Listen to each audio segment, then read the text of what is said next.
Nastya Yasnaya. Atlanta. Transformation. Dear reader, you are not holding a simple book in your hands, you are holding a tool that can turn your whole life around. Who are we? And what do we know about ourselves, about our planet, about its inhabitants? Leave everything that is on the surface to your mind, and read this book with your heart. And then the miracle of rebirth will touch you, transforming your life into a new reality full of love and incredible discoveries. With sincerity to you. Nastya Yasnaya. Chapter 1. Loneliness. The aroma of freshly brewed coffee filled the cozy kitchen. Anya quickly ran to the stove and moved the Turk to the next burner. With a deft movement of her hand, she carefully poured the contents into the cup and added a little milk. Her favorite white Pomeranian was fussing around, looking at the hostess. Anya looked at the fluffy miracle, smiled and gently touched the baby's ear. Throwing a robe over her body, still wet from the morning shower, the girl took a cup of drink and went into the room to the window. Anya liked to drink coffee, looking at the morning landscape. By the way, the view from her windows was amazing. From the height of the 14th floor, the sprawling Krolatsky bike track with its ornate paths and the wonderful church of the Most Holy Theotokos were well viewed. A little further away, a picturesque bridge could be seen, gracefully hanging over the Moscow River, with a fancy glass capsule in the middle.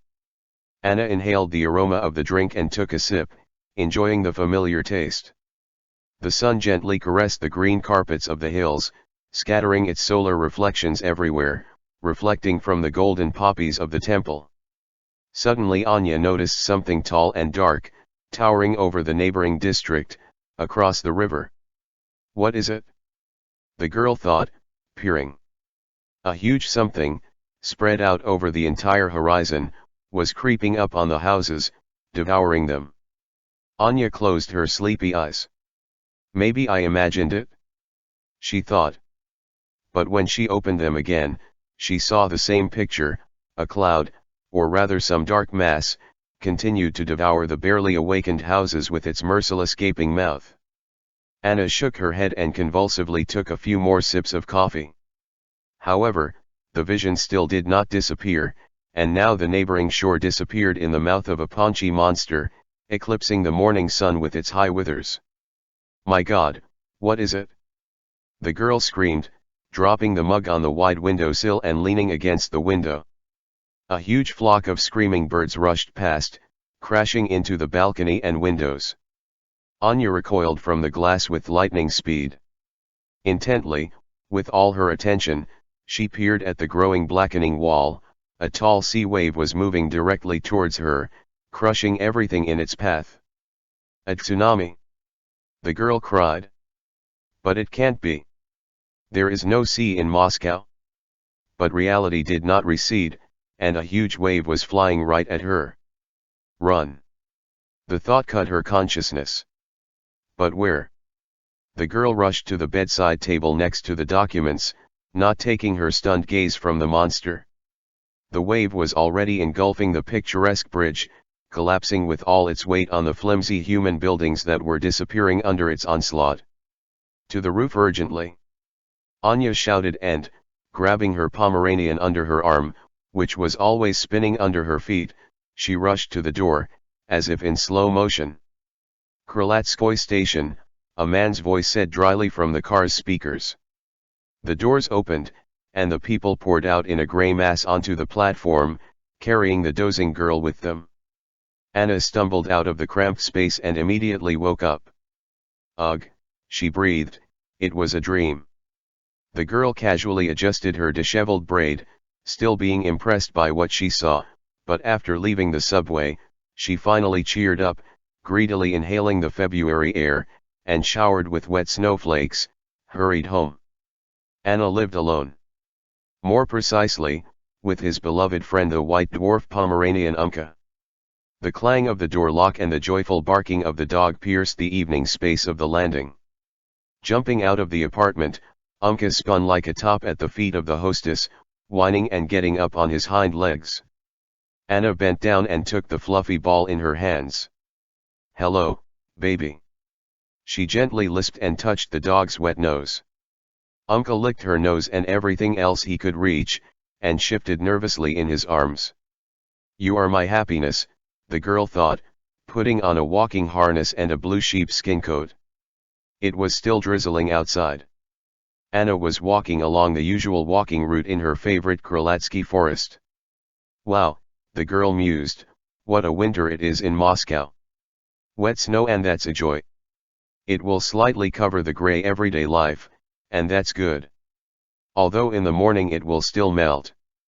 Yes, you will not wait for fluffy snowdrifts, as in Siberia, here. Umka, meanwhile, deftly marks strategically important objects, reminding all the local dogs who is in charge here. Anna leaned back against a tall pine tree and closed her eyes.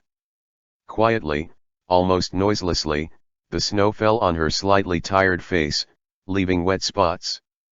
A couple of snowflakes gently touched her eyelashes. The girl smiled.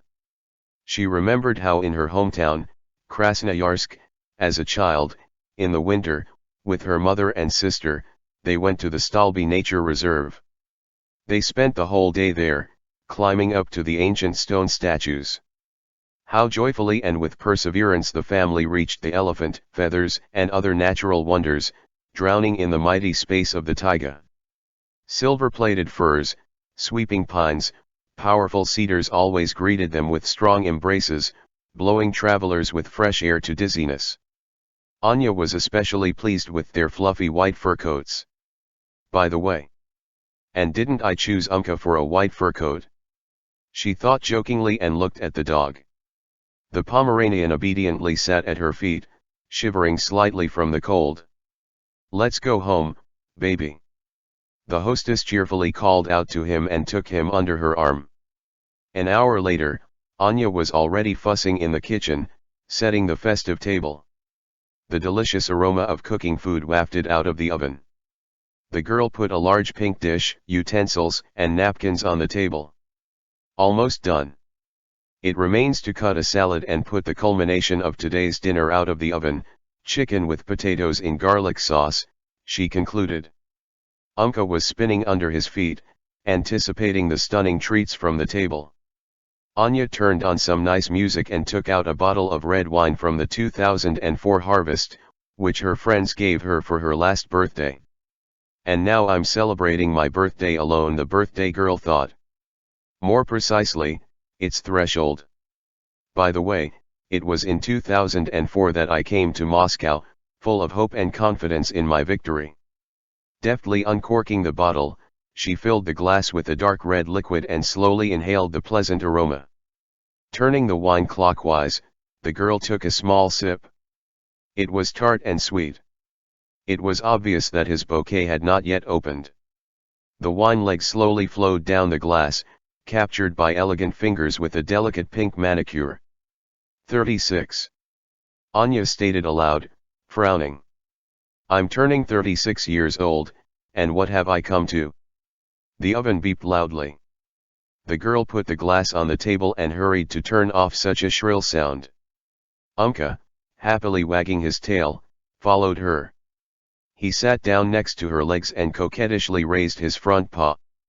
The dog looked at the hostess ingratiatingly with his moist, dark beads of eyes, waiting for a delicious treat. How simple everything is with you, Umka, Anna said, taking his sweets out of the closet. Here, help yourself, she handed him a slice of dried duck breast. Umka enthusiastically danced on his hind legs, snatching the prey, and trotted to his place. Anna decided to wait until the dinner cooled down a little. Sitting down on the kitchen chair with a glass of wine, she was finally able to exhale the tension of the working day. In general, everything was not bad. She liked working in the advertising field, but at the same time she felt like she was out of place. And in general, I felt that I was living some kind of life that was not my own. Is this what I wanted? Thought the Siberian, looking at one point. No, I'm not. Since early childhood, Anya studied violin and piano, sang the leading parts in the choir, where everyone noticed her beautiful voice. The girl knew for sure that she wanted to become a professional singer, and made a lot of effort to do this. At the age of 14, Anya won the district pop song contest, and it started. The girl was supported by the local administration, giving her a free place in the best city vocal studio. Competition after competition brought her more and more new victories, diplomas, cash prizes, which were very useful for their family budget. Yes, her family was not rich, or rather, even poor. Their father left them when Anya was 5 years old. Her mother pulled her and her sister with the last of her strength, trying to put the girls on their feet. My father's relatives did not help or even communicate with them, and my mother's family lived far away, 3,000 kilometers away. My mother taught violin lessons at a music school and worked part-time at a local market as a seller of children's toys. Anya and her sister often helped her mother to trade, and there they learned how to earn their first pocket money. As for her father, he was a very talented and creative person, an artist, a poet, a musician. But his main and distinctive talent was laziness. It led the whole family to starvation and division. He left, unable to bear the family burden, and never returned. At the age of 17, Anya already worked as a singer at banquets, in restaurants and pubs. The end of the 90s and the beginning of the 2000s were famous for fun times in Russia, and Siberia was no exception. The most fashionable and seedy tavern in the city, where the girl was singing then, was a hangout of local authorities.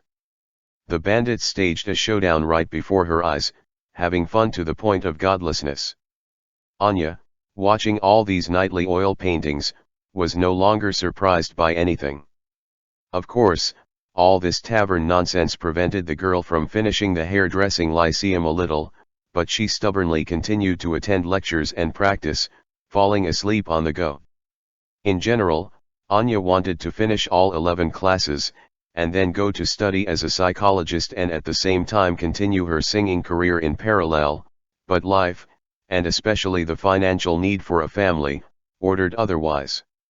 Anna had to grow up early and quickly, which finally divorced her from her peers, but brought her closer to her colleagues in the shop, who were much older. The lost, complicated youth certainly left its mark on her worldview. A fragile girl with a red braid and big brown eyes stood on the night, smoke-filled stage and sang gloomy tavern songs in a clear voice, trying to survive and reach her dream. Once Anya performed as an opening act in a nightclub, where the casting of girls for a modeling agency took place.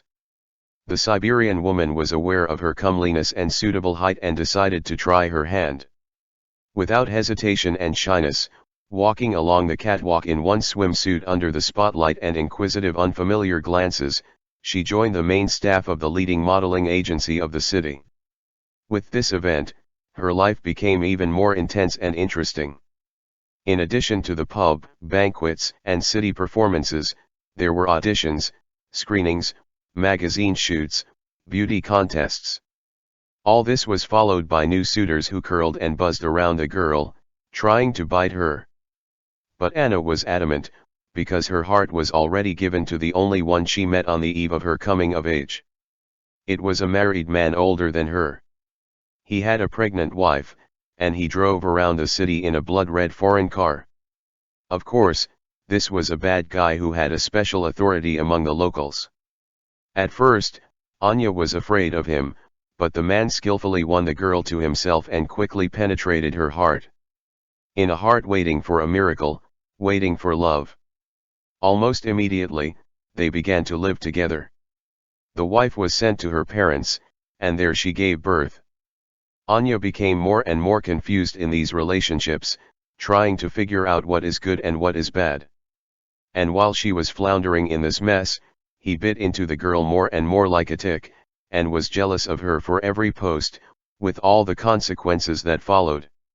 And she, hiding the bruises, sat alone in a locked apartment, not understanding what her fault was. After 3 years of living together, when Anya tried to escape from this captivity, he ambiguously hinted that he claimed her apartment and car, earned with hard work. And only after the girl gave everything to his side, he let her go. Although then he harassed and threatened. So, in her 20s, Anya found herself free and on the threshold of a new life. And this new life did not take long to wait. On the eve of her 21st birthday, the girl flew to a fashion show in Moscow. A well-known Russian oligarch has been watching her for a long time. They often met at model parties and communicated amicably. In addition to the fact that Anya was a popular model, everyone knew about her wonderful musical talent and on occasion asked her to sing. So this time the Moscow evening was filled with the charming sounds of her voice, and she was made an interesting offer to stay in the capital and start her singing career for real. The rented apartment turned out to be a small apartment with cobwebs on the windows siphoning from the wind, with a loose parquet floor and a cracked sink. In addition, they were on the edge of the city, which allowed them to destroy all the girls' illusions about Moscow overnight. This confused Anya a little, who was expecting, to put it mildly, a slightly different reception, but, not paying much attention to all this, she diligently set to work. She spent her working days in the studio with vocal classes, stage skills, dancing under the dome of a major Russian music label, where she was transferred. But for some reason, the case did not move. So a year passed, followed by the second. But none of the recorded songs were released. The girl's urgent requests to see the instigator of this whole story were rejected by his henchmen. Anya did not understand what was the matter. 6 months later, the girl was politely sent home without explanation. Anya had nowhere to go back to that moment, and then she decided that she would only go forward and come what may.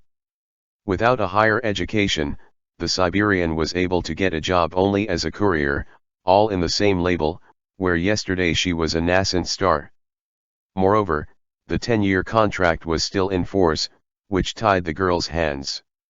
She could not engage in her singing and modeling activities with someone else or on her own, since she was their property. It took a lot of effort to break these bonds years later. All this time, Anya was trying to understand what happened then and why did those people who so kindly invited her here refuse her.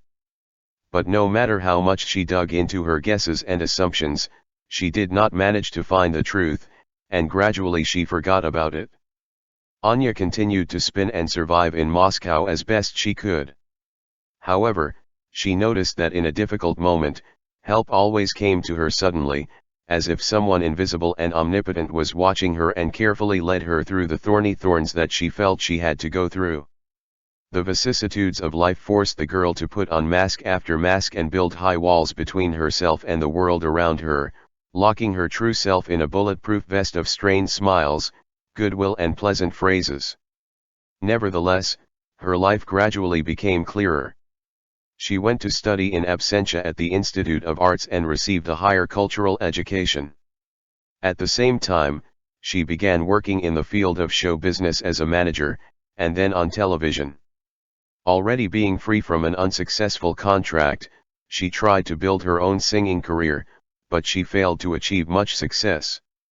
In general, she was twisted, turned around in the capital's whirlpool, like a chip, for 15 years and eventually threw up on the shore, where she was still able to more or less stand on her feet, but her soul no longer sang, and her heart was covered with a thick, iron shell, through which neither love nor pain could break through.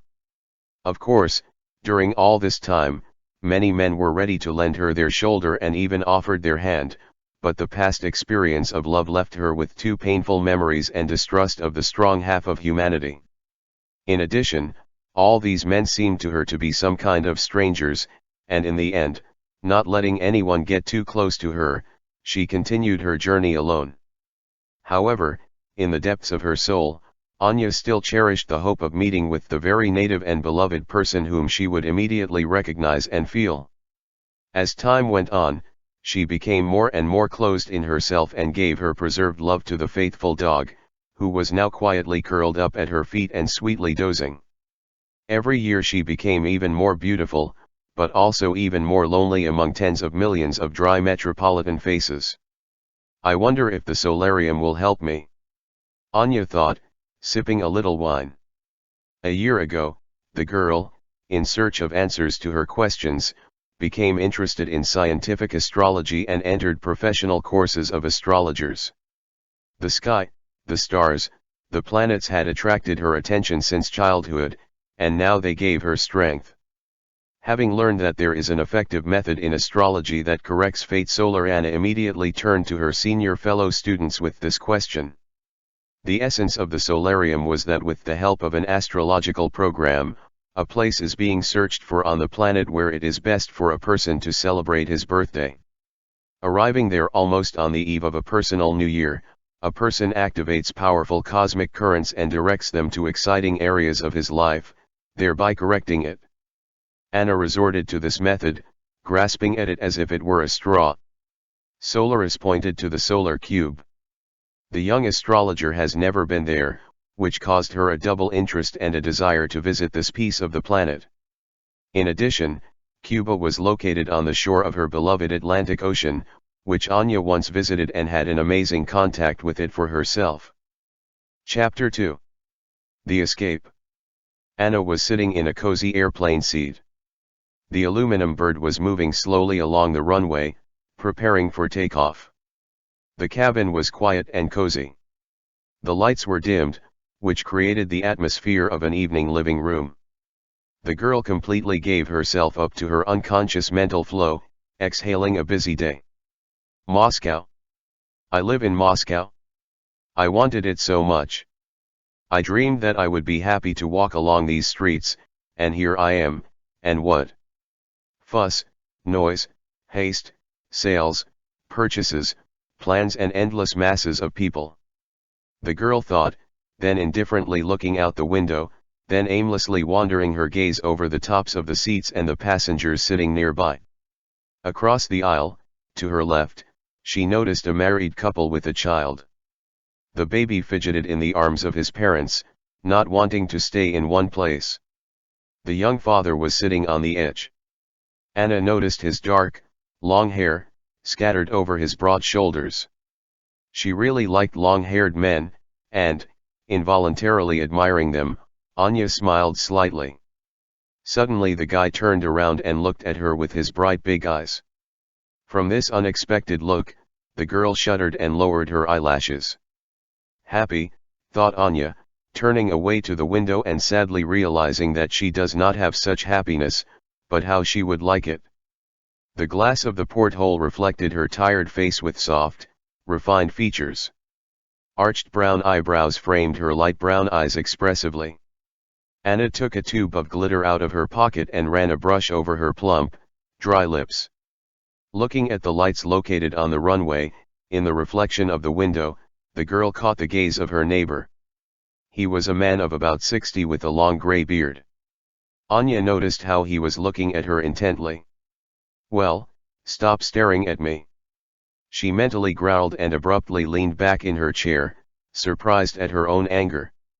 The lights in the cabin went out, the turbines hummed, and the machine jerked forward sharply. Anna woke up from sharp fluctuations. Apparently, the plane was flying through a zone of turbulence, which woke up many passengers. Wow, the girl thought, it's like I've fallen somewhere. I don't even remember falling asleep. She turned in the direction of her neighbor. The man was dozing, his head thrown back. Anna cast a sleepy glance down the aisle. Excited flight attendants fussily drove a swaying cart filled with food to the place of its deployment. Apparently, dinner will be delayed, the girl realized with annoyance and turned her attention to the porthole. It was pitch dark outside the window. And the internal lighting of the plane did not allow her to see anything there. Am I in prison? She jokingly thought. Natural impulses did not allow her to develop such a philosophical thought, and Anna had to wake up her neighbor with a meek, apologetic tone. After visiting the cherished room, she decided to look at the staff. When she saw that the girls had prepared the cart for moving again, she cheered up, as she was already hungry enough. Anya asked them for water and specified the time of arrival. There were still 11 hours to fly. Having quenched her thirst and curiosity, the girl moved to her seat, thinking about what to do with herself before dinner. Seeing her, the bearded neighbor fussily got up from his seat, letting the hitchhiker go ahead. One seat between them was empty, which suited Anna quite well, since in recent years she had become a terrible social phobe. "Please," the man said politely, extending a plump hand in the direction of her chair. His voice seemed surprisingly pleasant to the girl. "Thank you," Anna smiled sweetly. As she sat down, she glanced at him curiously. The man clumsily plopped down on the seat, reminding her of a big bear. How funny, the girl thought. The bear looked in her direction and, with a slight smile, introduced himself. "Alexey Vladimirovich." "Anna," she answered, embarrassed.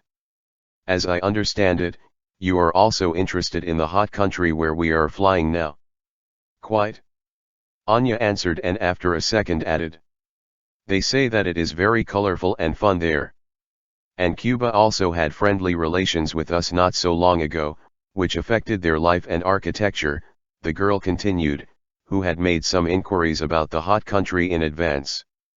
"Oh, yes." Alexey Vladimirovich smiled. "The friendship of the USSR and Cuba has greatly affected the latter.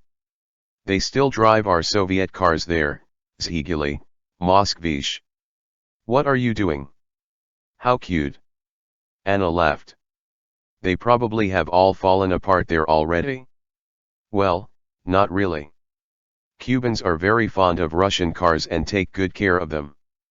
Plus, the climate there is quite dry. Cars practically do not rust." "You say that as if you live there?" the interlocutor noticed. "That's right. I have been living in Cuba for more than 20 years.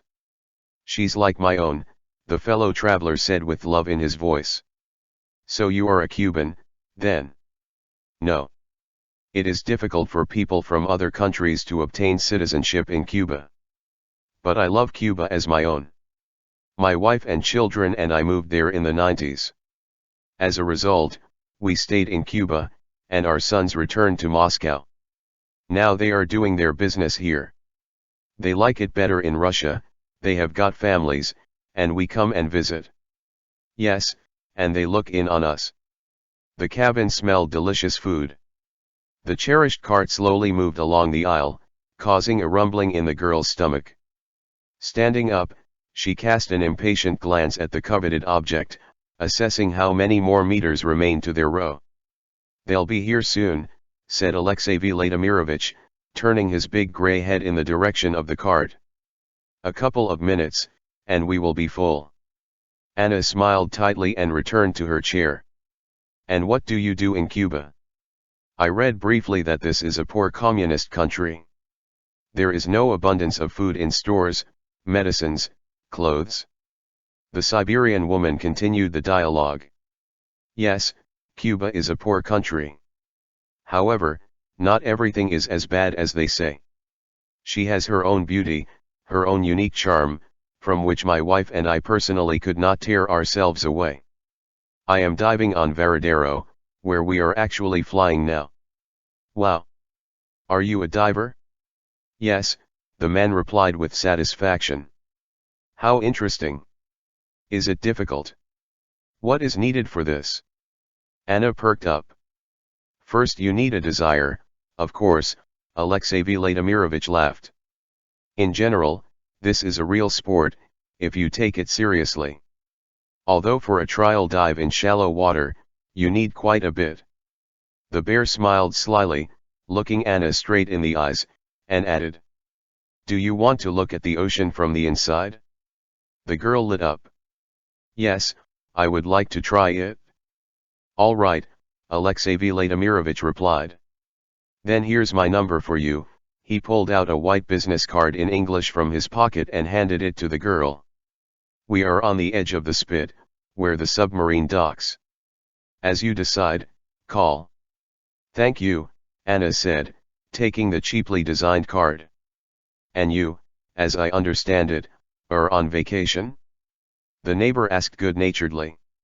"Yes, it's my birthday tomorrow, and I wanted to celebrate it in Cuba." "Oh. So you're almost a birthday girl?" the man exclaimed, surprised. Then as a gift from me, a trial dive in shallow water will be free for you. The bear smiled contentedly and stroked his beard importantly.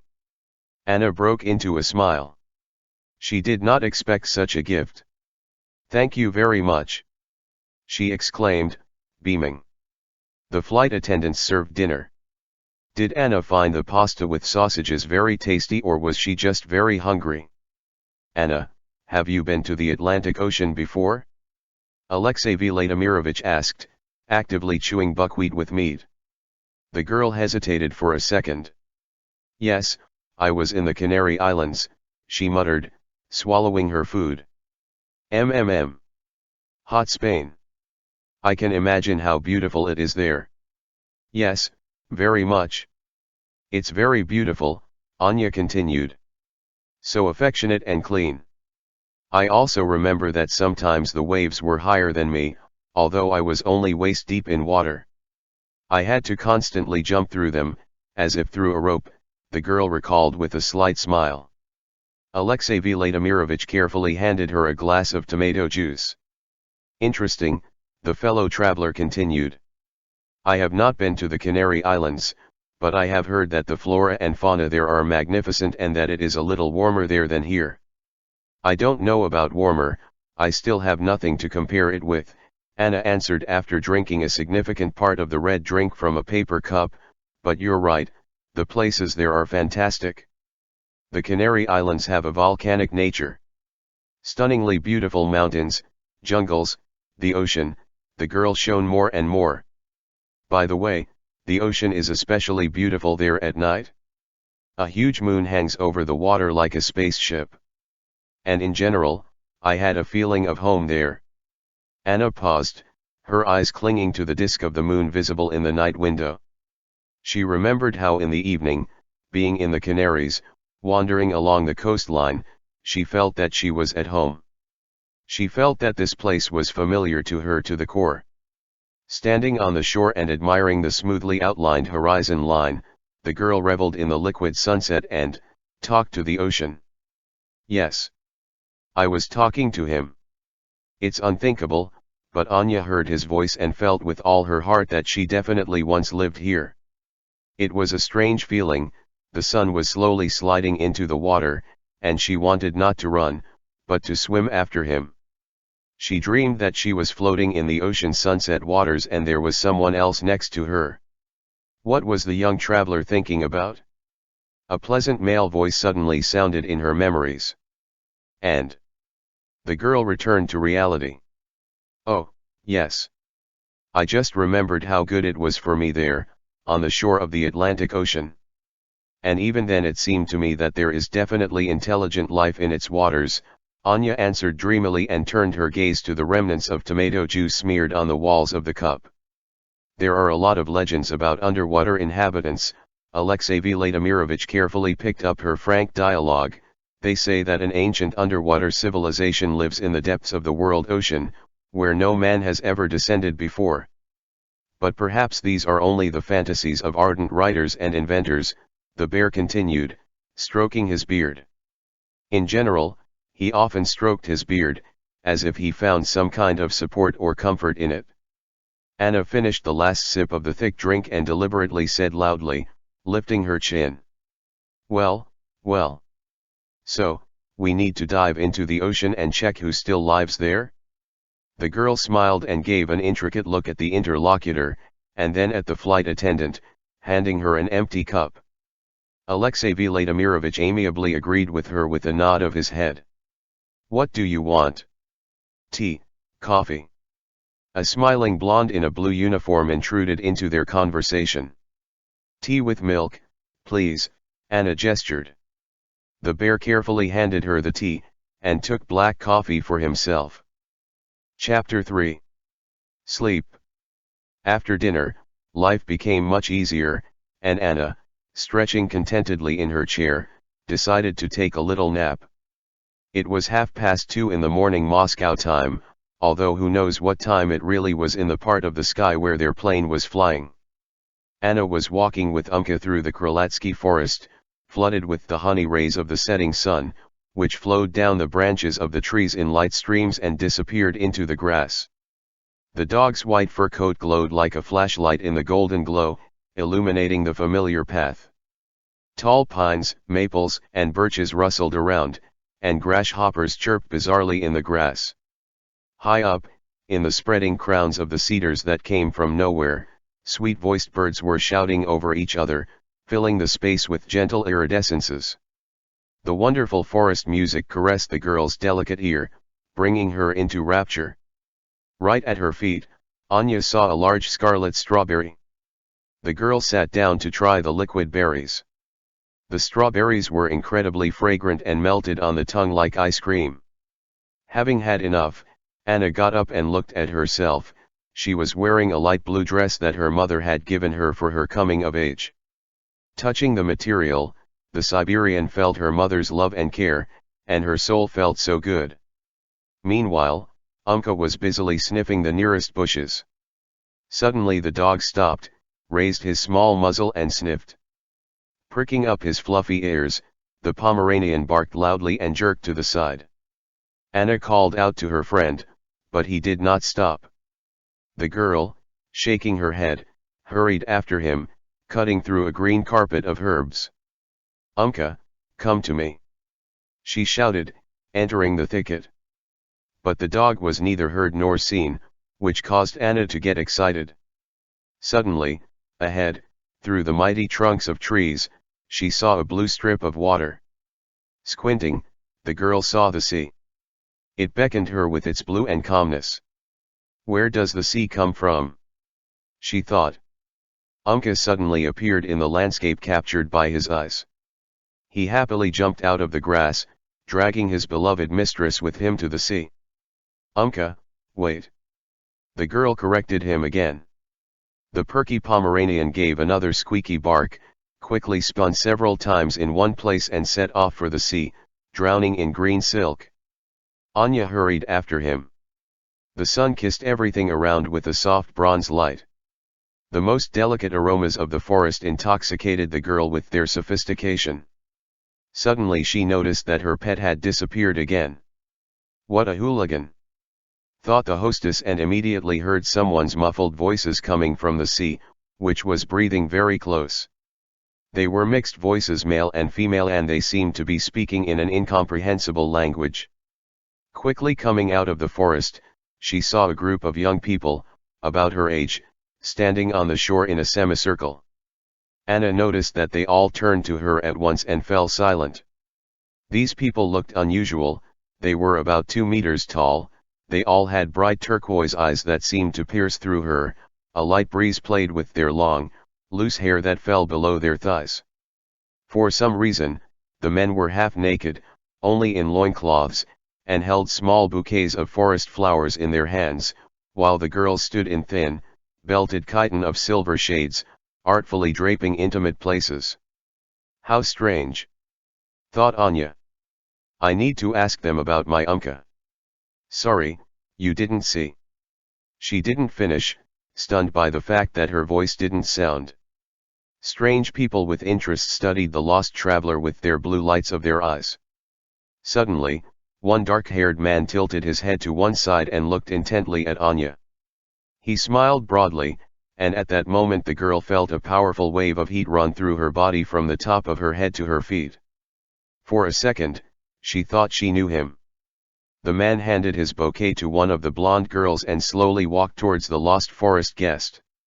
Anya's breath caught in her throat. She looked at his chiseled silhouette, illuminated by the setting sun, and could not move. The girl wanted to run back to the forest, but her whole body seemed to turn to stone. Anna was frightened. She tried to scream, but couldn't. His dry lips barely moved, and there was a wrinkle of excitement on his forehead. Before reaching a couple of meters to Anya, the man stopped. The girl noticed how unusually white his skin was. The stranger calmly looked at her with his bright blue eyes and was silent, which made poor Anna completely confused. "Hello, he said suddenly, without opening his mouth. But before he could finish her name, a gust of wind threw sand right into her eyes. Closing her eyes, the girl felt that she was losing her footing. In a second, she was picked up by a sea wave and began to twist in her funnel. Everything was happening so fast that Anya did not have time to recover. She desperately tried to swim out, but the sea was merciless and instantly plunged her into its depths. Opening her eyes under the water, the girl again saw these strange people. But they did not sink, but quietly swam away from her. She stretched out her hands to them with a plea for help. Suddenly, the same dark-haired man appeared next to her and picked her up, rushing to the surface. The girl felt herself fainting from lack of oxygen. The reflex worked like lightning and, taking a breath under the water, she woke up, feeling like she was gasping for air. Tearing the night blindfold from her eyes, Anya quickly looked around.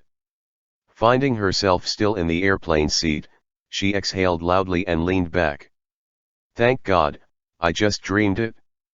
Controlling her breathing, the girl whispered, sliding down the seat. Her heart was beating as if she had just run 100 meters in a minute.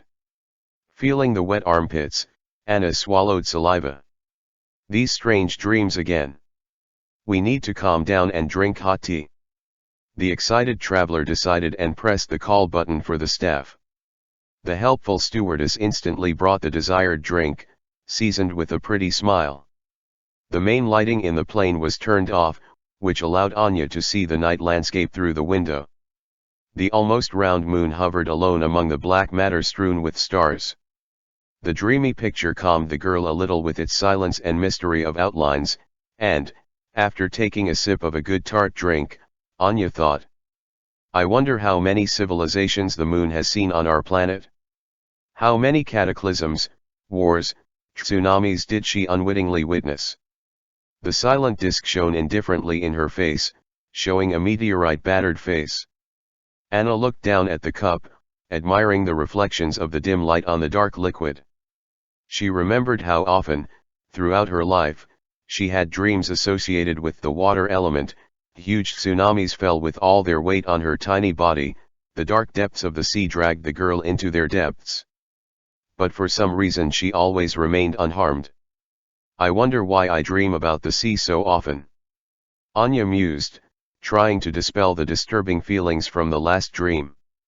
Deep in her thoughts, she remembered how as a child she often talked to nature, water, trees, animals. And this was a common thing for her.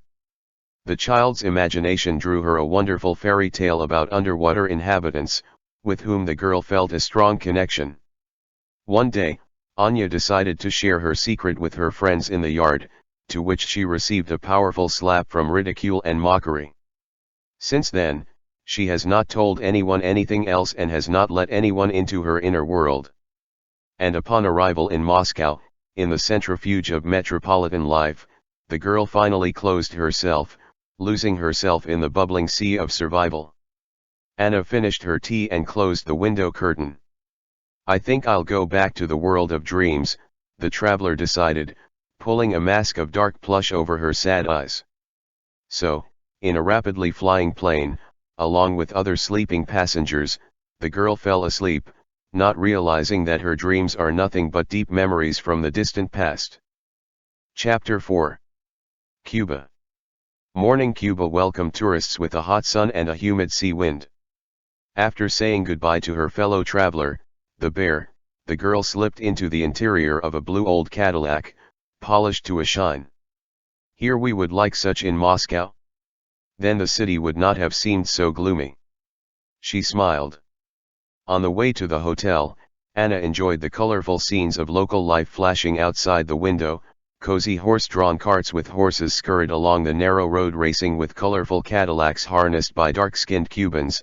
Tan tourists met the new day at the tables of roadside cafes, enjoying coffee and cigars. And her mood was rising higher and higher. Arriving at the hotel, the tired traveler did not receive a room key, since the check-in in the languid country began at 4 o'clock in the evening.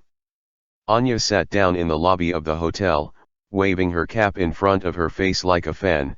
Her dream of throwing herself on a big soft bed and calming her tired loins was a complete fiasco. As a consolation, She was helpfully offered a taste of Cuban coffee at the reception, and she, of course, was tempted by such an idea. The thick, fragrant drink was refreshing and invigorating. Slowly sipping coffee from a snow-white cup, the girl made a plan to bring her body, still swaying from the flight, to the shores of the Atlantic Ocean. After leaving her luggage in the guest room and hastily changing, she headed to the beach.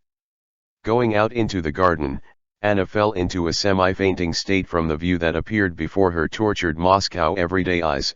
Magnificent green giant palms growing along the alley carefully sheltered the girl from the hot sun. A little further away there were snow-white gazebos, rising from the tropical flower sea like icebergs. They invited the wayfarer, exhausted by the road, into their bosoms, coquettishly opening the thin canopies. The air was filled with the aromas of fresh greenery, flowers, and the salty ocean. Her favorite ocean.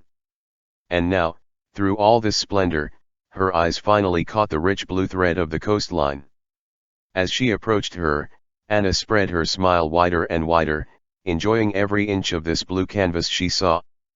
At the moment, a wide sandy beach opened its hospitable shores in front of her, finally attracting the soul. Anya took off her shoes. The soft sand crumbled between her fingers like flour. One step, 2, 3, the surging wave quickly shortened the distance, and her thin feet sank into the most delicate sea liquid. "Hello, ocean," Anya said, closing her eyes with pleasure. In response, a new wave came, slightly larger than the previous one. She slightly wetted her dress, but the girl did not hear the answer inside herself, as then in the Canaries. Anya opened her eyes. The ocean gently opened its mighty arms to her, but was silent. Anna stood on the shore and looked at the turquoise waves. Bending down, she caught one. Sprinkling her face, the girl persistently repeated, "Hello, ocean." The elements continued to gently wash her feet, leaving sparkling drops on them, but there was no answer that Anna was waiting for. The girl got out of the water and went to the nearest chaise longue, standing under an umbrella made of palm leaves, clumsily plopped down on it and leaned on the back. "Why is he silent?" she thought, pouting her lips. "Probably, 5 years is too much, and he forgot me. Yes, I agree, I have changed, hardened. And in the end, what did you want, you fool? You yourself forgot about him in this crazy Moscow? And not only about him, I forgot about myself," Anya thought sadly, looking at the beauty so openly spreading before her. The gentle waves continued to gently sway, as did the girl's disturbed feelings. Anna again tried to understand why the ocean does not talk to her as it did back in the Canary Islands, but the fatigue of the flight and the climate change completely confused her thoughts and feelings, and she gave up this idea. Barely touching the water, fleshy pelicans swept near the shore. Apparently, they are hunting for their breakfast, gastronomic thoughts flashed through her overflowing head. "I think I could use some refreshment, too," the girl realized aloud and, after taking another look at the liquid sparkling turquoise, she headed to the hotel. After ordering fried eggs with ham at the pool bar, Anna supplemented her breakfast with coconut milk and pancakes with jam. The treat turned out to be incredibly delicious, and the girl, tired of the flight and the hearty food, was ready to fall asleep right on the spot, at the table. She was already looking for something soft nearby with a floating gaze, when the thought suddenly dawned on her that she could sleep on the beach. Satisfied with this decision, the girl got a hotel towel and trudged to the Paradise Coast. The day was already in full swing and mercilessly melted the white bodies of tourists lounging on sun loungers in relaxed poses. Anna hurried to take the same chaise longue on the first line, which she had already tried out today. Fortunately, he was standing on the edge of the beach, where there were almost no people, which quite satisfied the girl. She spread a towel on the sunbed and took off her dress. Carefully folding it, she improvised a kind of pillow out of it and lay down on the coveted bed. Her eyelids instantly slammed shut, like the lids of heavy sarcophagi, plunging the girl into a pleasant slumber. Enjoying her calmness, Anya thought about it. Even if the ocean does not hear me and does not remember me, it still should not prevent me from enjoying the trip. The solarium is the main reason why I'm here. And in the end, can I just enjoy my vacation? I promise myself that I will immediately forget about all my sorrows, affairs, worries. I will even forget about my beloved Umka. The half-sleeping beauty firmly stated. The sun passionately kissed the girl's thin shin, peeking out from under a shaggy umbrella, leaving a hot trace on it. It's hot, Anna said in a sleepy voice. We need to swim, she urged herself, and with incredible efforts of will lifted her slender, but softened figure in a white swimsuit. This time, Anna's visit to the ocean was not so sentimental. She entered it like a knife into melted butter, and plunged her head into the water, which turned out to be amazingly warm and soft. When Anna surfaced, she noticed that the ocean here is much saltier than in the Canary Islands. I wonder why? The girl thought. I will ask Alexey Vladimirovich about this. By the way, he promised me a dive as a gift for my, oh. How I forgot. I've already started my tanning salon. And I'm celebrating my new year here, in the waves of my beloved Atlantic Ocean. With these thoughts, Anna sincerely laughed. She laughed. She had already forgotten when she had laughed like that. I just laughed at what was good, and that's it. She lay face up on the waves in the shape of a star. The sun was a bright spotlight cutting my eyes, not allowing them to open. Anna relaxed, and for a while the mental dialogue in her head subsided. She sank into the silence of the water with pleasure. Her body seemed to merge with the ocean and become an integral part of it. Anna moved her legs in the water as if it were a tail, while pushing off with her hands. There was a sudden lightness in the body. She turned over and dived deeply, repeating the same movements, and tried this maneuver again and again, without noticing how she was moving away from the shore. At some point, the girl opened her eyes under the water, trying to see the ocean from the inside. Her eyes stung violently, and she immediately surfaced, feeling that she could barely reach the bottom. Rubbing her eyes with her hands, the girl noticed a man who was at a distance ahead of her. His long dark hair swayed on the surface of the water, enveloping his white face to an indecent degree. Anya continued to rub her eyes. She couldn't really see anything from the sun and salt. Probably a tourist from the north, the girl thought. Although now I'm not much different from him, the same pale toadstool, she chuckled to herself. The man stared at her steadily, and seemed to be frozen in indecision. Suddenly, he abruptly went under the water and quickly swam away. All that Anna managed to catch up with was the tips of his fins flashing over the water. Smart guy. We should also rent fins and a mask. And why torment your eyes? I want to see what's here. And with these thoughts, Anya, diving, swam to the shore. Chapter 5. Introduction. The girl did not immediately understand where she woke up. The most delicate tropical freshness was blowing from the open balcony. The morning light poured in a wide stream into her room with a view of the ocean. Anna stretched herself sweetly on the snow-white sheet and, smiling, mumbled to herself. Good morning. In general, Anya often talked to herself and found such internal conversations much more interesting than empty chatter with incomprehensible personalities. By the way, she has been looking for solitude since childhood, and most often in nature, near water.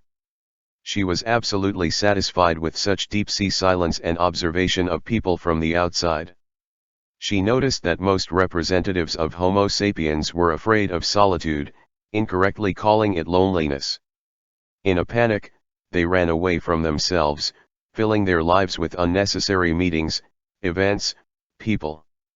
Anna always sympathized with them, but she understood that everyone has their own level of awareness and development. However, recently, she also began to be burdened by her solitude, which caused her delicate mental balance to be agitated. The soft pink light flooded the room more and more, caressing the sleepy girl. From the garden came the ringing cries of birds, violently welcoming the new day. Anna, yawning sweetly, stretched, enjoying this wonderful moment, and went to the bathroom to prepare for breakfast. The hotel restaurant was pleased with a variety of dishes and excellent Cuban coffee. Not far from her table, the Siberian woman noticed a nice young man who, like her, was having breakfast alone. The guy carefully looked in her direction, pretending to look past. But the girl already knew all these tricks that had become so boring for her. Anna drawled lazily to herself, anticipating his intentions. The girl responded to another curious hook with her eyes with an unfriendly drilling, which made the young man hurry to drown his gaze in the phone. "That's right," Anya continued her mental dialogue with the stranger. "Look for a simpler entertainment for yourself." She finished her delicate latte and left the restaurant. "And now to the beach, beauty," she cheerfully urged herself and headed for the ocean. The morning coast met the girl affectionately. It was completely calm, and only the wings of pelicans flying over the water slightly disturbed the blue mirror. "Divine!" Anya exclaimed and took off her beach hat, exposing her radiant face to the morning rays of the sun. Having gained freedom, her long hair fell like a fiery lava over her fragile, elegant shoulders, giving the girl the appearance of a sea nymph. There was no one on the beach yet, which pleased the traveler, because she so wanted to be alone with the ocean. She took her yesterday's sunbed and took off her beach dress. Remaining in one swimsuit, Anna deftly gathered her scattered brown mane into a comfortable bun on top of her head and impatiently entered the waves. "And hello again," the girl whispered. "Even though you don't answer me and probably don't remember me anymore, but I remember and I'm glad to see you, ocean." She went into the water up to her shoulders. The crystal liquid was so transparent that Anna could see the tips of her toes with detailed accuracy. "What if I swim naked?" the girl asked an intriguing question. After looking around and making sure that there was still no one around, she pulled the string of the bust. The white cups obediently slid into the water, exposing a small breast with pale pink nipples. A second later, the panties followed them. Anya wrapped the designer pieces around her wrists with deft movements and spread her arms in the ecstasy of her freedom. The cool water gently enveloped her naked body, penetrating into every crease. From pleasure, the girl exhaled in a voice and closed her eyes. The unity with the ocean gradually revived her exhausted interior. Anya felt the ocean gently kissing her body, cleansing the lost soul. Drowning in bliss, the girl went under the water with her head. All morning she was diving, spinning, and playing with the water. Her smiling face against the background of the cloudless dome of the sky was reflected in the water surface, and it seemed that she was bathing in the sky. Anna felt a fierce bliss and unity with the whole universe. It had been a long time since she had experienced such a thing. The water nourished, enveloped, filled her with fresh strength, promising a new, happy life. Anna gently sank down on the sunbed and stretched out. Sprinkled with sparkling droplets in the sun, she gave herself up to the heavenly body with pleasure, greedily absorbing its rays. The afternoon has already passed, taking with it the heat and the remnants of chronic Moscow fatigue. The sound of the surf gently immersed her in an atmosphere of calm, relaxing all her muscles and the strong grip of consciousness.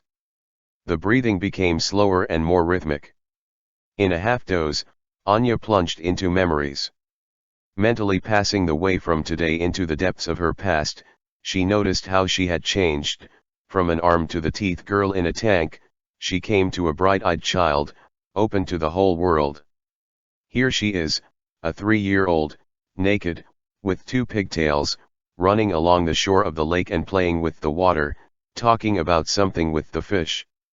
Here she is looking at the beige sides of her baby carriage and at her mother's smiling face bent over her. Water. A rich blue liquid envelopes her entire body with her head. Anya felt her regular breathing under the water. Daytime glare penetrates into the bosom of a viscous wet space, mesmerizing the girl with its mystery. Anya stretches out her hands to them and tries to catch one of the sunbeams. He, pressing his ears, slips away, but then reappears on her thin white shoulder. Anna raises her head up to where the sunbeams are pouring from, and several of them jump on her face. Their paws gently tickle her delicate skin with their warmth. The girl squeezed her eyes shut with pleasure. But a second later she opened her eyes again and saw an endless blue ocean in front of her with a huge angry sun hanging over it. Its blinding rays burned the skin and seemed to boil water. She was sitting on a small wooden raft alone, in the dress in which she came to the beach.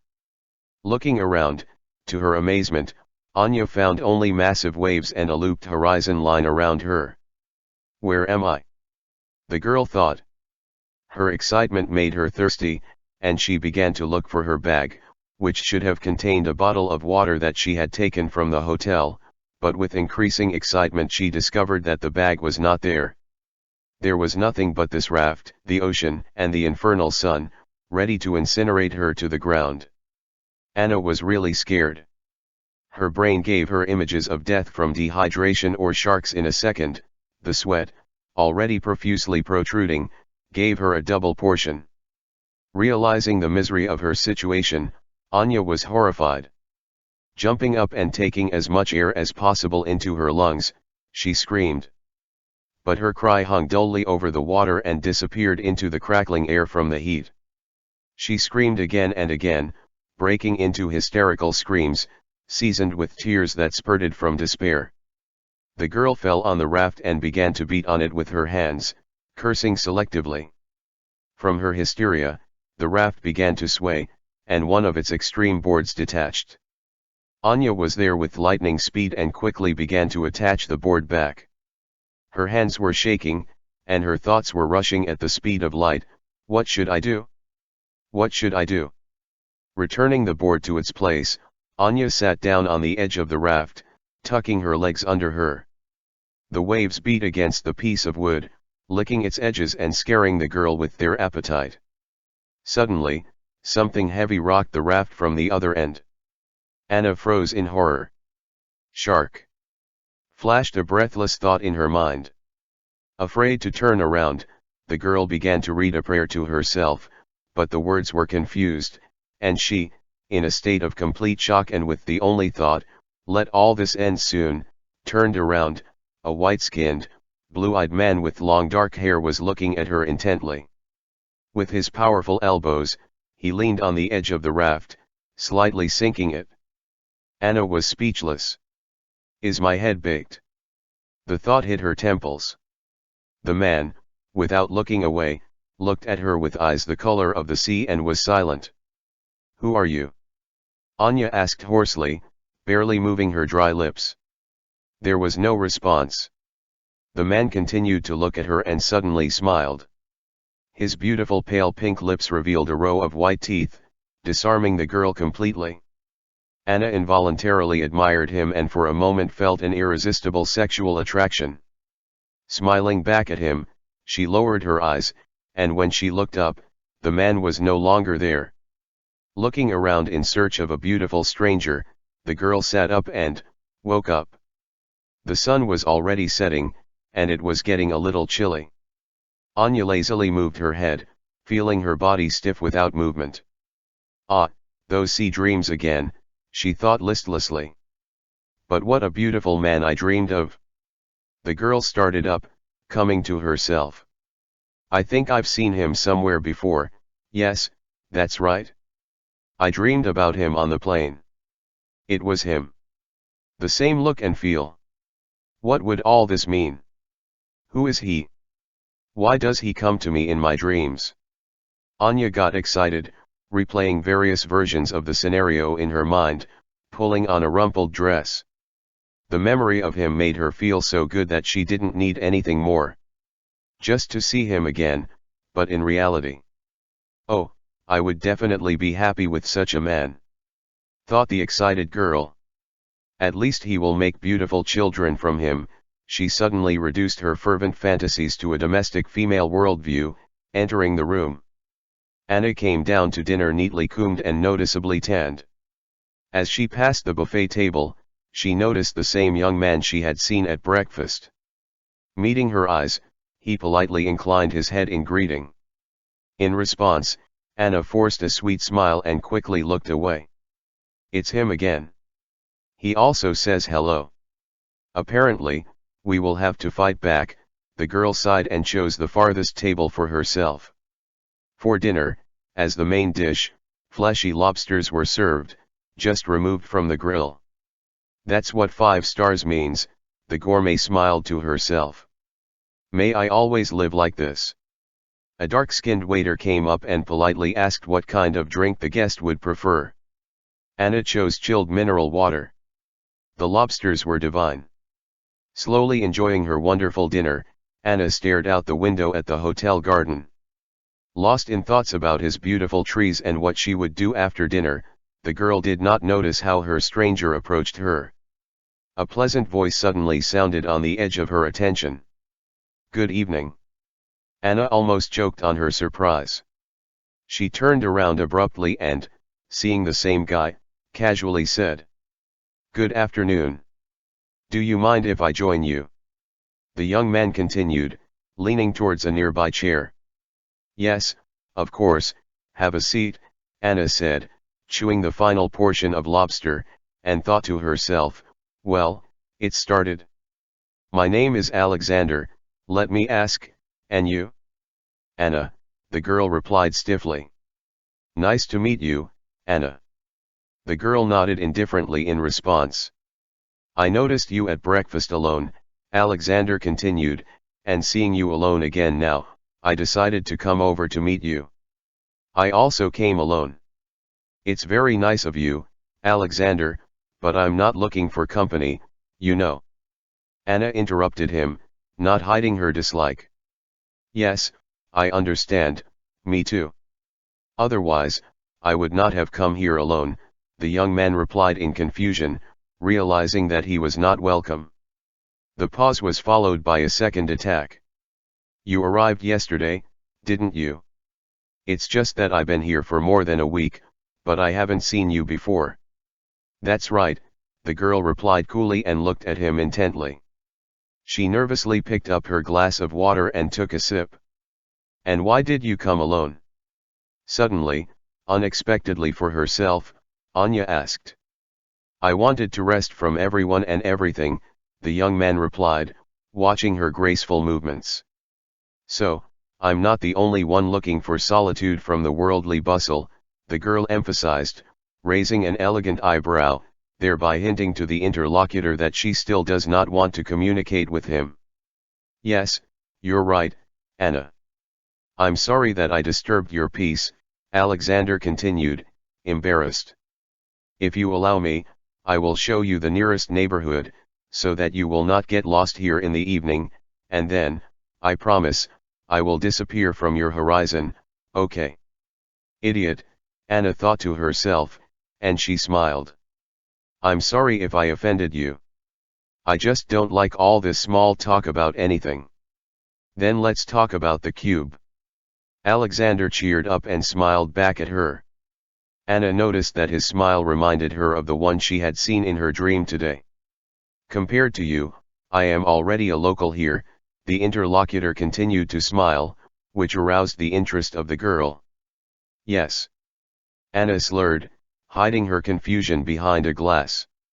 If you have finished your dinner, I suggest you take a walk. There is a nice cafe nearby, right on the beach, with good local beer. Do you like beer? Anna looked thoughtfully at Alexander, trying to find in him some more resemblance to that mysterious long-haired man from the dream, but alas, there was another person sitting in front of her. We can try it, she muttered a little confused and casually put the glass on the table. They stood up. The black tight dress emphasized the girl's petite shape, and she, a little embarrassed, hurried to cover herself with her white windbreaker, quickly throwing it over her shoulders. It was warm and slightly windy outside. The air was filled with the scents of tropical flowers, rum, and cigars. Couples strolled here and there, creating a romantic mood. Watching them, Anya relaxed a little. After all, this guy just offered to take me for a walk and show me around, she relented. The cafe was really close to the hotel. It lay like a long, winding eel along the coast, attracting tourists with its proximity to the sea and beautiful Cuban music. Dark-skinned musicians clearly beat the rhythm on shiny instruments, drums, keys, percussion. The saxophonist languidly brought out a beautiful melody, and a plump, short vocalist sang with a charming, rough timbre. Anna involuntarily listened. Her love for music burst out of her in a sudden voice wave, gently merging into the overall musical pattern. Wow! You have such a beautiful voice, Anna. Are you a singer? Her new acquaintance asked her, intrigued. I was once, Anya answered and sighed in annoyance. It was my dream. I wanted to give people my voice, but then, well, I don't want to talk about it. Of course, we cannot talk. It's just that you have a very beautiful voice, Alexander repeated carefully. They went into a noisy cafe and sat down at a cozy table with a view of the sea. The evening ocean gently blew its salty vapors into the open space, giving visitors moisture. Anna looked into the dark distance. The clear-eyed Venus has already lit up in the sky, attracting the eyes of tourists who are in love with it. The almost full moon was rising nearby, magnetizing the water under it. The waiter brought beer in long, steaming glasses. The drink quietly rustled with fragrant foam, releasing small bubbles. The young people clinked glasses, looking sweetly into each other's eyes, and sipped their glasses. The rich, sweet bread taste gently dissolved in the girl's mouth, giving her pleasure. Anna, you are from Moscow, right? Yes, and you, Sasha? Also. I was born in Moscow. I grew up there, got an education. Now I work together with my father in his company. But to be honest, I'm a little tired of it.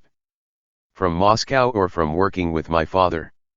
Anna picked up trickily, pouring another sip of the amber drink into herself.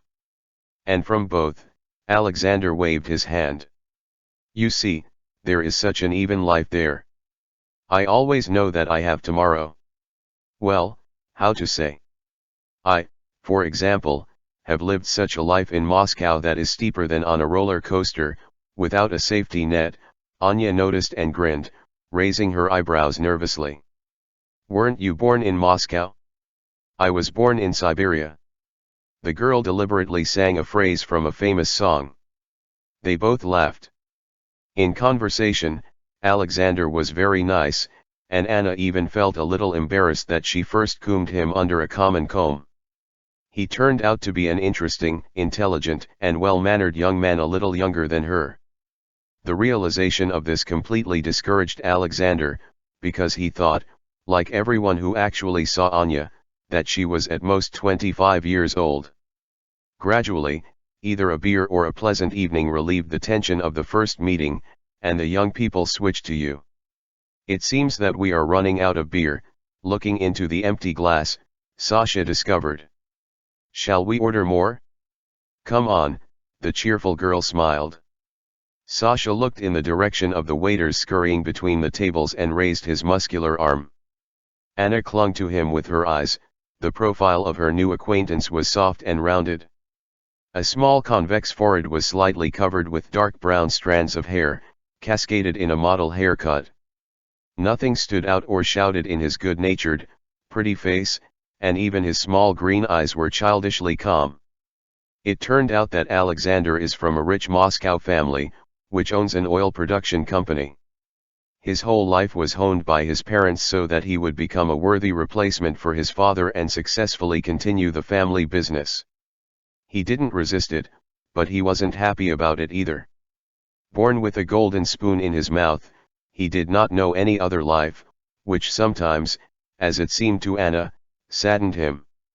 He always looked only at what was shown to him, thought as he was programmed. However, Anna saw that in his tall, courageous body there lives a child who is looking for adventures and refutation of the ideal world that was laid in him. Anya, why did you choose Cuba for a vacation? Oh, it's a long story, the girl smiled, looking at the evening sky, generously sprinkled with stars. In short, it was here that I needed to celebrate my birthday. Wow! So it's your birthday? Yes, already. Anya laughed and held out her glass to Sasha's, producing a magical chin-chin. Congratulations! I owe you a gift. Sasha started up, smiling from ear to ear. Thank you. It looks like I'm a gift collector, Anya joked, giggling. My seatmate on the plane has already promised me one gift. Anya moved closer to Sasha and conspiratorially, after a pause, said. Dive. Wow. You mean diving? Yes. But only this one, for beginners in shallow water. Great. I just do it professionally. I have already dived here, the beauty is incredible. Oh, my God. Tell me. Oh, it's fantastic. Here it is necessary to show. Telling is not the right thing.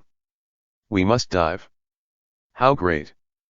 But I'm afraid that I won't go down deep.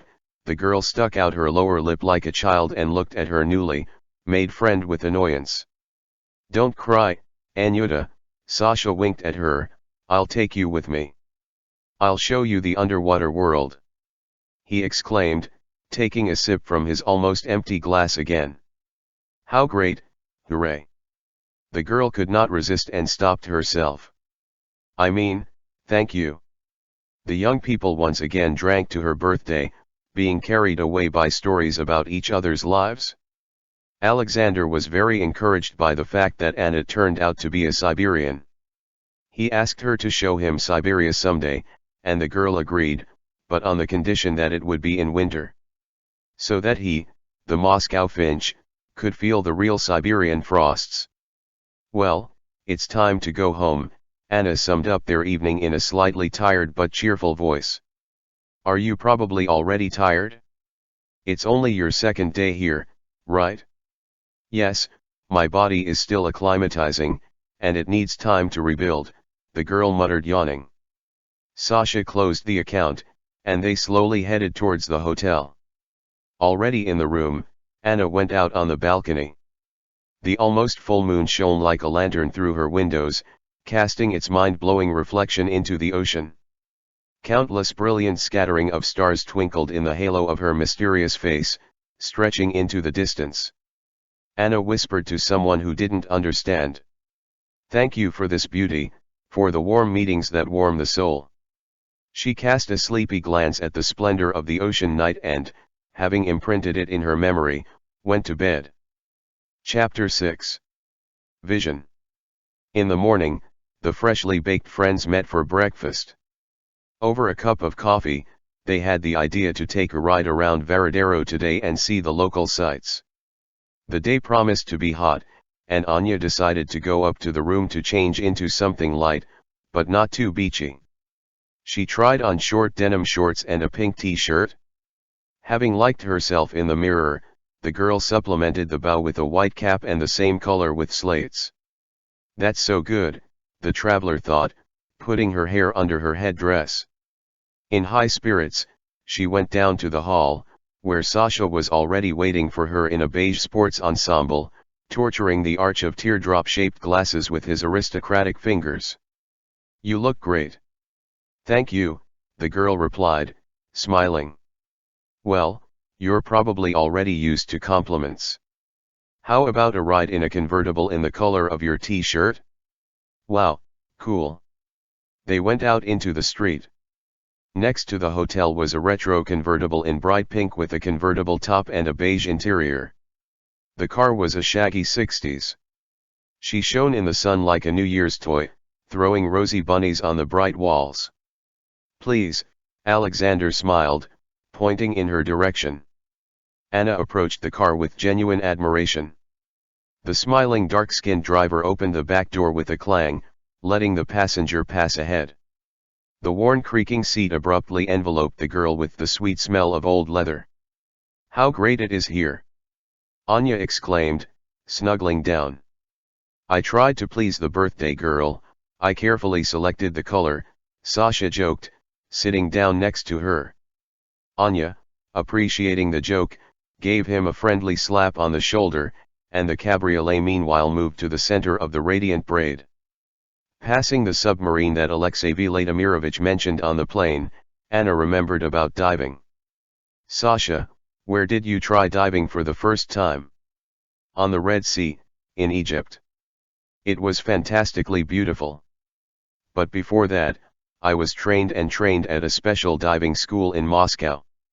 I even have a certificate," the young man replied, deliberately lifting his nose. "You're cool." Anya grinned. "And without a certificate, is it impossible to dive?"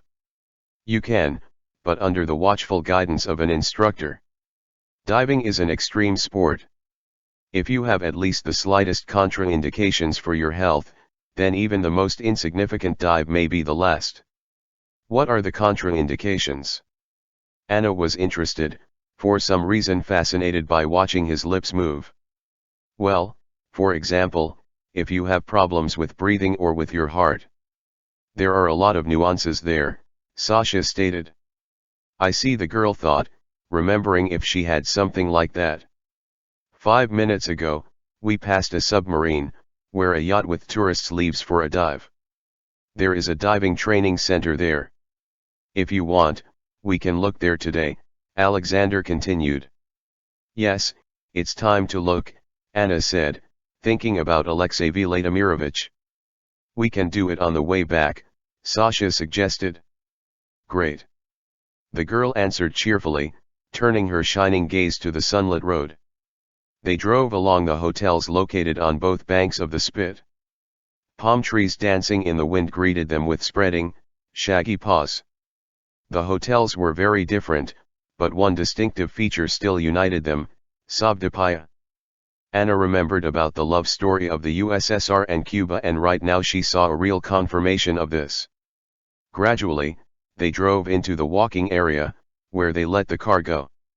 The famous Beatles restaurant, the hospitable residence of the President of Cuba, Raúl Castro, the tiny streets with horse-drawn carts, saturated with the ocean freshness and local flavor, everything caused Anna a feeling of tenderness and warmth. Even if it's modest, but with such love, she thought, absorbing everything around her like a sponge. They visited the local central market, where they bought the cutest souvenirs, magnets, and other pleasant things. Of course, it was not without Cuban rum, coffee, and cigars. After having lunch in a restaurant on one of the cozy streets with a traditional dish consisting of rice, beans, pork, and some vegetable that looks like potatoes, they decided to look at the beach. Unfortunately, Anya did not take a swimsuit with her, but it would be nice to just wet her legs. Taking off their shoes, the young people headed for the blue foaming waves. There were practically no people on this part of the beach. Only a couple of teenagers were playing with a ball, lying in the sand, and one married couple with a baby was hiding from the heat in the shade of palm trees. The sun was shining as if for the last time, and Anna, exhausted from the heat, went into the water to the very edge of her shorts. Sasha followed her. The oncoming wave did not challenge human ideas about etiquette and abundantly wetted dry fabrics. "Well, that's it? How are we going to drive so wet now?" Anya asked, cheering up for some reason. "We'll dry off quickly, don't worry," Sasha reassured her, taking the girl's hand for the first time. Anya felt his dry and dense palm. At first, she wanted to gently free herself from such a sudden grip, but when she caught herself that she was pleased with this touch, she left everything as it is. Another wave plopped down at their feet, continuing to lick the young tourists. Anya enjoyed the pleasant coolness. Her legs throbbed slightly from the kilometers she had traveled, and the water quickly toned them up. The girl looked into the distance. Among the swaying waves, not far from the shore, she saw the silhouette of a white-skinned man with long dark hair. The man was standing up to his chest in the water and looked in her direction. Anna tensed. She immediately remembered her dreams. It's him.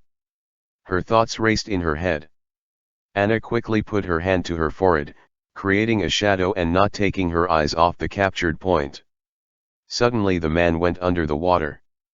Anna patiently continued to look at the same place, waiting for his appearance. But the man did not come up. She began to look for him, wandering her eyes back and forth, but he seemed to have disappeared. Anna, what are you looking at so carefully? Suddenly she heard the gentle voice of Alexander, all this time not letting go of her hand from his. Sasha, did you see anything there? She pointed with her hand to the place where she had just seen her long-haired man. There. Sasha looked in the indicated direction. Yes, there, the girl confirmed excitedly. No. Apart from the most beautiful waves, I didn't see anything else, Sasha stated calmly. Yes, you're right, the waves are stunningly beautiful, the girl said with a slight sadness and lowered her head, gently freeing her sweaty palm from his grip. Anya suddenly felt some sudden melancholy in the depths of herself. It's time for us to visit the diving school, Sasha said, glancing at the suddenly sad girl. Exactly.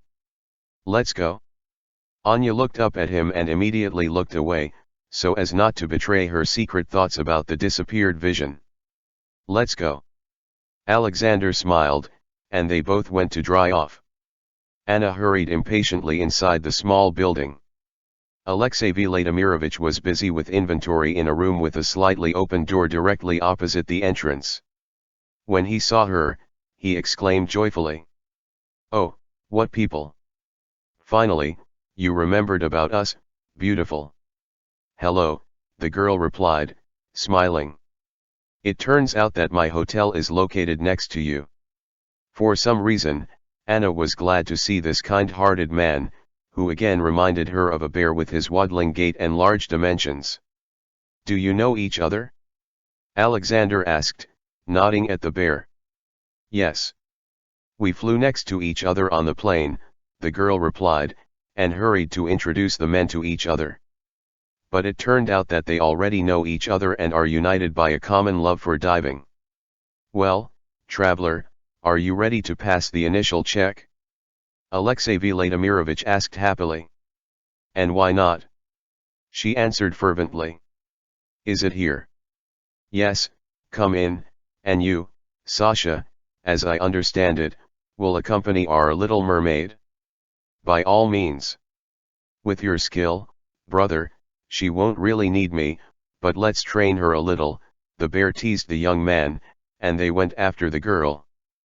Fortunately, Anya coped with the training perfectly, and the men decided to arrange a test dive for her today. While the girl was being picked up a suit and everything necessary, while telling her how and what to use, Sasha quickly ran for his equipment, and soon the whole brotherhood amicably headed for the boat.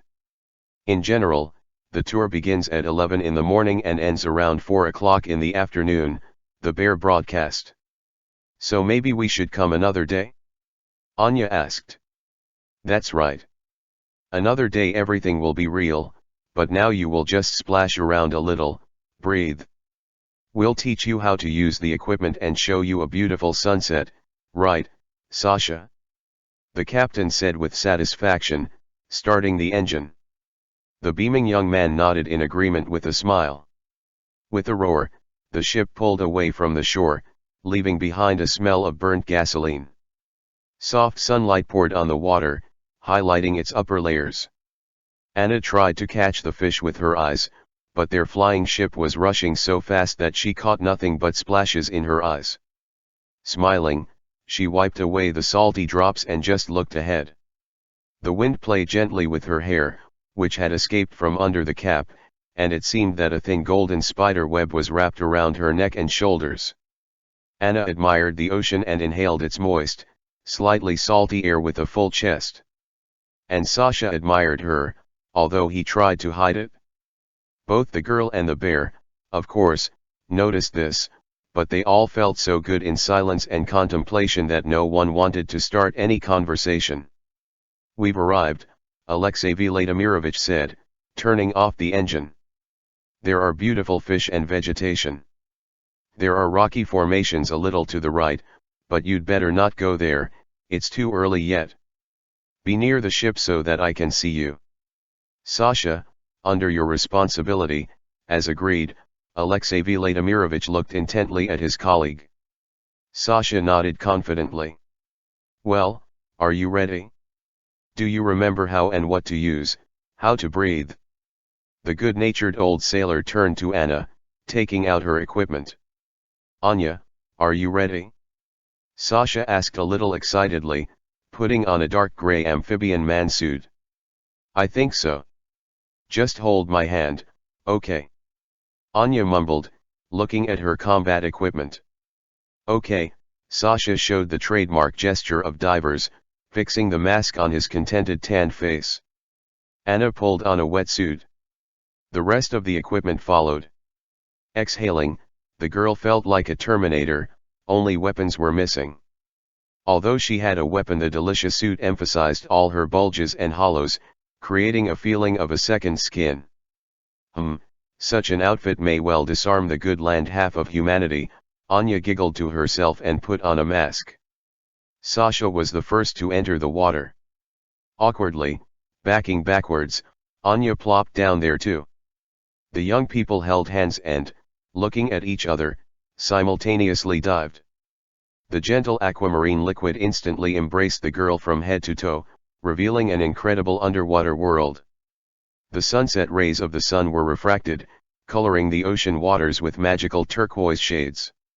Anna kicked her legs. The weight of her body was practically not felt, and she, holding onto Sasha's hand, flew like a feather towards the iridescent unknown. Colorful small fish swam past them. They looked at the divers in the face with their round, bulging eyes, and some even poked their noses into the suit. Anna was a little afraid of such attacks, but Sasha calmed her down, and they continued to explore the local beauties. Listening to her breathing, the girl noticed how often she inhaled oxygen. Yes, we humans are so defenseless under the water, she thought, soaking up the wonderful sea world. Fancy corals spread their paws in different directions, long seaweed gently swayed, hiding the marine inhabitants from prying eyes. Anna decided to open her and Sasha's hands. Sasha obediently released her and swam beside her, not losing sight of her. Working with their legs and hands, they accelerated and in a short time reached the bottom. Anna looked down. It was a light sandy bottom, with small stones. The sun's rays flickered and gathered in bunches, illuminating the richness of the underwater world. The girl stopped, took a breath and looked up.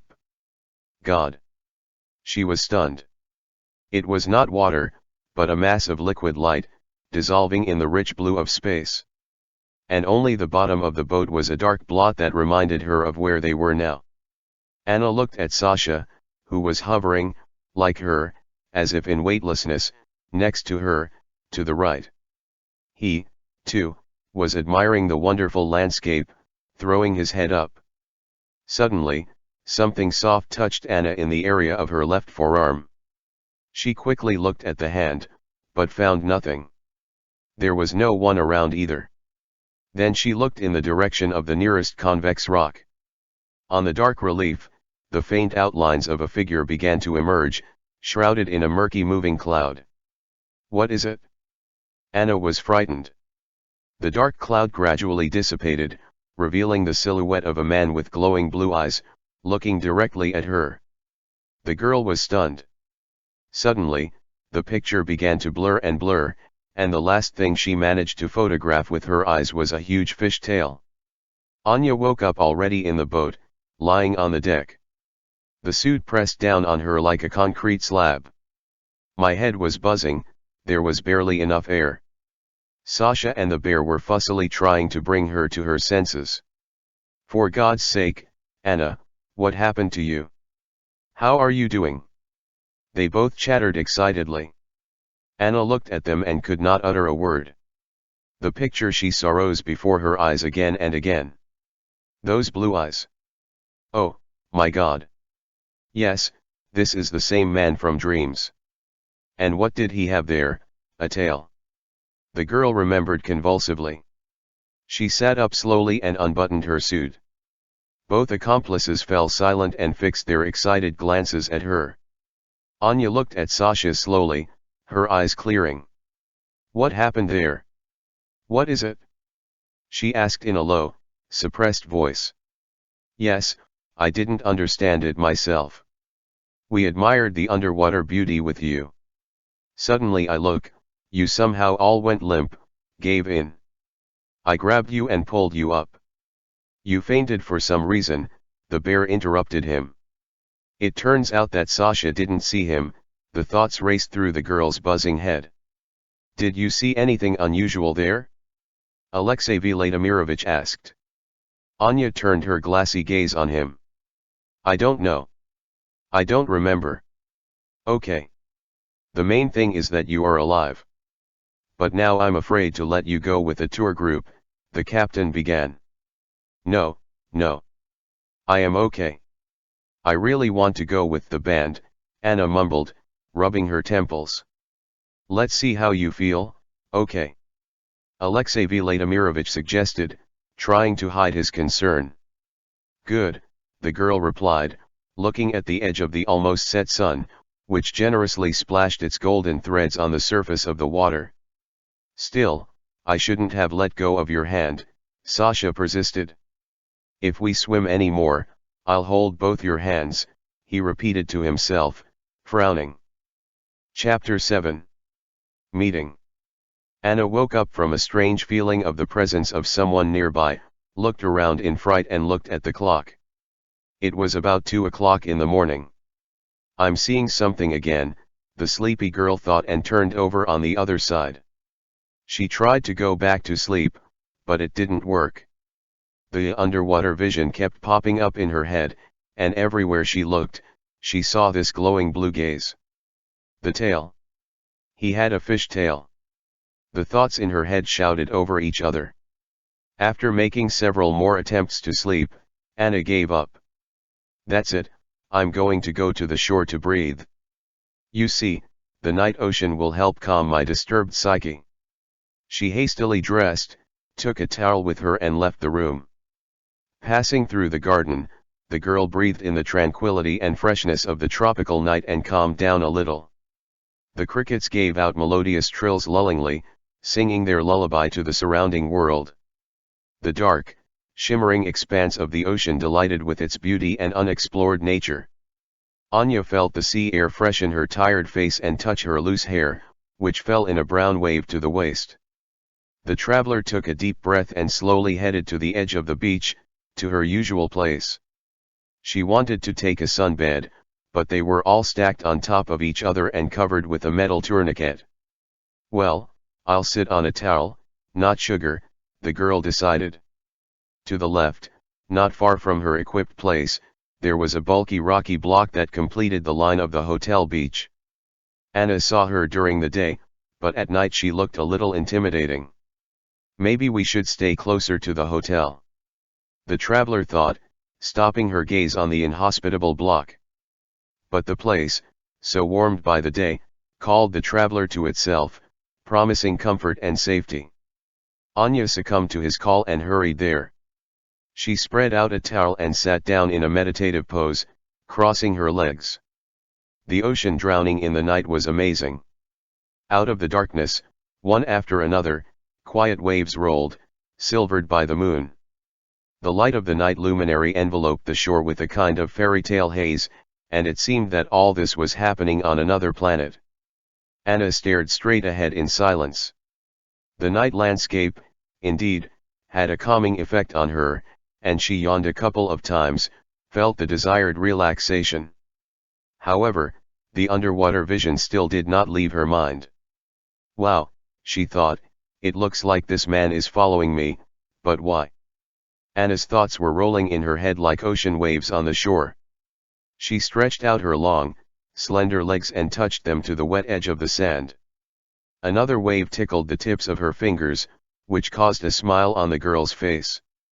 How affectionate and kind you are, ocean. I wish you could hear me like you used to. But I'm still grateful to you for everything, the girl said softly. The soft light of the moon illuminated the droplets of warm moisture that remained on the skin and playfully shimmered like diamonds. Anna lay down on her back and froze from the beauty that fell on her. Countless scattering of stars shone on the dark face of the sky, and it seemed that there was no end to this fantastic milky galaxy. As a novice astrologer, Anya already knew many constellations, but here, in this part of the sky, she could not find them. It's strange, why is there not even the largest constellation here, the Big Dipper? This, as far as I understand, is also the northern part of the sky, just like here. The girl mused. Because you're looking at him from a different angle, she heard a soft male voice in response. Who's there? Anna jumped up with lightning speed, stunned by what she heard, and turned around in fright to see the speaker. Your friend. Sasha, are you, or what? No. From fear, the girl was thrown into a cold sweat. She saw that there was no one nearby, but the voice sounded as if this friend was very close. I'm sorry, but you're scaring me. Where are you? Behind the stone? Anya quickly tore the towel off the ground with the intention of getting out of here as soon as possible. Yes, said the voice. And what is he doing there in the night? A thought of suspicion pierced her beautiful head. I'm here to see you, Anna. The girl was stunned. From behind a block of stone, illuminated by the soft night light, he appeared. The same long-haired man from her dreams. He swam out of the rolling waves washing the block, and, holding on with his hands, sat down on the sloping part of it. The moonlight streamed down his body, making his white skin glow slightly. He shook his head, and his long dark hair spread evenly over his shoulders and back, falling to his waist. Anna slowly turned her gaze to his legs. It can't be. The girl was horrified. A powerful fishtail was bending in front of her eyes. He said without opening his mouth. Anna shivered. Oh, my God. It was spinning in her mind. This is some kind of nonsense. From fear, she almost peed herself. The girl was about to run, but her body did not obey. Just like in a dream, a knife-sharp thought flashed through her clouded mind, ready to switch off. With a dumbfounded look, she glided over the man's body from top to bottom, from bottom to top, not believing her eyes. Her heart was beating like a machine gun burst, her breath was lost, and her mind was frozen, trying in horror to understand the improbability of what was happening. The man was large and tall, about 2 meters. His face was absolutely human. There were strange lines on the sides of his powerful neck, but it was difficult to see details because of the hanging hair and the darkness. He looked at Anya affectionately with his fish-like large, slightly glowing blue eyes. The girl's mouth was dry. She stood there, discouraged, and looked at this something and did not understand what was happening. Suddenly, Anna realized that she probably just fell asleep on the shore, and tried to pinch herself. But her hands seemed to turn to stone, which did not allow her to move even her little finger. Losing her mind, the girl mumbled softly, barely pronouncing the words. Who are you? I'm your friend, the man replied, still not opening his mouth. Anna realized that she could hear his voice clearly and clearly in her head, but his lips remained motionless. I must have gone mad, a thought pricked her consciousness. No, Anna, you're fine. And you're not sleeping. Don't be afraid of me. Let me tell you who I am, where I came from, and why I disturbed you. Anna was still looking at the night guest with horror and trying to pinch herself, and he calmly continued his mental dialogue. The girl noticed that his speech was different from ordinary human speech. The phrases were short, as if it was difficult for him to choose words, as if he was translating them from the language of another civilization. Anna, don't be afraid of me, and please don't be surprised that I'm talking to you in such an unusual way. This is what you people call telepathy. Unfortunately, I am unfamiliar with the articulation of human sounds, but believe me, telepathic language is an intergalactic language. And the fact that you can hear me now is happiness. I was afraid that you would not hear me, since humanity today does not know how to receive telepathic signals. Anna barely managed to stay on her feet from his monologue. Looking at the frightened girl with an incomparably warm look, the man continued.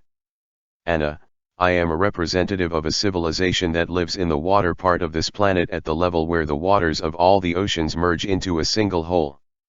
Simply put, I and my relatives live in the depths of ocean waters. This shouldn't surprise you. Humanity knows that the planet Earth consists mostly of water. And you, people, see only a small part of the representatives of the ocean inhabitants, which is available to you and your devices. To date, the oceans have been studied by mankind only for a tiny fraction. You can say that you don't know anything about them. You are only familiar with those inhabitants who live almost on the surface. The rest lie very deeply, and we live the deepest. Anna listened to him without breathing. It seemed that every word of his penetrated her frozen soul and awakened some sleeping islands of the unconscious in her. Gradually, she felt that her body thawed, and she pinched herself. But the vision did not disappear, and she did not wake up. The man continued. I've been watching you for a long time. And with special trepidation, I was waiting for your birth this time, because we have a meeting that can change everything. Don't be surprised, but it was I who brought you here to Cuba with the help of the light threads that connect us. This year, the universal gates open for meetings with those who are dear to you, even if you do not remember and do not realize it. On these dates, you can change the decision that led to an infinitely long separation from those you love, from those of which you are a part. The man made a significant pause, continuing to look at Anna affectionately. The girl, still in deep shock, silently looked at him with wide-open eyes. Her gaze greedily glared at the beauty of a man's face, and her excited mind was trying to sort out the fishtail. Anya felt a real ninth wave begin to grow inside her, in which all the usual understanding of the world is drowned. Slowly, she sank down on the towel and closed her eyes. As soon as she closed her eyes, her entire interior shrank into a tiny ball, ready to burst. In my head, as if in a fog, some tapes with accelerated plots of someone's lives began to flash like lightning. Were these really her lives? She was flying like a heavy stone somewhere into the black void, without feelings, without desires, without consciousness. Suddenly she woke up and found herself in the same place by the water. The waves gently rustled, washing the shore. Remembering that she had just seen a man fish here, the girl looked in his direction and, seeing the night guest in the same place, gave up. The man continued to say something to her, but she no longer heard, but only stared at him with all her eyes, having lost the ground of reality. Gradually, dawn began to break. The reflections of the morning illuminated the smooth surface of the ocean and two lonely figures frozen on the shore. Anya, not understanding anything, looked at his dark shiny tail, face, hair. Suddenly she felt a sharp, irresistible attraction to him. She wanted to throw her arms around his neck, kiss that beautiful face, snuggle up to his broad chest. She suddenly heard her hoarse voice, surprised at what she was saying. The man smiled gently and answered more affectionately than before. Alan, that's how my name will sound in your language. Alan. The girl repeated in confusion. And you were watching me. Her voice sounded again, but more confidently, giving the first signs of life. I have been watching you for more than 1,000 years in your chronology. I've watched all your lives. I was really looking forward to this meeting with you, Anna. The man from the ocean excitedly said, looking steadily at the lost girl. The first bright rays of the sun suddenly lit up the sky and lay on the water with gentle reflections. The unexpected cries of gulls flying by brought the girl back to life. Frowning, she looked at Alan, but in a different way. In the depths of her soul, she felt that she was no longer afraid of him and knew him for sure. Anna slowly got up and, without taking her eyes off Alan, took 2 decisive steps towards him. The warm morning waves touched her bare feet. Alan raised himself on his muscular arms and somehow straightened up all over. His eyes, already large, opened even wider, and the spreading fins at the end of his tail flapped nervously on the stone. Anya understood from the corner of her mind, which was clinging to reality, that all this looked like some kind of nonsense, an illusion, madness. But overcoming doubts and fear, she firmly decided to touch her vision.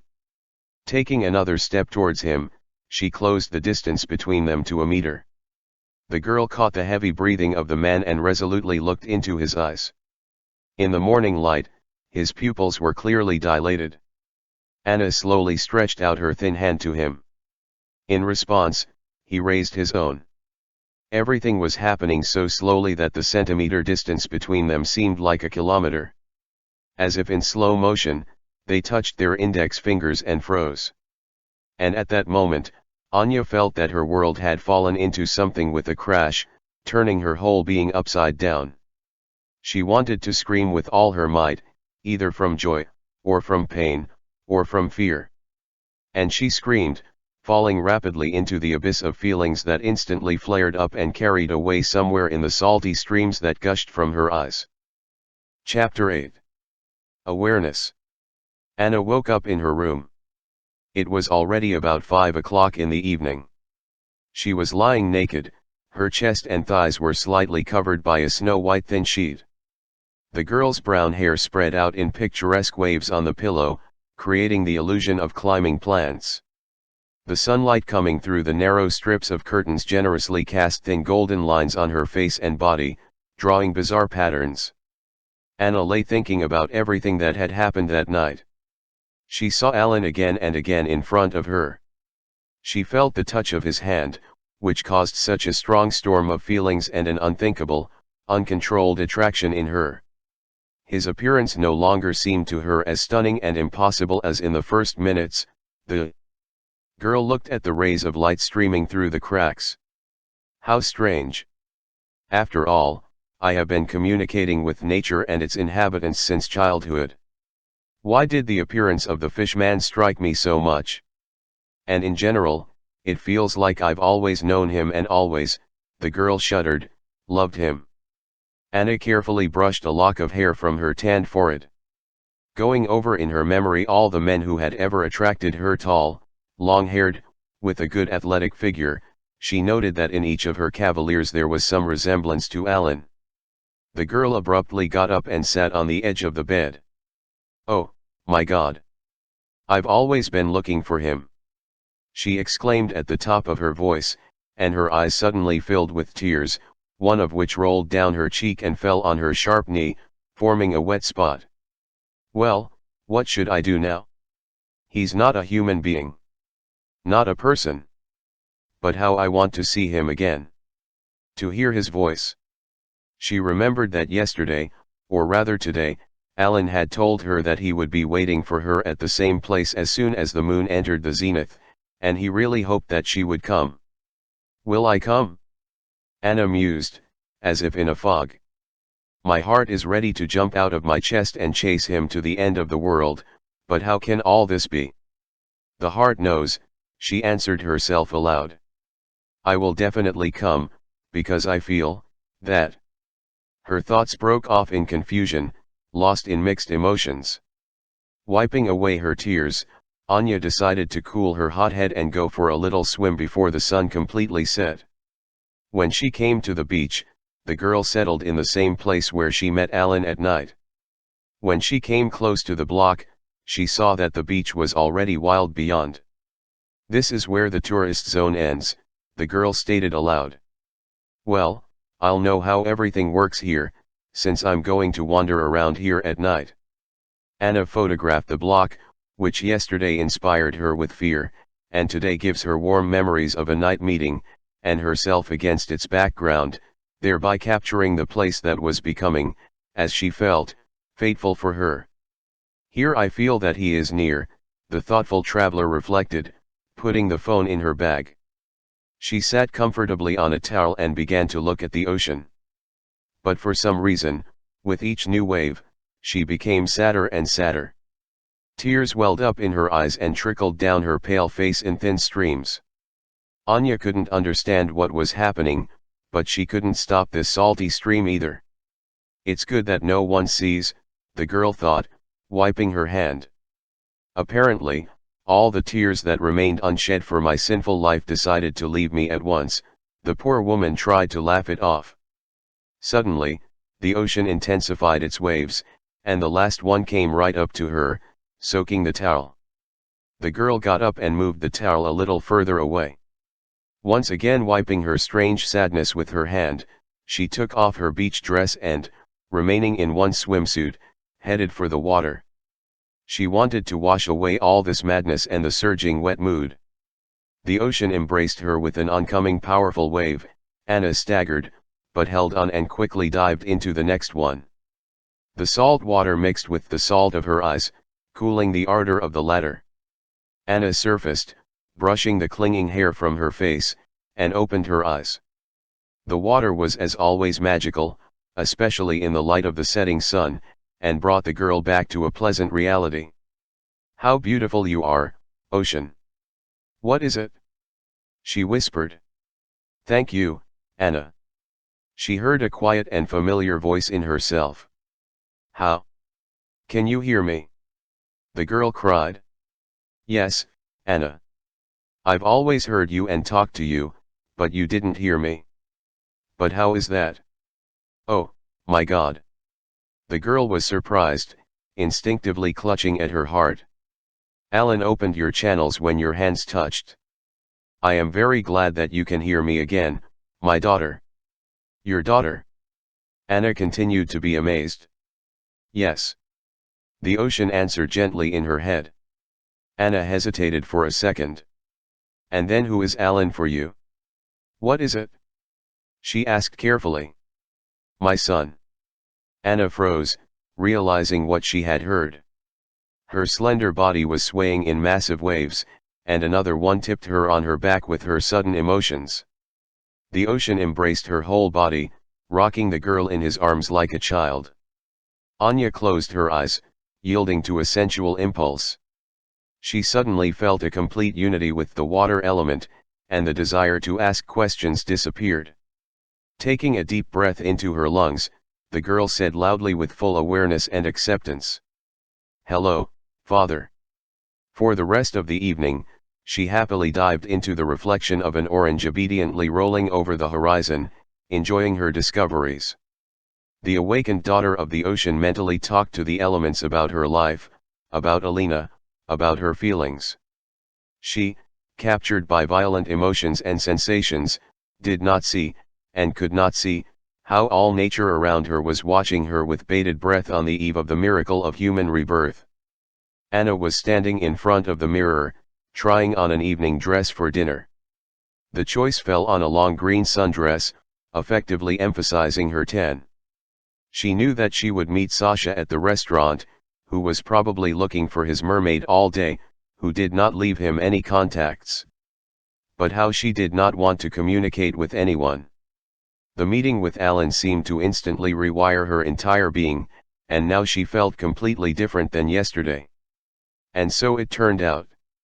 Right at the entrance to the restaurant, Alexander was sitting at the first table, puzzled.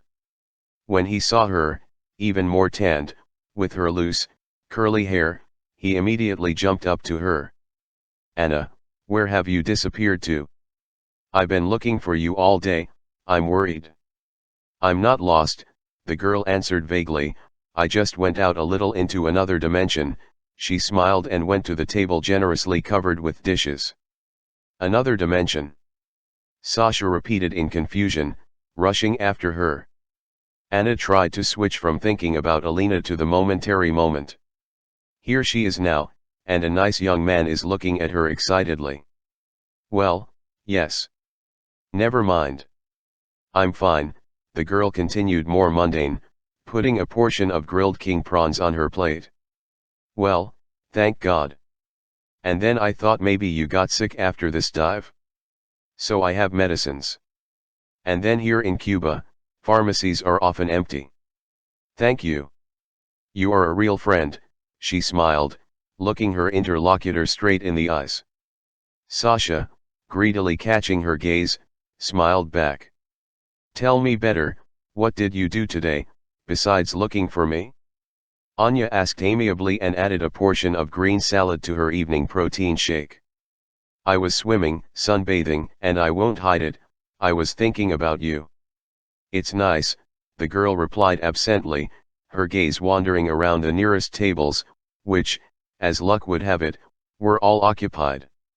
"So, let's go to my warm place. I see that you are now interested in nothing but food," Sasha offered, taking her by the elbow. They went to his table, where 2 misted glasses of orange juice had already miraculously materialized. Anya looked at Sasha questioningly.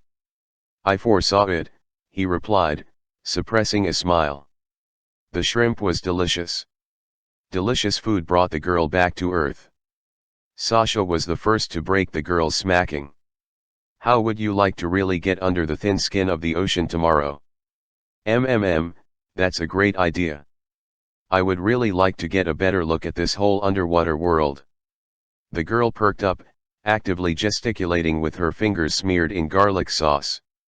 "Just let's not have any surprises, okay?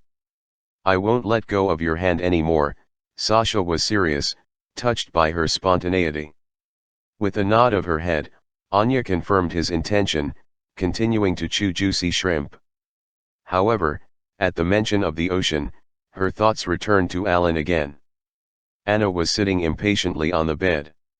She had already thrown a blanket over herself, and was fiddling with a towel in her hands. It was almost 12 o'clock in the morning, and there was very little time left before the meeting with Alan. The girl got up and went out on the balcony. The moon delighted with its perfectly round shape, and the moon path cast looked like a real silver carpet. "It's time," Anna said confidently and quietly left the room. Instantly, she found herself at the cherished place of their meeting with Alan yesterday. Here, as before, a block of rock stood alone, illuminated by the bright moonlight, and small waves hugged its foot almost noiselessly. Anna wondered if she had really gone mad and if she had dreamed all this last night.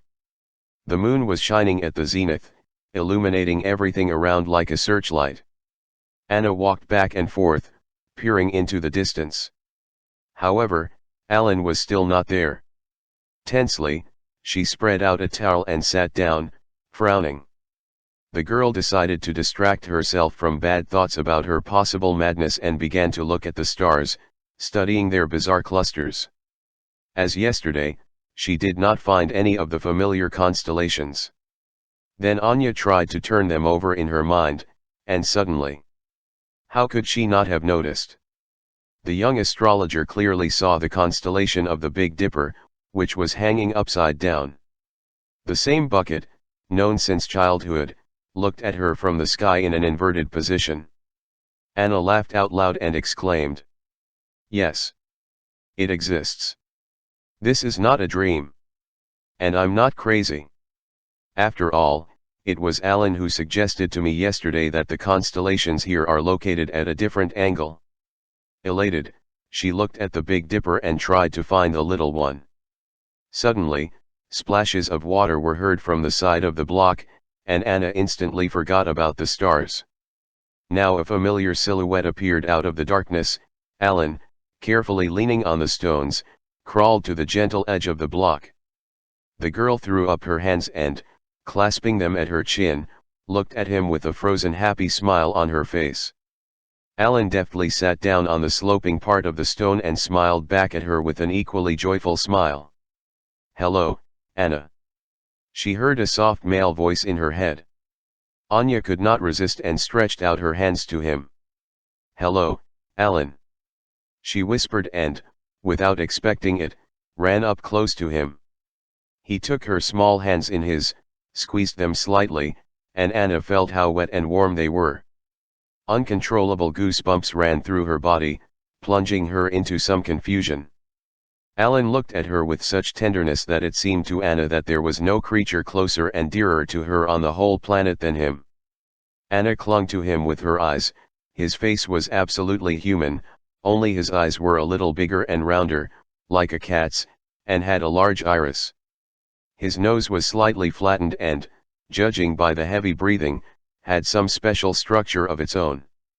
Alan's eyebrows and eyelashes looked the same as those of humans, only their hairs looked more like small thin flagella, neatly adjacent to each other.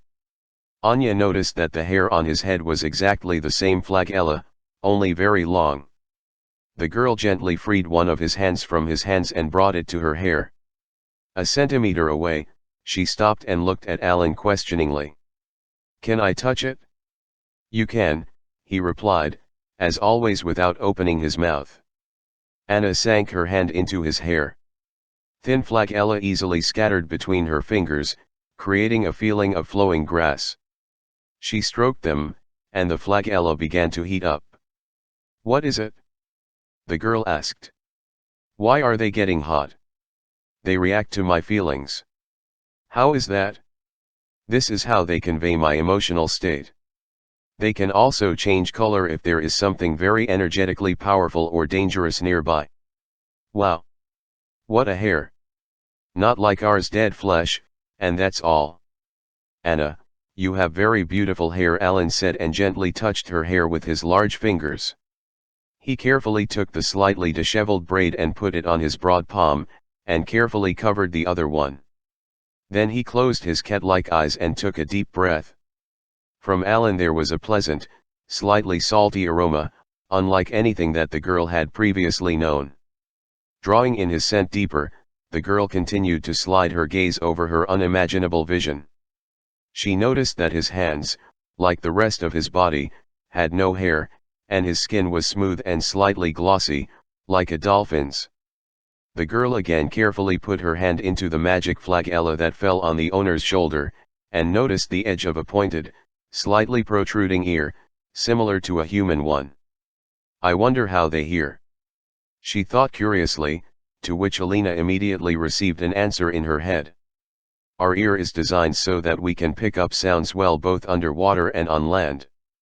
At the same time, our sound range is much wider than the human one. We also detect other spectra that are unfamiliar to you." Listening attentively to him, Anna stopped with her eyes on his chest with missing nipples. The girl frowned, looking at this unusual phenomenon for her. "We don't need them," she heard Alan's voice in her head. Then he slowly opened his eyes and gently looked at her focused face. "I see," Anya muttered in confusion and, confused, looked down. She didn't want to go into such intimate details right now. Rather, she simply contemplated everything that she saw, absorbing such a strange, but at the same time for some reason such a familiar image of the fish man. Alan held the girl's braid in his closed hands for a little longer, as if filling it with his energy, and then carefully returned the treasure to its place. "Anna, if you want to ask me something, then please ask. I will answer all your questions," he continued in his calm, low voice. "Also, you don't have to say it out loud. We can talk mentally. Just formulate your thought the way you formulate your speech." Anna thought for a moment, drowning in his incredible eyes. "I'll try," she said mentally, concentrating on every word she said, as if she were speaking out loud. "I can hear you," Alan's voice sounded in her head. "It worked." Anna smiled. "And how do you talk to each other?" The girl continued to train her mental speech. "In the same way, by telepathy," Alan said softly. "But we also have our own language." "I wonder," thought Anya, shifting her intrigued gaze to his neck, "and what are these folds on your neck?" "This is our respiratory system. You people call such things gills. We use them when breathing underwater. They filter out the oxygen. And here and now you breathe, like me, with your lungs." "Not really.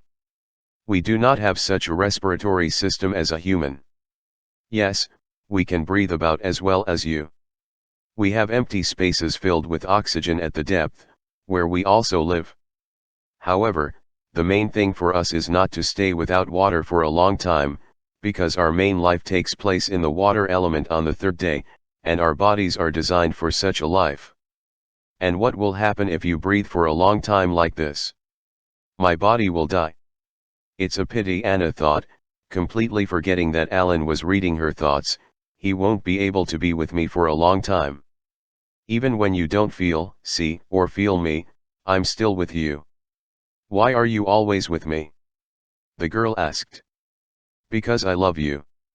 Anna was stunned by such a statement and asked in confusion. Do you love? Yes. Let me tell you something that it's time for you to remember. The girl drawled incredulously, and for some reason she instinctively approached him. Alan deftly picked up her slender body and put it on his bent tail, so that Anya did not have time to come to her senses. She did not expect such a turn and even gave a little squeal, but at the same moment she caught herself thinking that she liked this closeness and these strong hands holding her carefully, and these wet, warm knees.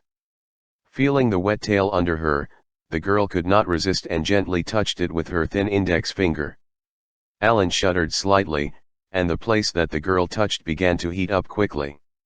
To the touch, the tail was elastic, wiry, and slightly velvety.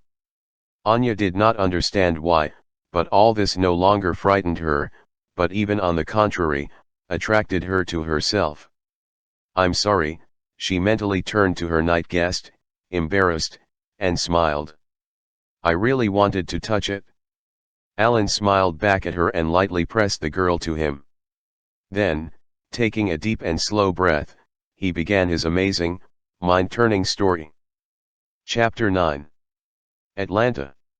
Many millions of years ago, when the planet was almost entirely composed of water, our civilization was born in the depths of its depths.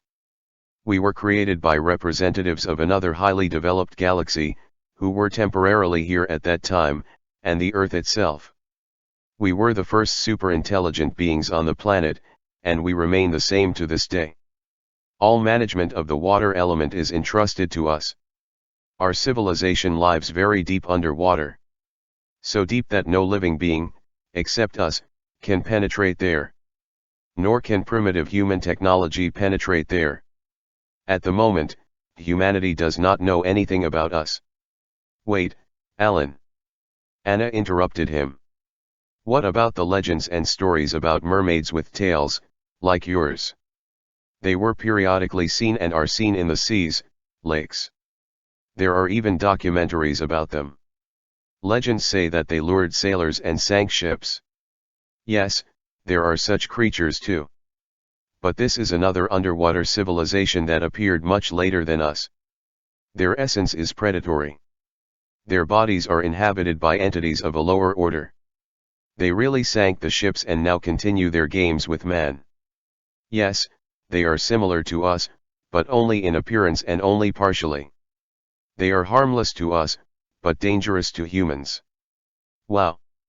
Anya blurted out loud, unable to contain her emotions from what she heard. And in this case, what is the name of your civilization? In your language, it will sound like mermaids. Rusali, Anna repeated slowly. So, it turns out that mermaids and mermaids are two different civilizations. The girl switched to a mental dialogue. Yes. Anna thought about it, looking at the waves, sprinkled with moonlight luminous dust, under her feet.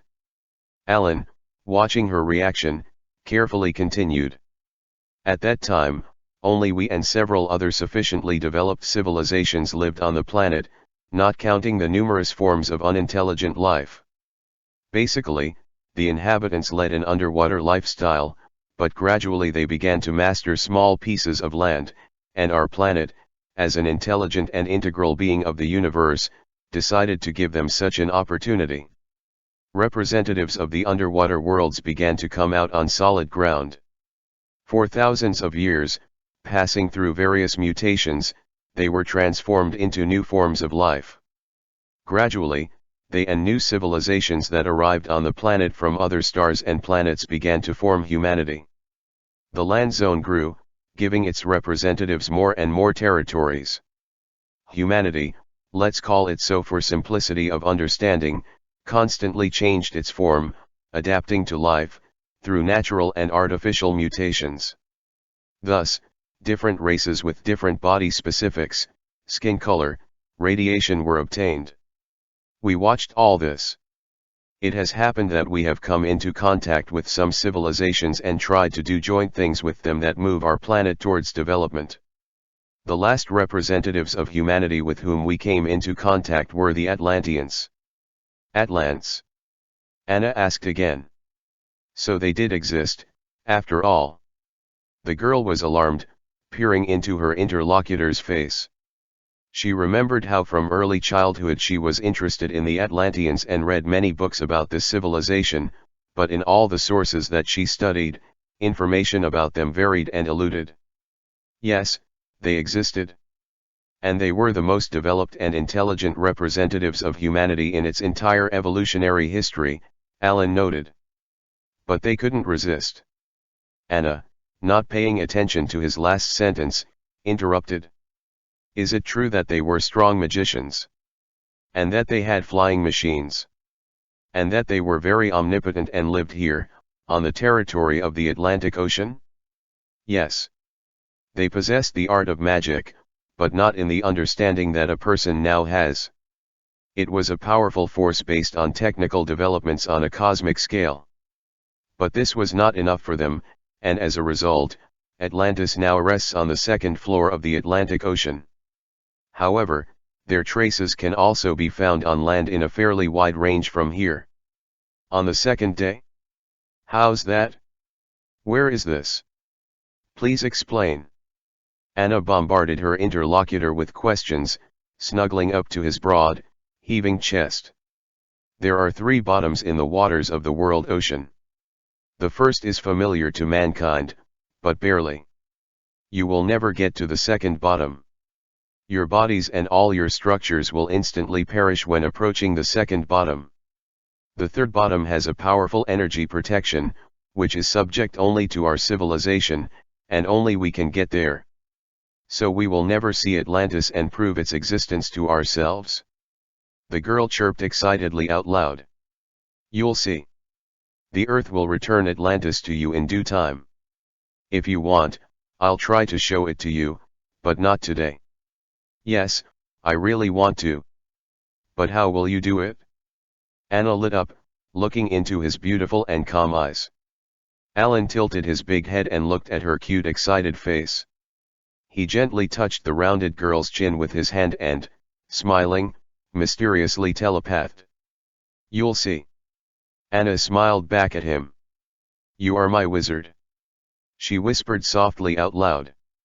They looked into each other's eyes, and Anna felt as if the whole world had suddenly disappeared, and there were only these bottomless blue bowls in which she was already irrevocably drowning. The girl completely forgot herself and, without controlling herself, reached for his lips. But Alan only looked into her dark eyes with the moonlight in the depths and ran the tip of his thumb along her chin. Then he raised his massive head and looked into the distance at the ocean. After a short pause, he continued. Anna, you were living there, among us, then. What? Am I there? In what sense? The girl rattled out loud in a daze, coming to herself and choking in suddenly surging emotions. Your mother was the high priestess of Atlantis. She perished with her in a terrible flood. And your father is the master of all the oceans on this planet. He is a representative of our race, Alan said a little tensely, anticipating a small storm of indignation. Anna abruptly recoiled from Alan, jumping off the tail into the water with lightning speed, and, frowning, took a step back. The girl looked at him intently and incredulously. What are you saying, Alan? Is this possible? I'm sorry, she said aloud. It was, Anna. If you want, I'll finish my story. No, wait. Anna replied incoherently. I just can't make sense of all this. I just don't understand. What am I doing here then? The girl said excitedly and looked at Alan like a lost child. She suddenly realized vividly that she had always felt her alienness among people. Her eyes glistened with approaching tears. Why? Tell me, then, Why am I here, among people? She repeated, as if in a delirium. Her beautiful face twisted, and she covered it with her hands and backed away. Tripping over a protruding rock, Anya could not resist and fell into the coastal waves. Her dress was instantly soaked and stuck to her shuddering body. Without controlling her feelings, she burst into tears, so much so that all the pain that was sleeping in the depths of her being and waiting for its release, burst out in an incomparably powerful stream. Alan instantly slid off the stone and was beside her. He put his arm around the girl with one hand, and began stroking her head with the other. Cry. Let all the pain of this separation, which has been aching in you for thousands of years, come out of your essence, he telepathed. Anna buried her face in his chest. Her shoulders were shaking, and her hands were clutching at the dangling flagella, as if they were the last threads connecting her to the reality that she was inevitably and irrevocably losing. Alan hugged her tightly and froze. The glare of the moon was reflected in his large, moist eyes, looking somewhere into the distance. Two such lonely figures, from such different worlds, sat huddled together on the shore of the Atlantic noisy abyss that had separated their lives for so long, but not their souls. Gradually, Anna's tears began to dry up, and she became quiet. The ocean gently embraced its children with wet hugs, and it seemed that he wanted to forever connect these two halves, so absurdly and for a long time scattered in time and space. Alan gently touched his lips to the top of the girl's head and gently ran his hand through her hair. Anya, sitting next to her beloved soulmate, whom, as she realized, she had been waiting for all her life, was silent, feeling the true grace pouring into her heart. Now she saw this love in the face. The same love that she always had a premonition of. Her soul greedily absorbed every drop of this most delicate substance, as if a dried-up desert absorbed a long-awaited, life-giving moisture into its sands. She wanted so much to grow together with Alan into a single whole and stay like this forever. Oh, how she wished that this night, which revealed the deepest secret of her existence, would never end. Alan, Anya called out to him softly aloud. And what was my name when I lived among you? Alan pressed the girl even closer to him and slowly, articulately, said. Atlanta. Chapter 10. The Amulet. The alarm went off at 9 in the morning. Opening her eyes with difficulty, Anna moaned listlessly. No, come on, it's a dive. I want to sleep so much. She fell asleep again, when suddenly she heard Alan's voice. Anna, wake up. An amazing day is waiting for you. Alan. The girl chirped, opening her eyelids. It's strange, for some reason, the drowsiness was removed by hand. Although, if Alan himself woke me up. She thought, feeling a surge of cheerfulness that came from nowhere. At 9:30 Anna had already come down to breakfast, where Alexander was waiting for her. Good morning, Sonia, he greeted the girl affectionately. Good morning. Sorry, I overslept a little, Anya mumbled, helping herself to a plate of morning goodies. It's okay. I think Alexey Vladimirovich will forgive us. And besides, we are already familiar with the information that he will now broadcast to other participants of the swim. That's right, Anna confirmed with a smile, snacking on fried eggs with bacon. That's what I would like more than anything in the world right now, so it's hot strong coffee. She purred and looked slyly at Sasha. Got it? Everything will be fine now, the young man replied. In the meantime, let's eat more, diving will take a lot of strength. They arrived at the place when the whole group was already boarding a pretty white yacht. Good health to those who are late. Alexey Vladimirovich shouted. We almost left without you, he teased them, helping the young people to board. I'm sorry, Anya drawled, it's because of me. I overslept a little. Nothing. You, the main thing, let's not have any surprises today, okay? I will let you go only on the condition that Sasha will be your shadow. The bear shook his plump index finger. Good, the girl smiled broadly. With a loud squeal, the white-sided ship started off in the direction of exotic places. This time they sailed long enough. Anna was sitting by the side and looking at the ocean. The inspired beauty mentally kissed every drop of it, every centimeter of the blue, boundless canvas. Thank you, my dear, my beloved. You gave me Alina. You brought me back to me. She was talking mentally with the elements. Anna, you're glowing all over today, Sasha, sitting next to her, said intrigued. Anya turned her head in his direction. Really? Am I glowing? Really? Yes, I'm just very glad that we are going to a real dive, for which I thank you very much. She answered and, standing up, kissed the guy on the cheek. I'm glad too, he replied shyly and looked into her happy brown eyes. Anya smiled sincerely and continued to admire the beauty around her. Sasha joined her with pleasure. Having arrived at the place, everyone skillfully put on their own suit. Anna found her second skin so native that she pulled it on in just a few seconds, looking forward to the dive. The girl intuitively felt that there was something for her there, at the depth. And besides, Alan himself had woken her up, and now she was not afraid of anything. Anna, are you ready? The captain suddenly appeared before her eyes and interrupted her thoughts. Always ready. The girl answered cheerfully, beaming with anticipation. Alexey Vladimirovich took her aside and said quietly. Do you remember our conversation on the plane about underwater civilizations? Yes, she said, puzzled. I'll tell you something now, but don't be scared, okay? Well, she replied, frowning. There are creatures like us living in this ocean. I'm sure you saw one of them last time. Is that true? Anna was stunned by the statement. What do you mean? That's all she could say. You saw a big man with a fish tail there, didn't you? Anna didn't know what to say. Anna, just tell me the truth. I'm not their enemy, and neither are you. Yes. The girl said quietly, not understanding why she confessed, because she was not going to tell a single soul about Alina.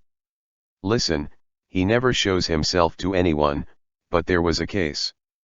In general, I immediately realized then that you had seen him. Anya, he's very nice.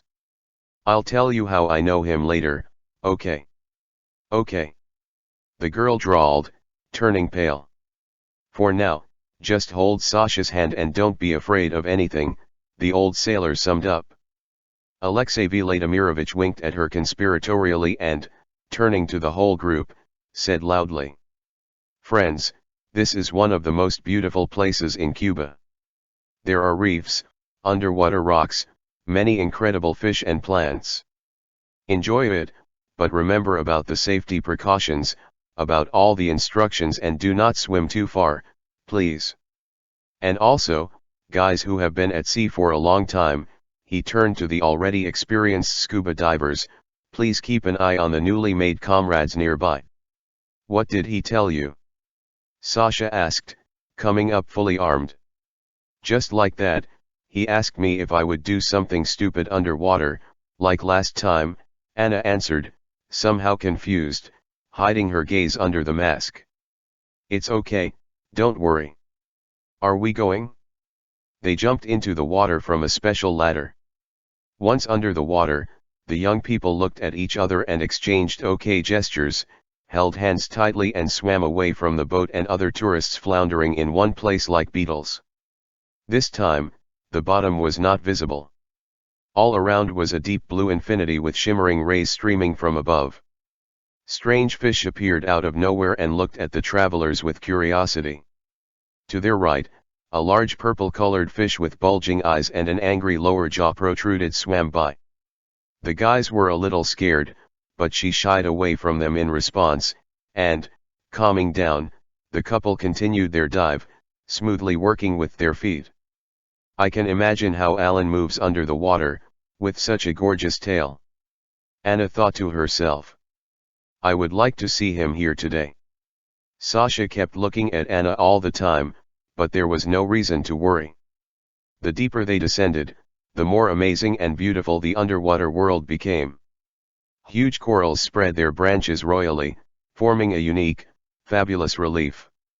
Colorful fish scurried between the sea thickets, then hiding from the man, then showing him their superiority and invulnerability.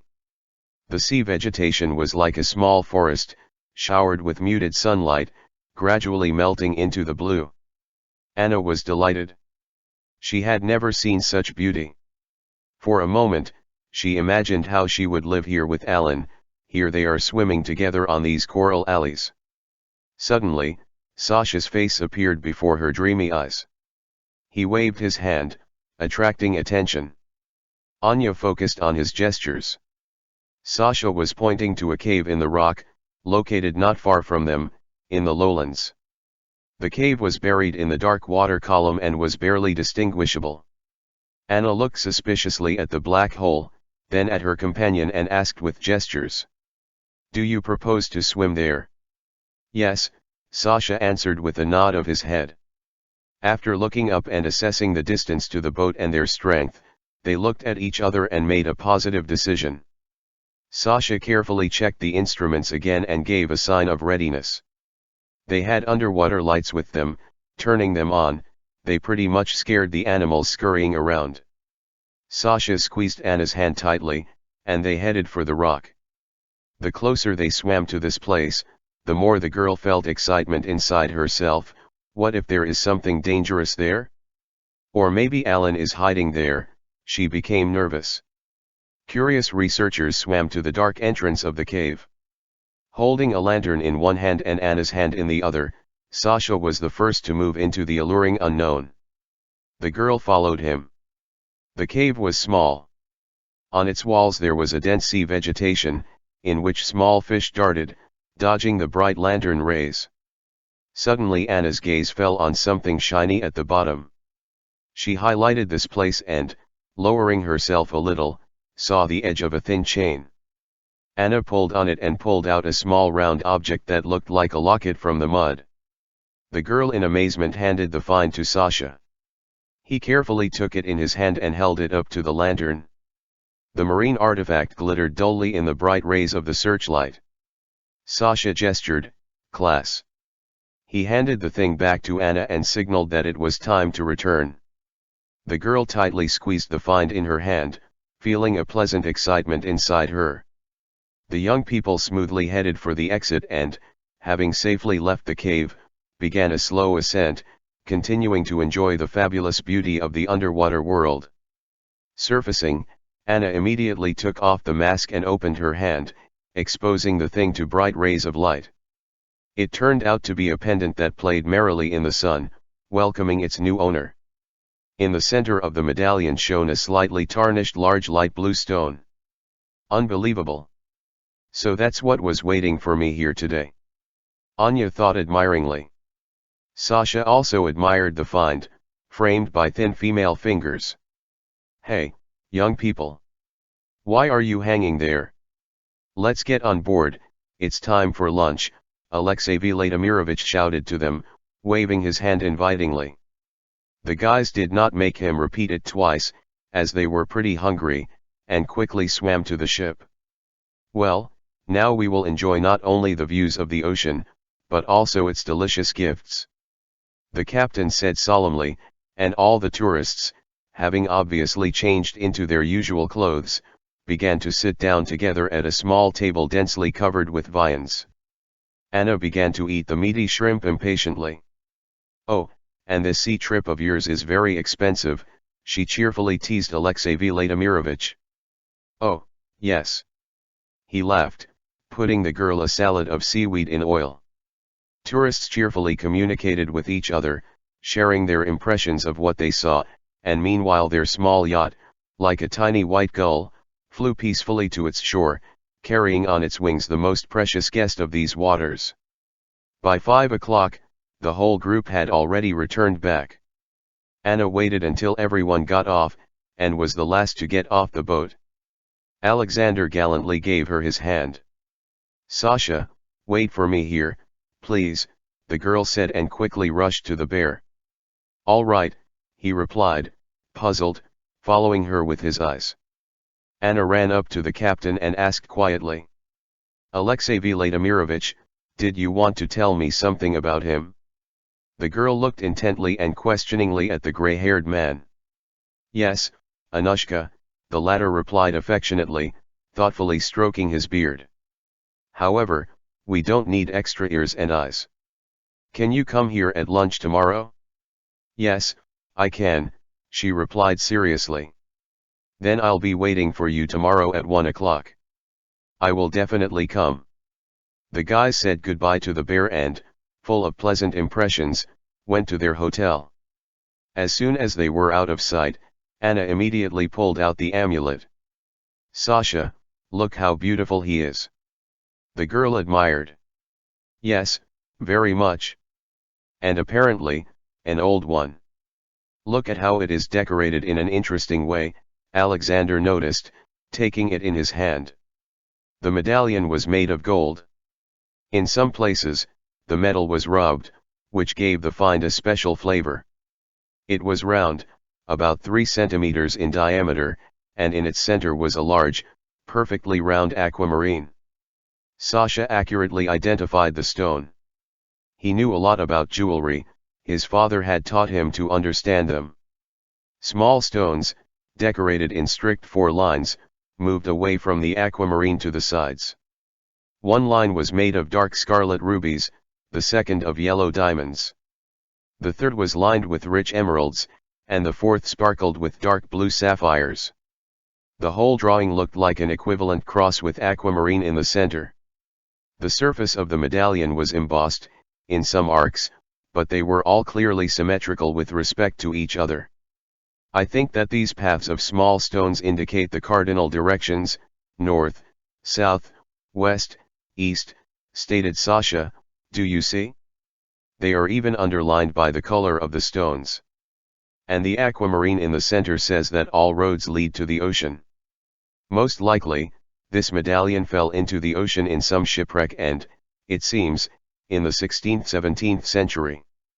It's strange that no one has found it here before. Probably, he was waiting for you, and, Sasha smiled mysteriously and, twirling the medallion between his fingers, handed it back to the girl. Oh, my God! Anna exclaimed admiringly. It turns out that the ocean has just given us a fortune. It turns out that it is, Alexander replied. The young man noticed affectionately, turning towards the hotel. Anna smiled slightly, but didn't say anything. She looked at the locket and realized that it was absolutely not accidental. Alan, the girl thought, Alan knows exactly what this thing is. They reached the hotel safely and sat down in the lobby to drink a cup of fragrant coffee. Anna was inexorably drowsy, after all, she had only slept for a few hours today. Sasha, thank you very much for this wonderful underwater walk, the girl sincerely thanked him. I'm glad you liked it, Alexander replied calmly, looking at her, slightly tilting his head to one side. His almond-shaped green eyes looked at her so kindly that Anna could not help noticing it and, embarrassed, said, "Well, don't look at me like that. Otherwise I'll disappear again." She smiled, hiding her tired eyes in her coffee cup. "Well, I won't," Sasha answered seriously and added, "I see you're tired. Do you want to relax?" "Yes," Anya answered shortly, yawning. "Go and rest. And in the evening I would like to invite you to a very tasty and beautiful place," Alexander hastily added, so that she would not disappear from his radar again. "Do you want to have dinner outside of our ship?" Anya joked. "Only if you agree," Sasha smiled. "I would love to have dinner with you in this delicious and beautiful place," Anna replied and looked affectionately at her new friend. Having arranged a meeting in the lobby at 9 in the evening, they each went to their own building. Going up to her room, Anna for some reason thought of Sasha with a hot spiritual warmth. How nice and sweet he is. And also smart, cute, polite. She found herself thinking that she liked him. Yes, I like it. I like it as a person with whom it is pleasant for her to communicate, to be near. Perhaps she even liked him as a man, but she no longer had the strength to analyze this, and when she reached the bed, she plopped into it as if into the sea, and immediately fell into a deep sleep. By the appointed time, Anna, neatly combed, went down to the lobby, where Sasha was already waiting for her, dressed in a green polo with short sleeves and denim shorts that accentuated his tan to hell. Anna, to the surprise of both, chose a similar bow, which caused the young people a pleasant feeling of consonance.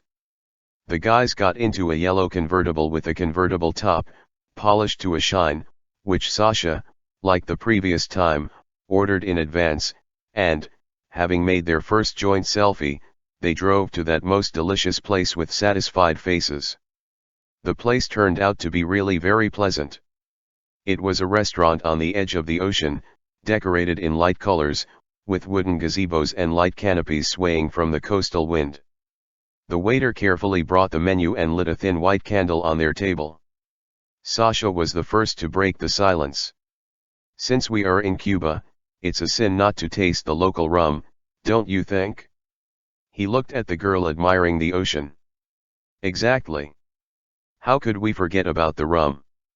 Anya was surprised. Sasha called the waiter and took a bottle of rum.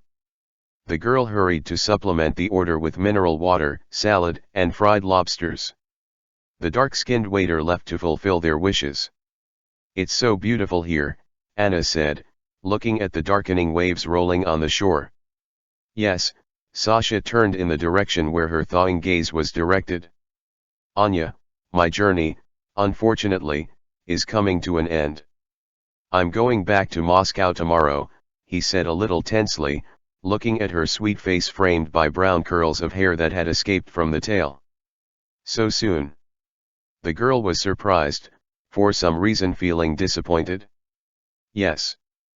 But I am very grateful to this place and fate that they brought me to you, Sasha added, smiling. And I hope that we will continue our communication in Moscow, he stressed, leaving a significant pause at the end of his speech. Yes. Of course.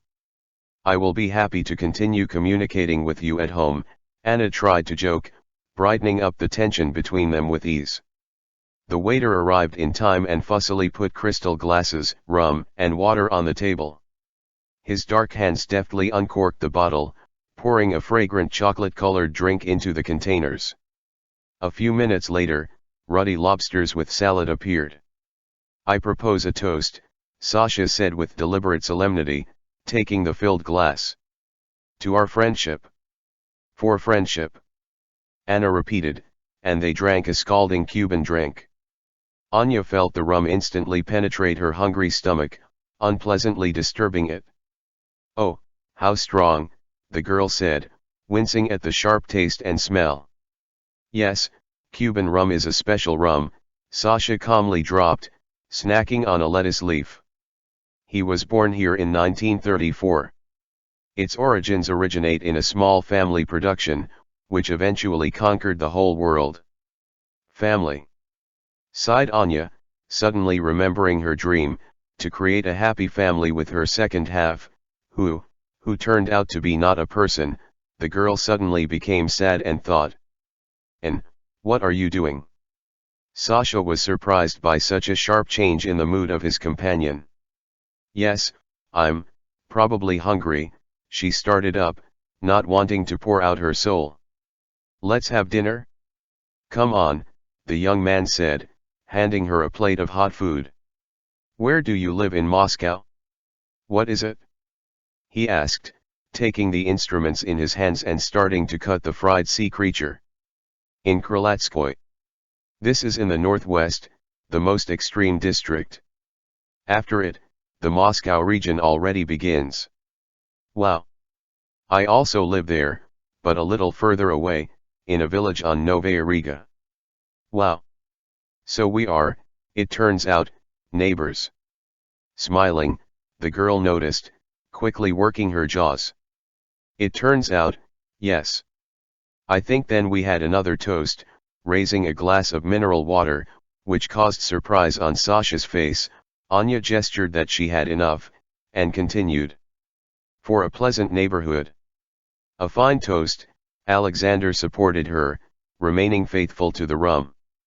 The young people enjoyed a pleasant evening and had conversations on various topics. And the more they talked, the more there was a pleasant rapprochement between them.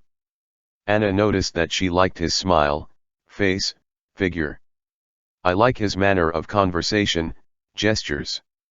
What a nice person he is, the girl noticed to herself. I wonder if I could ever love him. They returned to the hotel lobby by midnight. It's time for me to get ready, Sasha said with sadness in his voice, looking into Anna's eyes. Then it's time for us to part, the girl said quietly and, raising her eyebrows, added. Not for long. Sasha took her hand and drew her closer to him. Anna tensed a little. He tried to kiss the girl, but the beauty deftly dodged, offering him her cheek. I'll text you when I get there, okay? Sasha whispered for some reason. Yes, of course. Anya answered softly, still trapped in his strong arms. Do you mind if I meet you or send a driver to the airport for you? I would like you to get home in comfort and safety. Besides, as it turned out, we are the closest neighbors, Sasha continued to say in a low voice, not taking his eyes off her. Yes, I don't mind. Anna answered and gently, in a friendly way, kissed him on his clean-shaven cheek. Going up to her room, the girl felt a pleasant aftertaste of their evening. She thought about Sasha with deep gratitude, noticing in herself the awakening warm feelings towards him. But still, she did not find a kindling interest in him as a man in herself. And how could it be, when now only Alan occupied all her heart, soul, thoughts? As usual, before the door, Anya threw off all the social masks from her face and went inside. The cozy room was filled with the evening sea freshness coming from the open balcony. The girl stopped at the mirror in the spacious hallway and inhaled the moist air with her small, neat nostrils. Looking at herself in the reflection, for some reason she decided to completely undress. The mirror reflected her slender, tanned body with thin ankles. Anya let down her hair and slowly combed it. It seems that something is missing, the girl thought, reaching out for the medallion, which was safely hidden in the front pocket of her shorts. She slowly put the elegant gift of the ocean on herself and, looking at her reflection again, noticed that she looked very much like a representative of the Alina civilization. Only the tail was missing. Anna clutched the pendant in her hand and closed her eyes. There was a barely perceptible warmth coming from it right into the center of the palm. Alan, how grateful I am to you. She sighed, opening her eyes, and for a moment it seemed to her that the reflection in the mirror had changed. But at the same moment, the vision disappeared, leaving the same picture. Anya did not attach any importance to this and went into the room to put on a swimsuit. Then she threw on a beach dress, took a towel, a blanket, and headed to the shore, looking forward to meeting the most beloved and dear man to her. As usual, there was no one on the beach. Having spread out the towel in the usual place, Anna, while waiting, began to think about how she would now live on. Her vacation is coming to an end soon, but how will she get home? And why? Now that she has met Alan and knows who she is, the whole old world for her has become just a piece of fluff, irrevocably flying into the past. Yes, of course, she continued her usual social life, but this life was no longer a mystery for her, in the labyrinths of which she had once been lost. From the top of her head to her heels, she felt a transformation raging in her, which mercilessly changed her entire trembling being. Alan. She repeated this strange name to herself, feeling how an unprecedented beauty feeling opens in her heart with the most delicate bud. She had never been visited by such a thing before. There were infatuations and even passion, but so be it. How has he changed me in the last few days? Yes, this is the same love. The very feeling that I was waiting for and anticipating, Anya summed up aloud with a sigh. Her hand instinctively reached for the amulet, as if it contained a power that grants wishes. She rubbed his smooth stones and said, "How I would like to stay here, with Alan, forever, forever." The ocean gently washed the shore, but Alan was still not there. Anna went to the waves and listened to their noise. Everything was quiet. She looked at the brilliant moonlight path that beckoned to her. Maybe I should go for a swim, the girl suddenly decided. Without thinking twice, she took off her dress and went into the dark water. The ocean embraced her fragile body like fresh milk, rocking it on the waves. Anna felt a fierce desire to take off her swimsuit and completely surrender to the elements. With a deft movement of her hands, the girl quickly got rid of the interfering rags and, crumpling them, sent them to the shore. She slowly sat down in the water up to her neck, and then plunged with her head and, making a jerk from her place, swam under the water for a few seconds and surfaced. Her hair gently wrapped around her body, creating a feeling of clinging algae. Anna lay face up on the waves and spread her arms. There was not a cloud in the sky, just like in her awakened soul. The girl closed her eyes, feeling how she merged into a single whole with this place, with the ocean, with the galaxy. A pleasant feeling of calm, harmony, and quiet love pierced her entire being. A sudden splash and fluctuation of the water suddenly disturbed her peace. Anna opened her eyes and jumped to her feet. A human silhouette was moving straight at her from the dark waters. Anya was a little scared and stepped back, thereby exposing her breasts. She was looking at the approaching figure and was ready to jump out of the water at any moment. "What if it's not Alan?" she asked anxiously. "It's me, Anna," she heard his voice in her head. "You scared me." The girl was indignant, coping with her emotions. Meanwhile, Alan swam very close to her. His hair was pulled back, exposing a powerful torso covered with water droplets that slowly rolled down and sparkled in the moonlight, which gave him a fantastic sexiness. "My God! Well, how can you be so indecently beautiful?" Anya admired, forgetting that she was standing in front of Alan with her breasts bare. "You're very beautiful too, Anna," she heard his velvety voice. "Oh." The girl caught herself, quickly looking at herself, and sat down in the water. "You shouldn't be shy about your body," Alan continued. "Besides, when it's so beautiful." Anna smiled and swam close to him. "Do you think the human body is beautiful? The human body is designed for human life. But your human body is especially beautiful, because you live in this body, Atlanta," Alan said gently, looking at the slightly confused girl. "Atlanta," Anna repeated slowly after him, feeling the pleasant closeness of their naked bodies. Alan sat down in the water, being on the same level with her. He gently touched her hair with his palm, then ran his hand along her cheek, slowly moving to the cleavage area, and stopped near the amulet. Anna trembled. Never in her life had she experienced such a thrill from touching. She closed her eyes in pleasure, and her breathing deepened. She so wanted Alan to continue the path of his palm on her body further, but he persistently held his hand at the amulet until the girl opened her eyes. "I found this amulet today in a cave underwater," she said almost in a whisper, forgetting that they were communicating mentally. "I know," she heard a small, beloved voice in her head. Alan carefully took the amulet in his soft fingers, touching the girl's skin, which made her almost moan with pleasure. "God, what is happening to me?" Anna mentally pleaded. "The same thing happens to me," Alan replied, looking tenderly into her dark, shining eyes. His broad palm gently touched her neck again and moved to the back of her head. He pulled the girl slightly towards him so that their faces were very close. Anna could feel his slow, snuffling breath. Her burning eyes ran over his face, greedily digging into his perfect features. Alan slowly brought her face closer to his so that their foreheads touched, and then, after a second, their lips touched, the ground disappeared from under Anna's feet. It was as if she was flying down or up somewhere from a cliff, having lost the sense of time, space, flesh, and blood.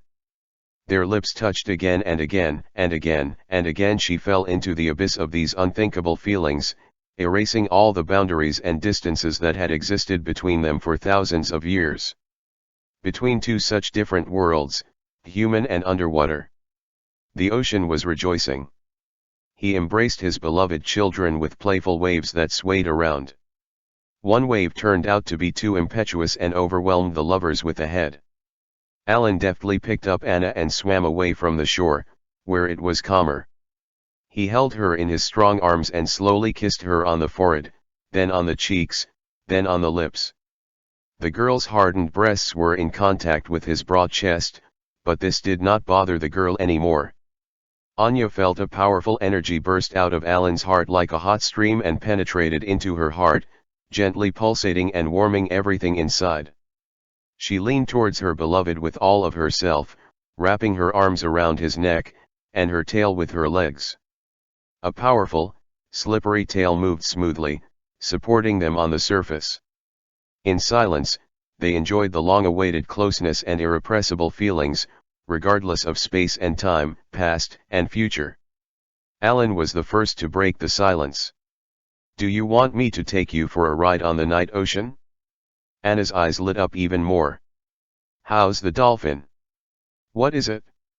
she asked jokingly. Like a dolphin, her interlocutor smiled, brushing a clinging strand of hair from her incredibly enthusiastic face. "I want to!" Anna exclaimed aloud, smiling from ear to ear. Alan rolled over on his back and deftly hoisted the girl on his stomach. Anya was seriously excited by the feeling of contact of her naked crotch with his hard abs. He wrapped his arms around her waist and, making sure that she was holding on tightly, swung his tail with a flourish. "Oh, my God!" Anna could not hide her delight. She had never experienced anything like this. The night ocean opened its boundless embrace before her, and its salty warm waves gently touched her body, licking every cell of it. Alan almost completely went under the water, but at the same time deftly held the girl on his stomach with strong hands. His tail was very powerful and strong, and with each swing they were rapidly moving away from the shore. So they raced along the silver moon path somewhere in the distance, and she felt that for the first time in her life she was finally happy.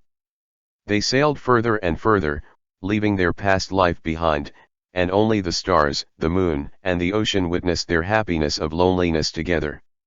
Alan stopped and came out of the water, still holding Anna tightly in his arms. He held her to him like a jewel and asked, "Did you like it?" "Very much," Anna blurted out loud, snuggling into his arms. "I'm glad," Alan telepathed, flushed. Anna could feel the warmth coming from him, especially from his hair flagella, which she liked so much. "Alan, tell me, please, about this amulet," the girl said softly and touched her hand with her present of the ocean today. "This amulet once belonged to you, Atlanta," her beloved answered with a quiet tremor. Anna was silent, drowning in his arms, and gently stroked a strand of hot hair. Alan continued. "When you left us for the world of people, you got into the cycle of human lives? You were constantly reborn in different bodies, both male and female. Once you sailed on a ship on this ocean with your father. Your family was a noble family, and you were being taken to be married off for political reasons. You knew about this and were very sad, but you did not dare to resist the will of your father. Standing on the edge of the ship, you looked at the ocean, distracted from the sad thoughts of the upcoming marriage without love. You looked almost exactly the same as you do now. However, as in all his other incarnations. How is it the same as now?" Anna asked in surprise. "Your essence, like mine, has certain features and parameters, according to which it forms a physical body for itself. The essence always remains itself, and this is reflected in the appearance of the body in which it lives. A little more or a little less height, hair color, or other minor changes are already features of the terrain, climate and other conditions where the body is formed. But the main parameters and reactions, all this remains the same. And even when you were a man, you were very similar to yourself, as you are now. It's interesting. Anna thought. That day, Alan continued, your ship was sailing in these waters, and standing on the edge of the deck, you felt an incomprehensible feeling of kinship that suddenly arose in you to these places. I watched you from the side, incredibly bored. A storm was coming, but it didn't scare you, and you didn't leave. A sudden strong wave tilted your ship, and you, unable to resist, fell into the water. I saw you hit your head on the side of the ship and lost consciousness. I was there in an instant and brought you to the surface. The clouds were thickening, and the waves were getting stronger and more dangerous. In addition, it began to rain heavily. I tried my best to stay on the surface so that you could breathe. I looked at your face, so dear to me, and my feelings were like the indignation of the ocean. At that moment, I made the decision not to return you to people, contrary to all the laws of the universe. Through the wet translucent dress, I saw this amulet on your chest. And then what happened? Anna asked excitedly, starting to shiver slightly either from what she had heard, or from the coolness of the night. Alan pressed the girl even closer to him and began to rub her body with his big palms, continuing to tell. I held you in my arms, maneuvering through the bubbling waves. Suddenly, you started to come to your senses. As soon as you opened your eyes, you saw me. The waves rocked us strongly on their backs, and the next one plunged into the abyss. I hurried to surface, and then you felt my tail, and your so beautiful face twisted in a spasm of horror and disgust. You started screaming and struggling, looking at me like a monster, and then I realized that there was a huge gap between us, which, no matter how much I wanted, I could not overcome alone. I pulled you closer to me and quickly swam after the ship. When you realized that we were sailing towards your ship, which was desperately struggling with the sea element, you stopped fighting and only looked at me with your frightened eyes, which were dearer to me than anything else. With difficulty, we swam very close to the ship so that your people could see us. With shouts, they threw ropes to us, flapping helplessly in the wind. You grabbed one, but suddenly turned around and looked at me. At that moment, I felt all your feelings mixed up and turned into the same waves that raged around. Alan gently looked into Anna's bright eyes and gently kissed the girl on the forehead. Then he continued. The waves did not subside, and we had to hurry. I gave you a lift, and you quickly took off the medallion and handed it to me. Your people deftly pulled up the rope and in a couple of minutes they lifted you on board. Once on the ship, you turned around and looked at me intently. I remember that look. Obeying your request, I instantly disappeared under the water, clutching in my hand your priceless gift, this amulet. Anna was trembling, pressing her whole body against Alan. Tears were streaming down her sad little face. She tried to stop them, but they treacherously rolled down and touched his chest, hair, which made the flagella become hotter. They swam to the shore. Anna, Alan carefully telepathed. Your body may get hypothermia. With that, he carefully placed his sobbing treasure on his back. Hold on, Anya heard her favorite voice in her head, now we will swim faster. The girl tightly wrapped her arms around Alan's neck, and her legs wrapped around his waist. He plunged into the water and rushed to the shore faster than before. Chapter 11. Atlantis. Once on the shore, Anna wrapped herself in a warm blanket and, rubbing her hands, sat down on a soft towel. Enjoying the emotions she received, she smiled quietly. Alan settled down in the same place as usual, on a gentle rocky ledge near her. Alan, please tell me about those distant times. About you, about me, about us.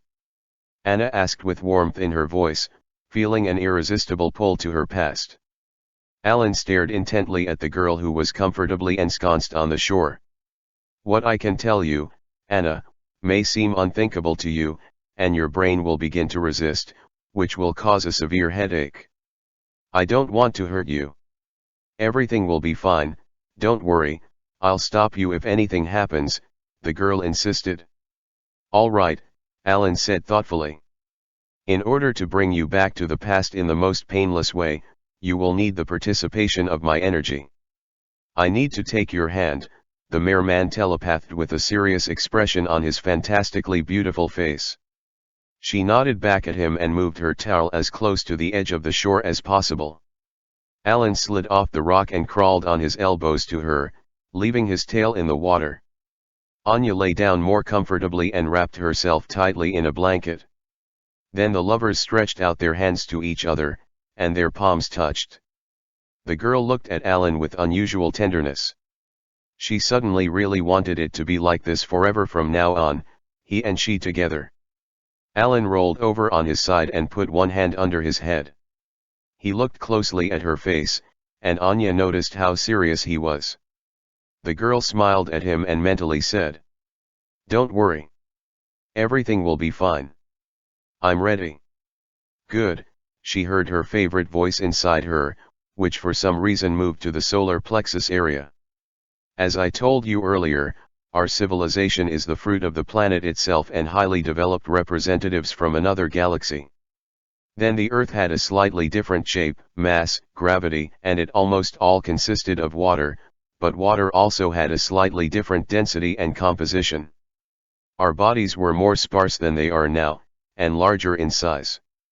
The Earth, as a rational being, loved us very much, entrusting us with the management of its main element, water. We are its keepers to this day. Of course, then in the oceans, as well as on land, other life was generated, but it was more primitive. So everything grew, connected, multiplied. The earthly civilizations that came out of the water developed surprisingly rapidly. Others, intelligent representatives of the land, came to Earth as refugees and guests from neighboring planets, star systems. As you understand, it was a very, very long time ago. And how long ago? Anna asked. So much so that any chronological calculations from any coordinates known to you now will be false. After all, then time and space also had slightly different parameters. Anna looked at Alan, trying to think back to those times. She felt his warm and moist palm and caught a slight tingling sensation that seemed to go from the center of his palm to hers. Alan, after making a short pause, continued. Along with other extraterrestrial representatives, the Atlanteans also arrived on our planet. They arrived on a large spaceship. This spaceship still exists today. This is the moon. The moon? Anna exclaimed aloud and turned her astonished gaze to the yellow sky lantern. Yes, the moon is an Atlantean spaceship. They stopped it near the planet, which caused a huge fluctuation of water and a number of large tsunamis, which, in turn, changed the usual way of life of the inhabitants of the planet. Anna got up on her elbows and clung with devouring eyes to the slightly waning moon, which habitually hung in its place and illuminated the night gloom. Anna, you should relax and just listen, otherwise you will have a headache and I will be forced to interrupt my story. Okay, the girl came to her senses and lay down on the towel again, calming her emotions. I'm listening to you and I promise, I won't ask any more questions. At least for today, she added, and looked affectionately at her lover. Alan, remaining serious, continued.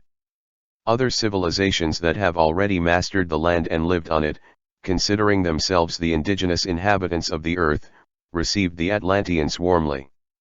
The Atlanteans settled in the place where this ocean is now located. Alan nodded towards the blackening distance. Then there was a whole continent with buildings unique in their architecture and technology, amazing vegetation and wildlife. The Atlanteans were tall, with long thin arms and legs, pale-faced, fair-haired. Especially beautiful were their slightly blue, silver-tinged eyes. The first, wisest ruler, who brought them to our planet, was called Atlas. This is how his name will sound in your human language. The name Atlanteans came from his name. At that time, the Atlanteans were very intelligent and developed. They were masterly masters of technology and at the same time lived in harmony with nature. Their main strength was in the huge mineral pyramids and crystals, where they generated powerful energy from space. They also possessed, as you call it now, magic that could significantly affect the entire planet and its inhabitants. The Atlanteans lived for a long time in their bodies, without rebirth. But gradually their bodies became more earthly and began to grow old. And then their bright minds were seized by the desire for immortal life. More precisely, they were inclined to this by representatives of another civilization. They, like the Atlanteans, were aliens, but weaker in strength, but very cunning. Having fallen under their imperceptible influence, the Atlanteans fell ill with the idea of immortality and began to develop genetic engineering, which resulted in various forms of life, such as mermaids, sirens, centaurs, gorgons and many others. And what is this other civilization? Anna asked carefully. This is a civilization from another star system that arrived on Earth a very, very long time ago. People still know about them today and have given them numerous names. We call them manipulators. Then they expanded their space possessions and purposefully populated the Earth under the guise of good neighbors. As it turned out later, these are insensitive, evil creatures with genes similar to those of insects. They quickly mixed with people and took the form of a human. But they can be easily identified by two common features, a thirst for power and insensitivity. At that time, manipulators desired their autocracy on our planet and began to set other civilizations against each other by cunning. This lot fell to the Atlanteans and an equally strong neighboring civilization, Hyperborea, as you call it. The Atlanteans knew about us and communicated with us. And we were happy to communicate with them. We also had contact with other advanced civilizations on land, coming out of the waters to them, as I am now to you. We taught our land friends a lot, passing on to them knowledge about the planet and the basics of harmonious life and development here. That's how your parents met. Your mother, Aurora, was the most beautiful and wisest priestess of the Atlantean civilization. And your father, Arus, is the patron and ruler of all the seas and oceans of this planet. They fell in love with each other at first sight. The fruit of their earthly love was you. They named you Atlanta, after the first ruler of Atlantis. You were born without a fish tail, but with functional fins on your legs, which allowed you to move comfortably in the water. Your toes were slightly longer than normal human and had thin webbing. Your respiratory system was supplemented with the similarity of gills, as I have now, but it is more adapted to life on land. Thus, you could live freely both on land and underwater, which made you special and perfect among all of us. You connected two worlds, terrestrial and underwater. You became the most valuable gift for everyone, and even the planet itself was proud of you, its creation. Living both underwater and on land, you told the Atlanteans deep information about underwater life, coming from the sources, which they then used in their technical developments, including the construction of underwater cities. Anna lay there and couldn't believe her ears. Goosebumps ran all over her body, whether from the wind, or from the information she received. But she promised to be silent and firmly decided not to ask any more questions. Gradually, Alan's voice began to sound lulling, and his palm seemed to merge with hers, and the girl fell into a doze. Anna was standing with bare feet on a smooth floor lined with colorful mosaics. The purest turquoise water splashed nearby, licking the edges of the pool. Atlanta. She heard a deep female voice behind her.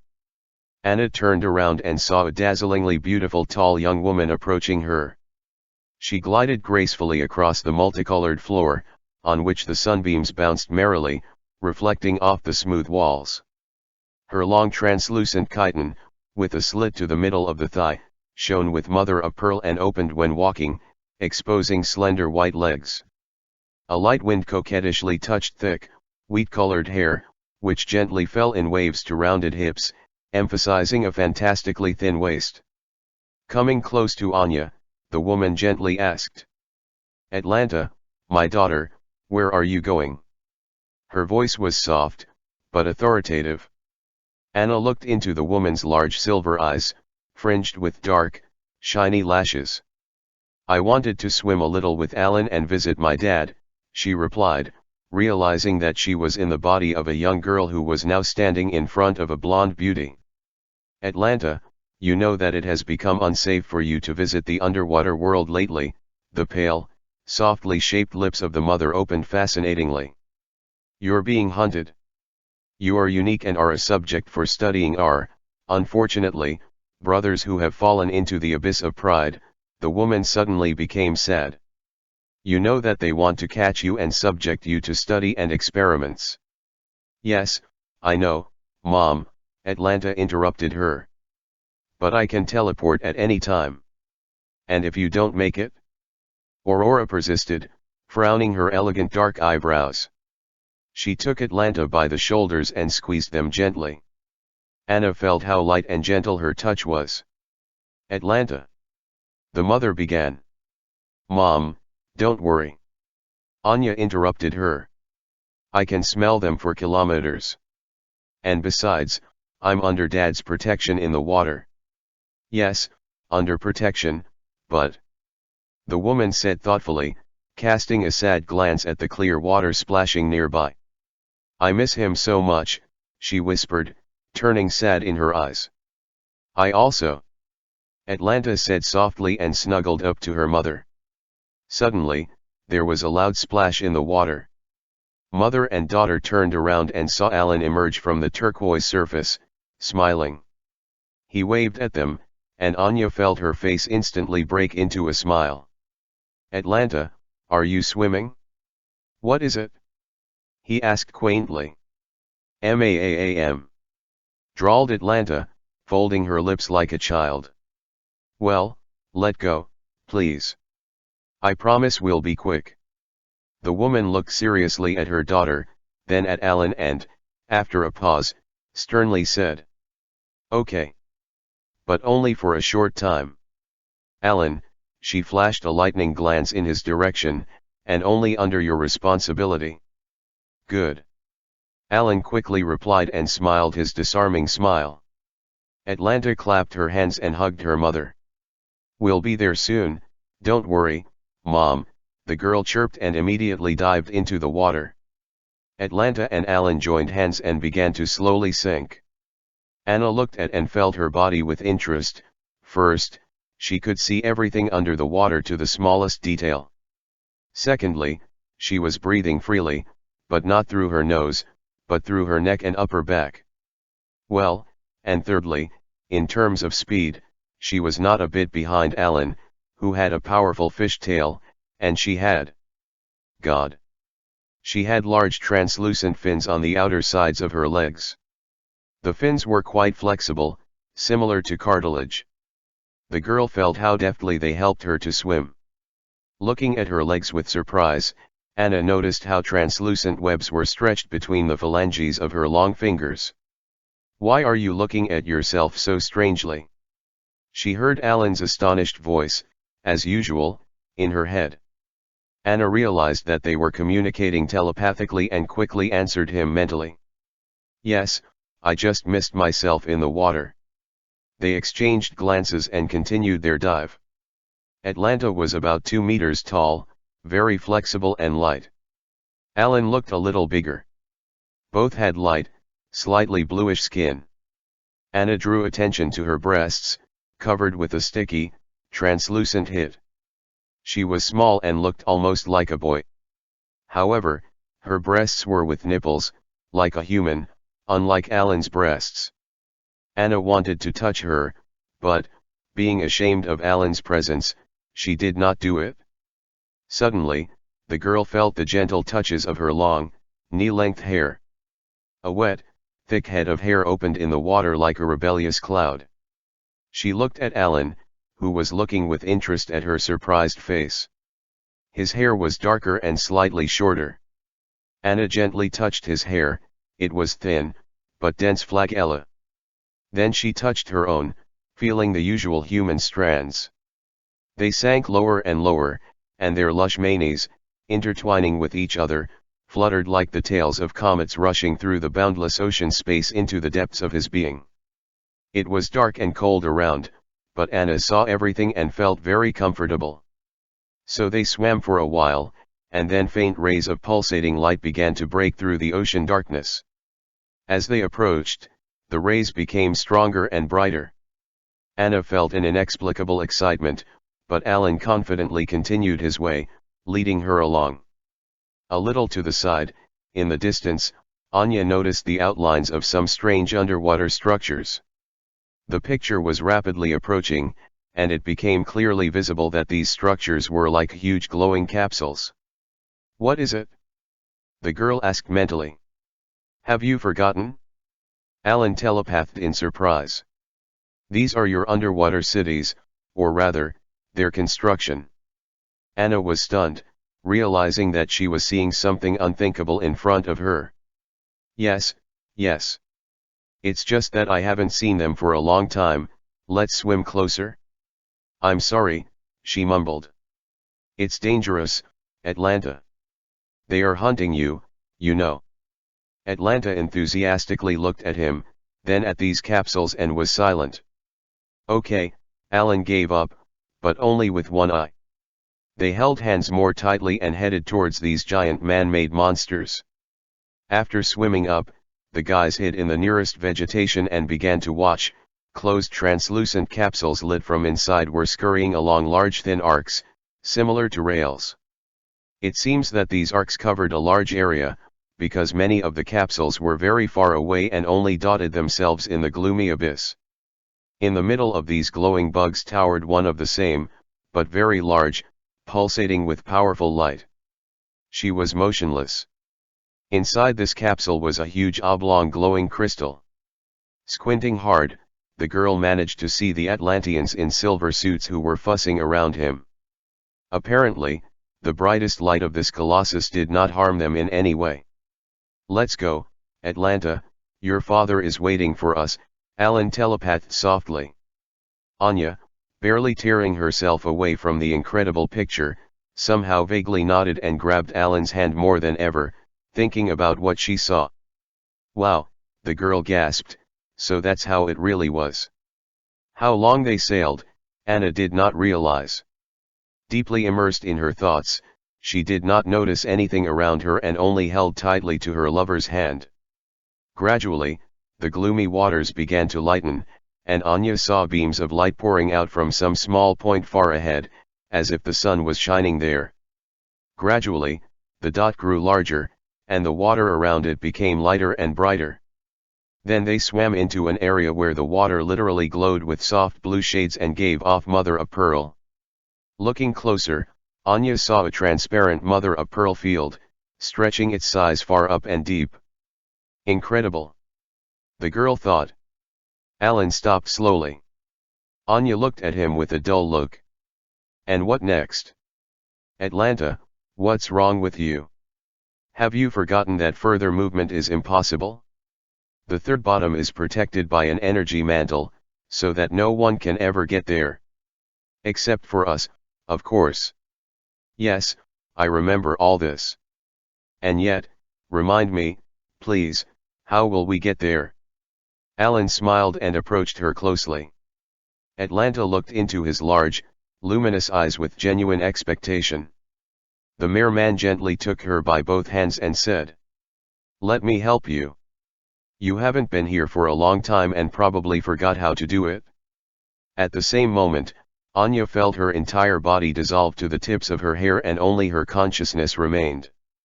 And a moment later, she felt how she glued back together and everything became as before, but only they were already on the other side of the mother-of-pearl field. The girl looked around in a daze. The protective mantle that they had so easily overcome was more distinguishable from this side. It shimmered with bright shades and constantly moved. The girl gently touched the unknown substance with her finger. The consistency was dense and viscous, like a thick jelly. Anya pulled her hand back and saw how small ripples went all over the surface.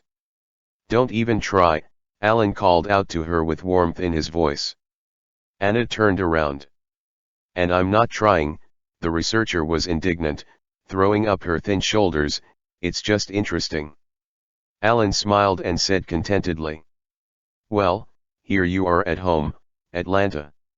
The water around was clear and very soft.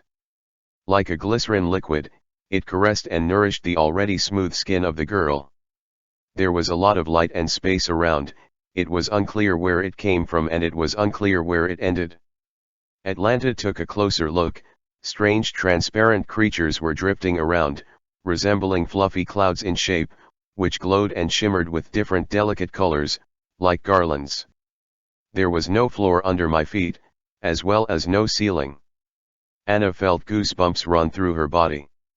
Wow! The girl exulted. The underwater world, which humanity does not even suspect, exists as an endless cosmos in the heart of the ocean. Atlanta. A deep, deep male voice was heard from afar. Anna felt as if her body was picked up by some invisible current and dragged towards its powerful sound. Alan hurried after her. They floated into a spacious bright hole and entered a golden tunnel. The gentle current moved them smoothly somewhere. A moment later, they found themselves in a boundless place flooded with bright light, where the same clouds were drifting, but already of large size, fluffiness, and glow. In the epicenter of this space, a huge translucent crystal hovered, shimmering with incredibly beautiful delicate shades. Anya caught herself thinking that his color palettes, for the most part, were completely unfamiliar to her. Well, you're just like not yourself, my daughter, she heard a deep male voice approaching. Dad! Atlanta exclaimed, seeing a large, long-haired, middle-aged man swimming towards her. He, like Alan, had white, slightly bluish skin, dark hair, and a huge fish tail. Atlanta threw herself on his chest and drowned in his strong fatherly embrace. Dad, I missed you so much. She babbled, feeling a deep and immeasurable filial love for this man-fish. And I, my daughter, the little mermaid answered, pressing her to his heart. And I miss your mother very, very much, too, he added, and his huge blue eyes became sad. They hovered for a moment, embracing, flowed by the gentle current, which lulled them with its slight oscillation. Alan looked at them from the side and smiled quietly. How you have grown, my daughter. Pushing her away and holding her in front of him, my father said. Atlanta looked at her father with admiration and love. How beautiful, strong, kind he is. She really misses you, Dad. We really miss you.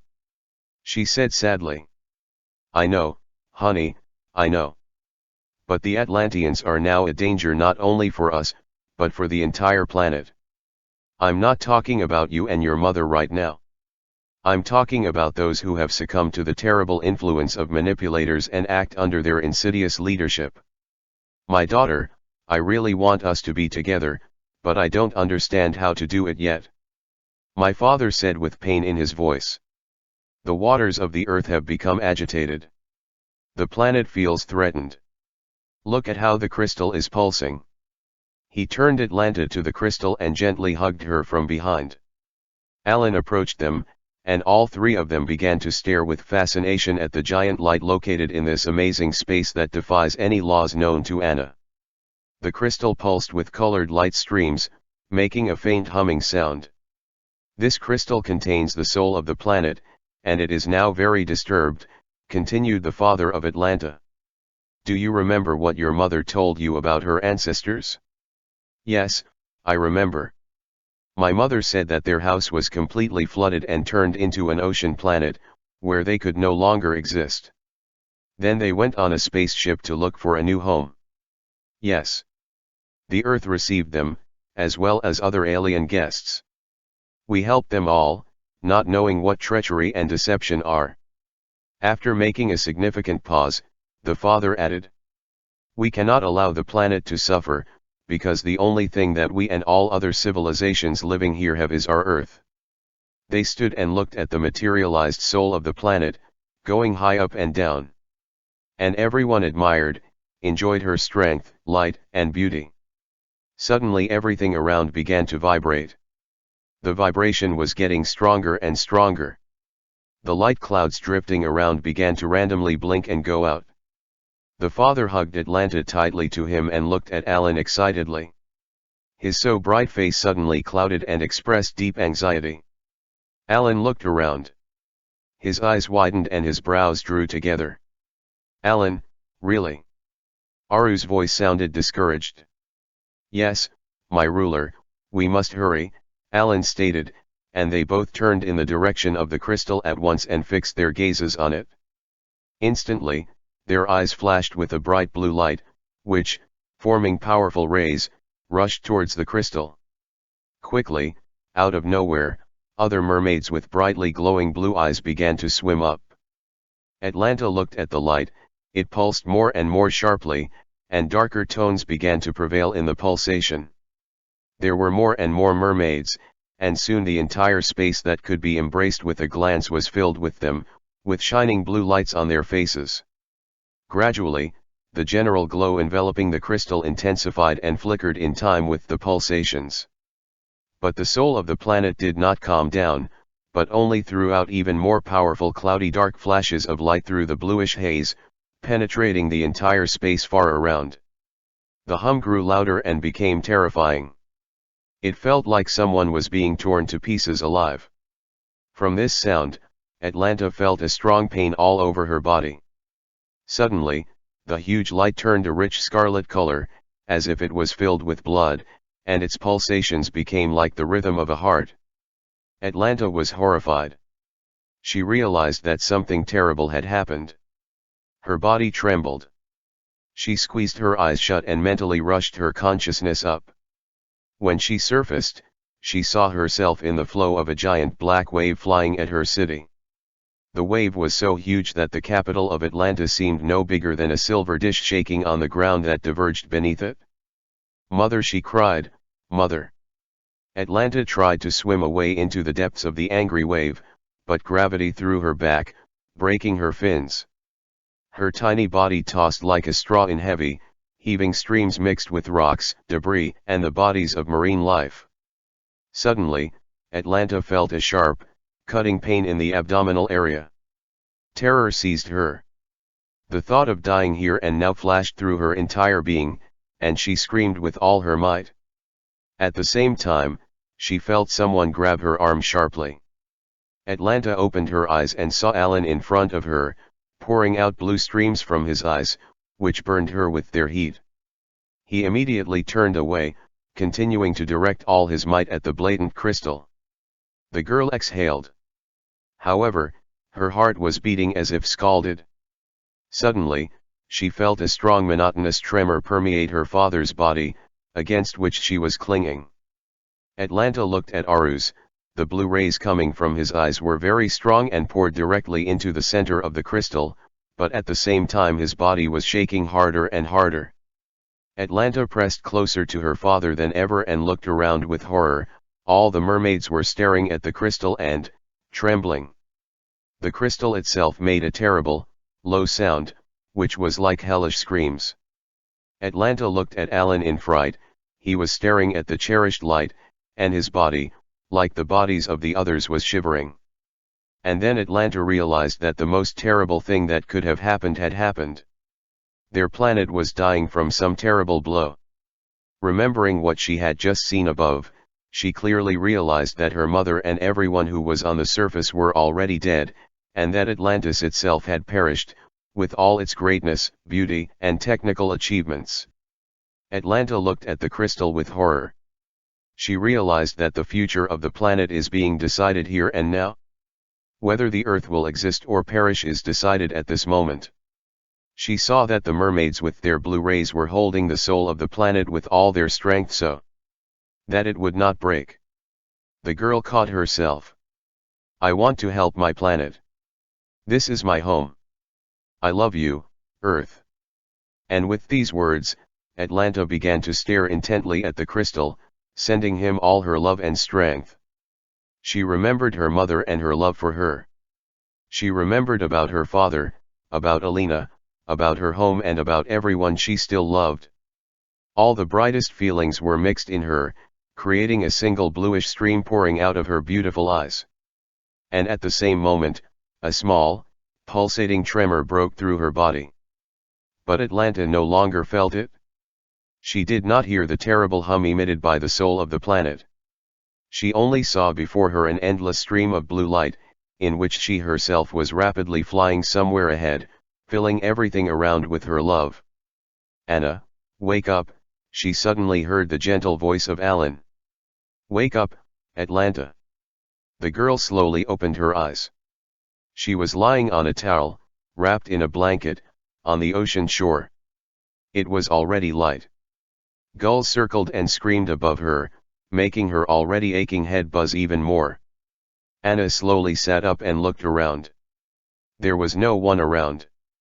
She lowered her gaze to the sand, where there was a slightly indented mark from the hand of her beloved. Anna gently stroked the cooled recess and looked at the brightening horizon. The ocean was serene and calm. Anya slowly sat down, tucking her knees under her, and stared at the water, remembering her dream.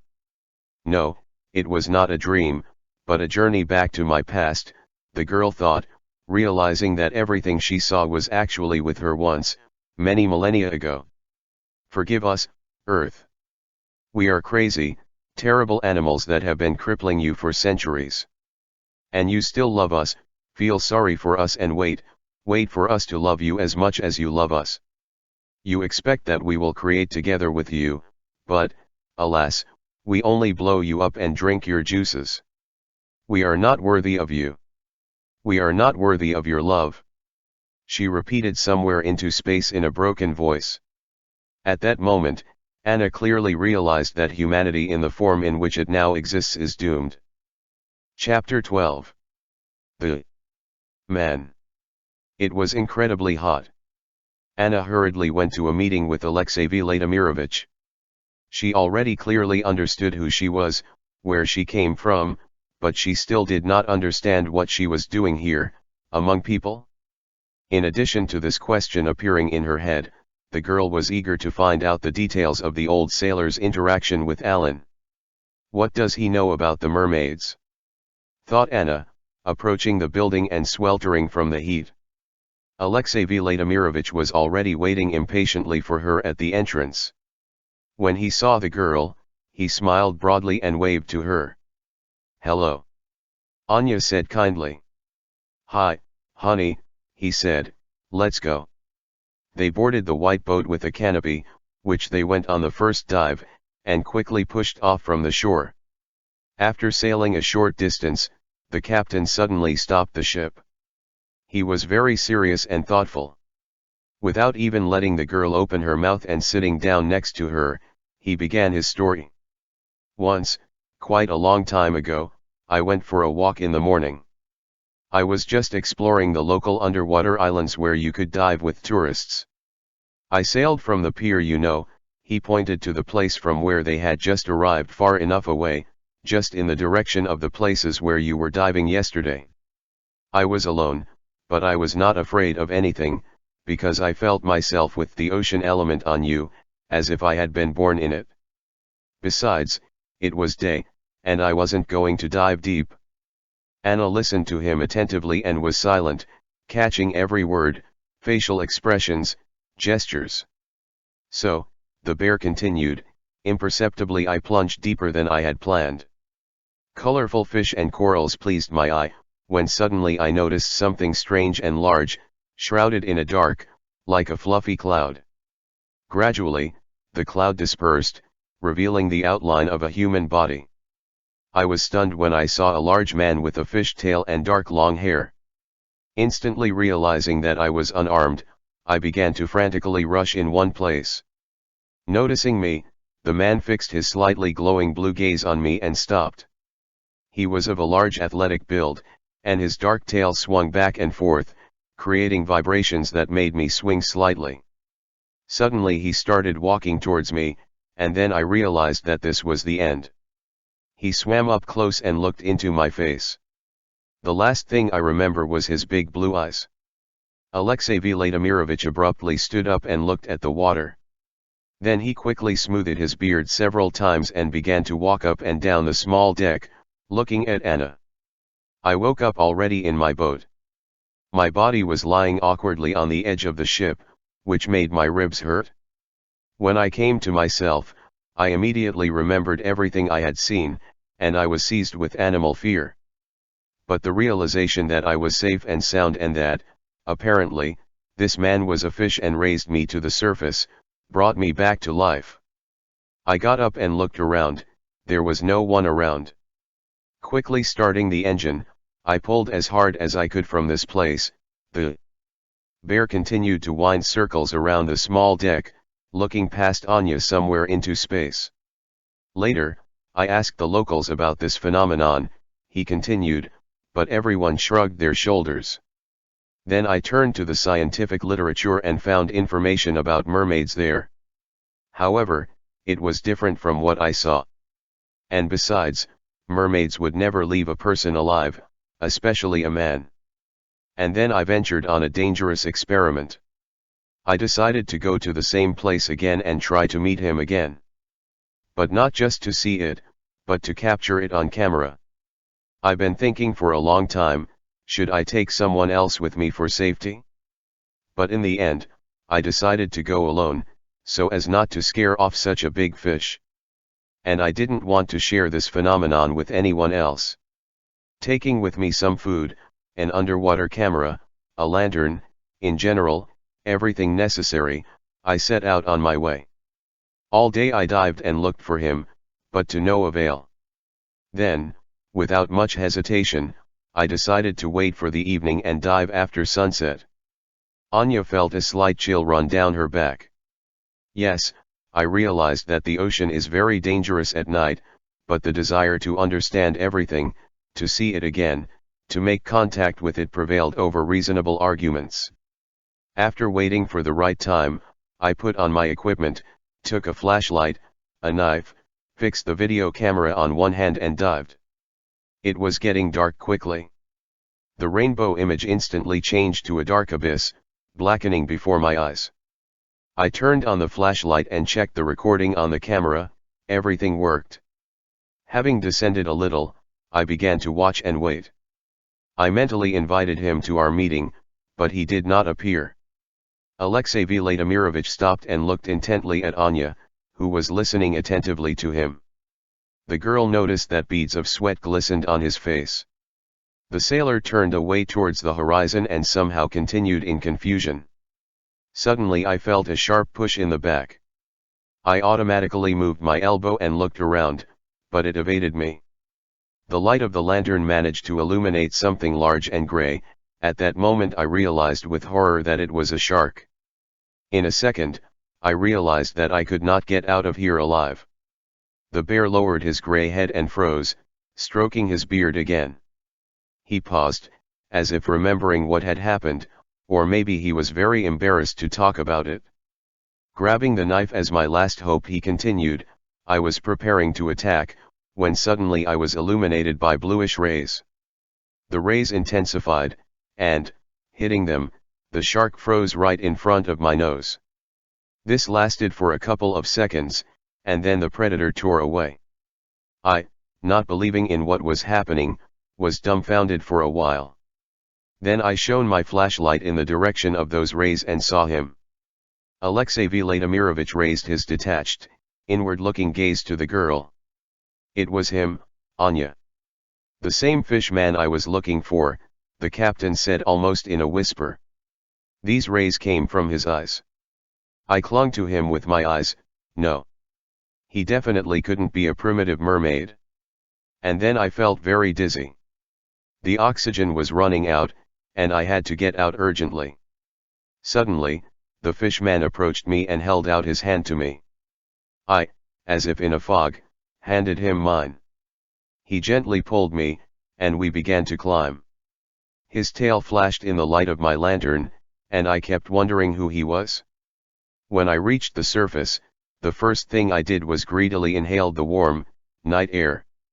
After catching my breath, I turned around in the hope of seeing my savior, but he was nowhere to be found. After climbing on the boat, I sat for a long time, trying to understand what had happened, and only a couple of hours later I went to the shore. Alexey Vladimirovich turned away to the horizon and, after a pause, added. Later, at home, I rushed to watch the footage, but it was all ruined. Just a gray spot and that's it? I never saw him again. The bear fell silent. He sat down next to Anya and stared thoughtfully at the floor. Anna was also silent, digesting what she had heard. So they sat for a while, and then the girl quietly said. He saved you. Yes, Alexey Vladimirovich answered just as quietly and added. You saw him then, didn't you? Yes, she said after a pause. Anna, the sailor continued, I am sure that he is a representative of some intelligent underwater civilization. And that he's probably not alone there. Perhaps they want to tell us something. To convey something important for all people. After all, he needed something here. The elderly, agitated man continued to pour out his guesses. I am. Anna answered clearly and confidently. He needed me. Having said this, she looked at Alexey Vladimirovich seriously and unperturbed. Her face expressed unshakable determination, and it seemed that she was ready to protect Alan from any human interference, even at the cost of her own life. You. The owner of the boat drawled in surprise, raising his funny shaggy eyebrows. You know, Anya, I was still on the plane when I saw you. I thought that you were somehow unusual. There's something inhuman about you. Does this frighten you? The girl asked him. No, Alexey Vladimirovich answered more calmly, looking straight into her eyes. Rather on the contrary, and a little later he added, it even makes you want to solve this mystery. Solve the mystery? The girl echoed him thoughtfully. Anna, her interlocutor said excitedly, putting his hand on his heart. Girl, listen, whatever it is, whatever secret there is, know that you can rely on me. I am ready to help both you and him. I owe him my life. He concluded very emotionally. Thank you, Alexey Vladimirovich, Anya somehow said in a doomed voice, turning her face to the shore. And she added softly. Let's go back. For the rest of the day, Anna sunbathed and swam at her favorite place, where they met Alan at night. So she felt that he was closer, and the hours of their separation seemed to flow faster. She was thinking about Alina and everything she had heard. He feels sorry for us. Or is it because I am now in a human body? And how can I live on now? In this human world, to do some nonsense. The girl reflected. After all, her whole life, which was before meeting Alan, now seemed empty and meaningless to her. Although she had also caught herself thinking this before, but now, with the realization of who she was and where she came from, all her previous ideas about the world finally crumbled and scattered to the wind. I do not know how to live now, she mentally repeated to herself. I don't know, I don't know, I don't know. The sun was going down, and a thoughtful girl, sitting on a towel, followed him with her eyes to the other side of the globe, filled with deep, mixed feelings. Anna stood on the shore and looked into the night distance. She was waiting for Alina. I was waiting for him with impatience and hot love. As usual, she spread out a towel and took a warm blanket with her. The night was still and windless. The sound of the waves rushing onto the shore brought back the images that she had seen last night. Gently and tremulously, she touched her amulet, which hung on her chest. The moon was waning, and this made Anna unbearably sad, because it reminded her that her journey was gradually coming to an end. But most of all, the girl was worried about the fact that she would have to part with Alan. And now she absolutely could not do this. I only found him, only to lose him again. No, no, and no. I don't want to live without him anymore. I can't do it without him. She mused, anticipating the impending leaden cloud of separation. Anna was thinking so deeply that she did not immediately hear the long-awaited splashes. Alan slowly climbed up on the rock, staring at his beloved. "Hello, Atlanta," he telepathed gently. The girl instantly woke up from her sad thoughts. "Hello, my dear Alan." She jumped up and ran to him. They hugged and began stroking each other's hair. The incredible warmth emanating from Alan filled the bottomless cup of loneliness in the girl's soul, formed during all these endless millennia of separation from her beloved. "Atlanta," Alan repeated with burning warmth in his voice, "my Atlanta." Anna leaned against him, resting her head on his shoulder, and became quiet. She remembered the pictures from her past life that Alan had shown last night, and her thoughts returned to that crystal and the terrible flood. The girl pulled back a little and looked into the big and kind eyes of her beloved. "Alan, tell me, please, what happened next there, after the flood?" Alan took her face in his wide palms and gently kissed her on the lips several times, which made Anna a little drunk. Oh, how sweet his kisses were, she thought. Then he deftly sat her on his tail, as before, and drew her to him. The waves rustled softly, hugging the foot of the block, which reliably sheltered them from the rest of the crazy world. Alan, continuing to stroke the girl's loose hair, began his story. "We were looking at the crystal, sending our rays to it. At that moment, the mermaids sent their love to the planet immensely, without counting and without a trace. Most of my relatives could not bear those terrible energies and died, giving their lives to the light. Their bodies fell and dissolved, disappearing into the bottomless abyss of the third bottom, which groaned, shook and erupted. Our entire life, which had been arranged for thousands of years, was destroyed. The earth, miraculously withstood the impact, did not split, but turned around strongly and shifted its poles. Behind this shift, there were strong changes both inside the planet and on its surface. The earth has become heavier, which has led to a change in our bodies and water, and everything else. The majestic Atlantis was swiftly plunged into the ocean depths, forever changing the rhythms of life on this planet. Now, as I have already told you, it rests here, on the second day. There also rests the most powerful weapon of the Atlanteans, a crystal pyramid with a pulsating crystal inside. And what? Nothing can be done?" the girl asked thoughtfully. "The earth will do everything by itself. The people who made this terrible mistake must atone for it. These are the laws of the universe. So the Atlanteans still exist?" "Yes." "And where is it?" Anya started up. "They live deep in the Atlantic Ocean in their underwater cities, very well hidden. And their descendants also live on Earth, among people." Anna felt a little dizzy, remembering how in yesterday's vision she, being Atlanta, watched the construction of these cities. "Yes, Anna, I showed them to you yesterday in pictures of your past." "Are there many of them? These cities and the Atlanteans themselves?" "That's enough." Anna paused, playing with a strand of her favorite warming hair. Her face was thoughtful and calm. Then the girl carefully asked, "So, Atlanta is half Atlantica, right?"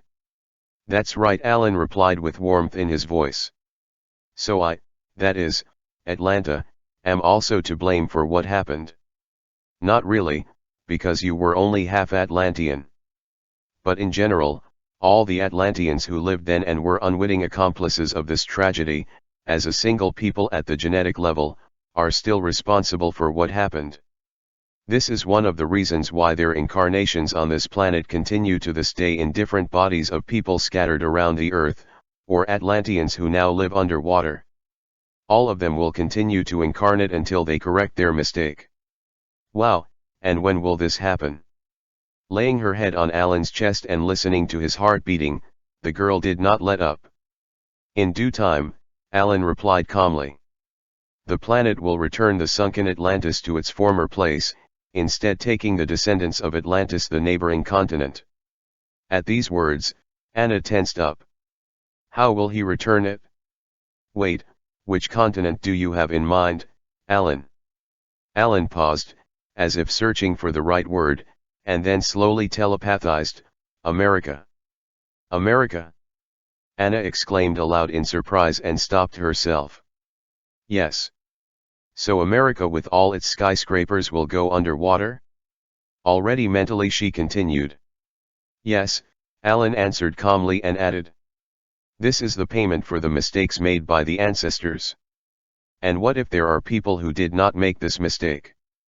At the moment when the earth begins its exchange, there will be only those who were involved in this tragedy, and those who have the Atlantean gene in the right ratio to make a return according to universal laws." Anna fell silent, being shocked by what she heard. She couldn't quite wrap her head around all this, and in general, she suddenly felt very sorry for America and all its inhabitants. "And what will happen to me? What is it?" she asked after a moment. "I really hope that you will come back to us, Atlanta. I really want this." "We all want it very much," Alan replied, and after a while added, "Your father, like me, loves you immensely and is waiting for your return." Anna again remembered the pictures of the previous night, the underwater world, her father. "I remembered how tightly and tenderly my father's hands held Atlanta in their arms to protect her from a blow. She felt a hot stream of love coming from her heart directly to him, and she wanted to hug him again so much. "Tell me, Alan," Anna telepathed, "why did I leave you?" Alan paused for a long time, and then sadly replied. "If you want, I can show you the pictures of your past again, and you will see and feel everything yourself." "I really want to," Anna exclaimed aloud and looked into his wonderful eyes with impatience and readiness. Alan gently took her face in his wet palms and gently kissed her forehead. Then he dropped her into his arms, like a beloved child, so that her entire body was enclosed in an improvised cradle, and only her slender legs hung from her powerful elbow, touching her wet tail with neat fingers. Alan took her hand and raised it to his lips. He kissed her gently and a moment later joined her with his. Atlanta stood in her father's arms and looked at the crystal. Her body was trembling slightly. She could feel her father's body trembling too, but he stubbornly continued to pour out his powerful bright blue rays on the crystal. Atlanta saw how many mermaids' light faded, and when it ended completely, their bodies, fallen and limp, dissolved, disappearing into the seething black abyss that opened around them. Fluffy clouds waved chaotically in the mixed waters. They were no longer glowing and were dark and torn. Everything was shaking and buzzing. Atlanta looked at Alan. He held himself, like her father, unshakably and steadfastly, continuing to give the power of his life to the crystal. Gradually, the hard pulsation of the crystal began to decrease, and the blood-red color was replaced by lighter tones. The terrible hum coming from the light became quieter and quieter. The vibrations of space also subsided. The black, bubbling abyss was receding. Suddenly, Atlanta felt her father's body weaken. She immediately got out of his arms and looked at the ruler's face. The glow of his eyes was rapidly decreasing. Atlanta realized that he, having given all his life force, was dying. Atlanta shouted. Quickly wrapping his big face in her hands, she began to stare with her thin blue rays into his fading eyes, sending him strength. But the glow of her eyes was weak and constantly interrupted, and Aru's body continued to fall, and his eyes became more and more lifeless and transparent. Atlanta began to cry. Suddenly, something soft and hot enveloped the girl and seemed to enter her. And then, miraculously, the rays coming from the eyes of Atlanta became much brighter and more powerful. Their pressure increased with every second, and Atlanta herself felt such a hot love, such bliss inside and around her that there was no limit to the feeling of bliss. Gradually, under the influence of these rays, the father began to return to life. His body began to grow stronger and acquire its former strength, and then the girl realized that it was the soul of Aurora, who came out of the dead body, instantly found herself here, with those whom she loved.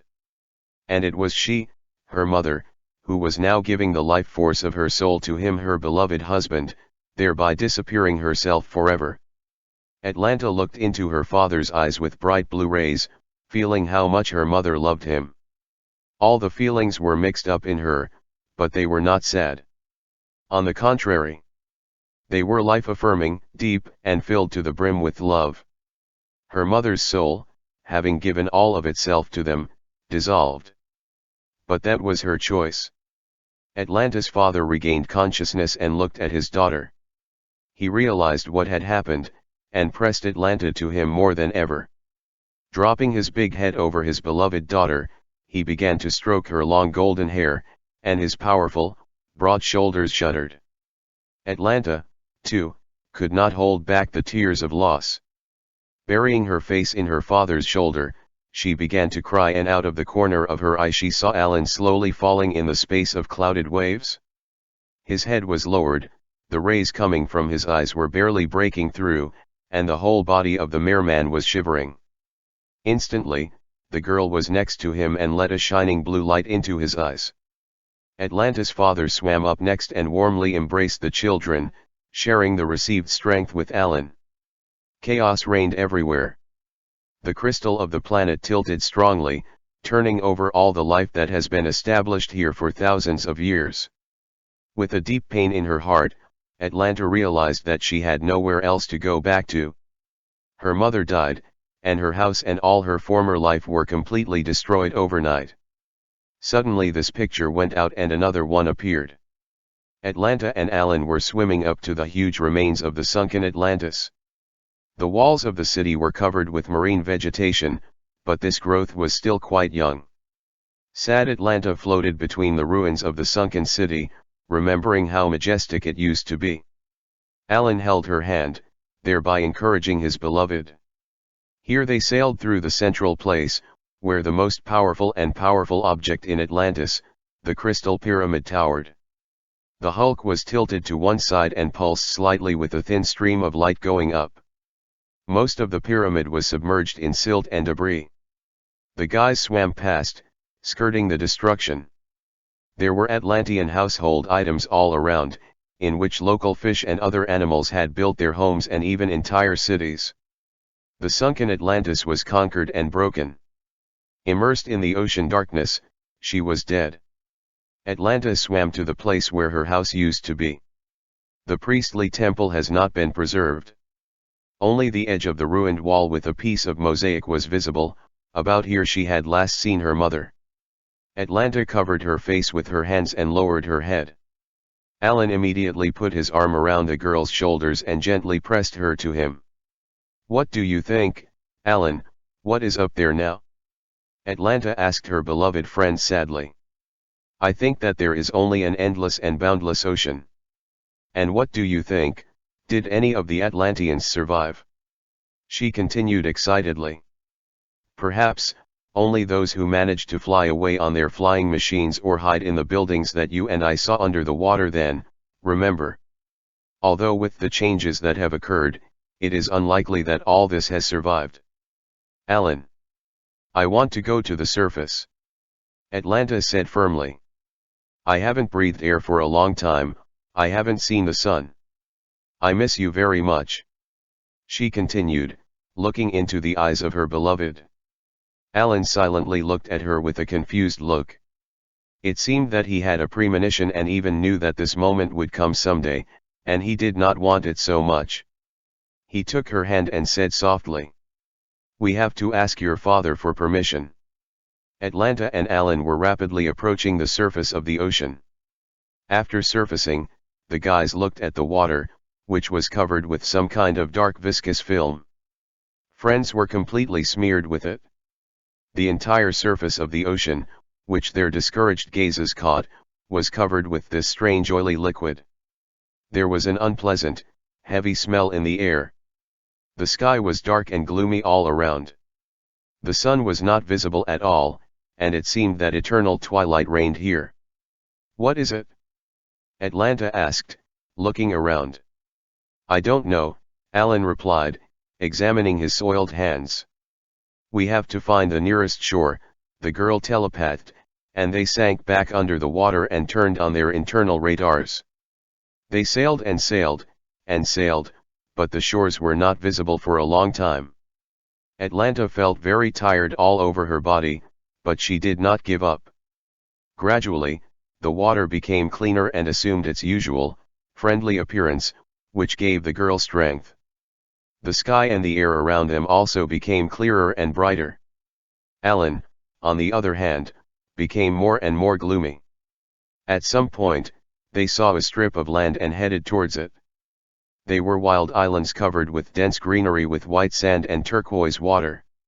Atlanta involuntarily admired this picture and began to splash in the water like a child, rejoicing that she was finally on land. Alan did not share her enthusiasm. He just watched his beloved, absorbing her every gesture, smile, look. Atlanta was swimming closer and closer to the shore. She wanted so much to step on the firmament and run on it. A long stay underwater has well developed its fins, gills, but weakened its second part, the human one. She crawled out and tried to get to her feet. Making an attempt to take a step, the girl plopped down on the ground, feeling all its hardness, and laughed merrily. Alan watched her, staying in the water, and while she remastered walking, he struggled inside himself with the emerging feeling of loss. Alan swam closer. Atlanta, what are you doing? Don't you understand, Alan? I'm half human. Atlanta said proudly. I can't live without this world. Look how beautiful it is. Alan fell silent. He realized that his beloved, attracted by her nature, could not always live with them underwater. At least not in this body. He clearly realized that she would always strive to the surface to her ancestors, for this is the call of her blood. After all, she's only half a mermaid. His saddening blue eyes glittered in the sun with tears welling up. He looked with warm tenderness and sadness at the whirling Atlanta and already saw pictures of its future and what it had to go through, the long and painful processes of birth and death, betrayal and deception in the cycle of human lives, where it was already recklessly falling. Alan realized that he, the one who loves her immensely and infinitely, will not see his beloved now for a very, very long time. The picture disappeared. Anna came to herself and opened her eyes. And then I went to the people, right? What is it? She asked softly. Yes. You have gone into the world of people. But we often saw and talked to you. You came to us, but then. Alan fell silent and held the girl closer to him. What, Alan? What happened then? What is it? She asked, startled. Then people killed you, and I lost contact with you for a long time. They killed. Anna repeated thoughtfully. How similar it is to people. Killed because I wasn't like them. Because you were more perfect than they were, Alan telepathed with pain in his voice. Your soul flew out of your bloody body in horror and disappeared. I've been trying to establish a connection with you for a long time, but you didn't answer. And then I accidentally found you in the body of a newborn human girl, but you didn't hear me anymore. He gently ran his hand through the girl's hair. So I've been watching you for many millennia. I watched your countless changing bodies. I saw your pain and loneliness among people. But there was nothing I could do, because it was your choice. Often you were born near the water, and then we were closer to each other. It calmed me down a little and muffled the pain from the agonizing longing for you. But I knew. I've been waiting for the moment when we can meet and you will hear me. I've been waiting for the hour when I can take you back to the ocean, if you want that too, of course.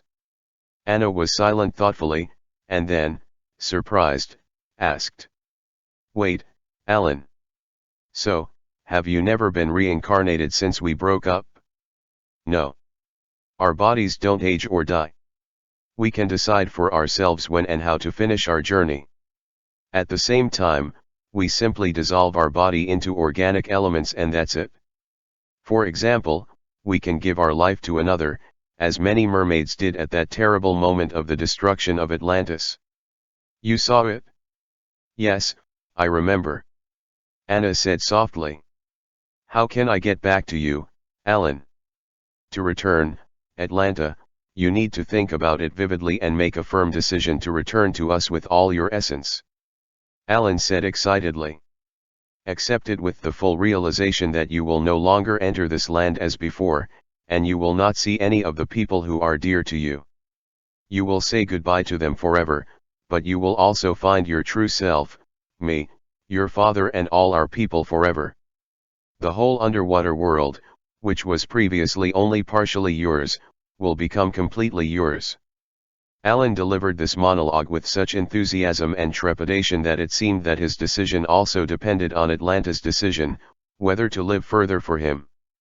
Anna was silent, thinking hard about the information transmitted by Alan. She tugged at the dangling strand of flagella with her elegant fingers and caught herself thinking that she liked it so much when they were heated. The merman was also silent and gently stroked the girl on the head. And I will have the same lively hair? What is it? She asked jokingly, looking conspiratorially at Alan. The same, Alan answered with a wide smile and gently kissed his beloved on the temple. Anna snuggled against his chest and listened to his heartbeat.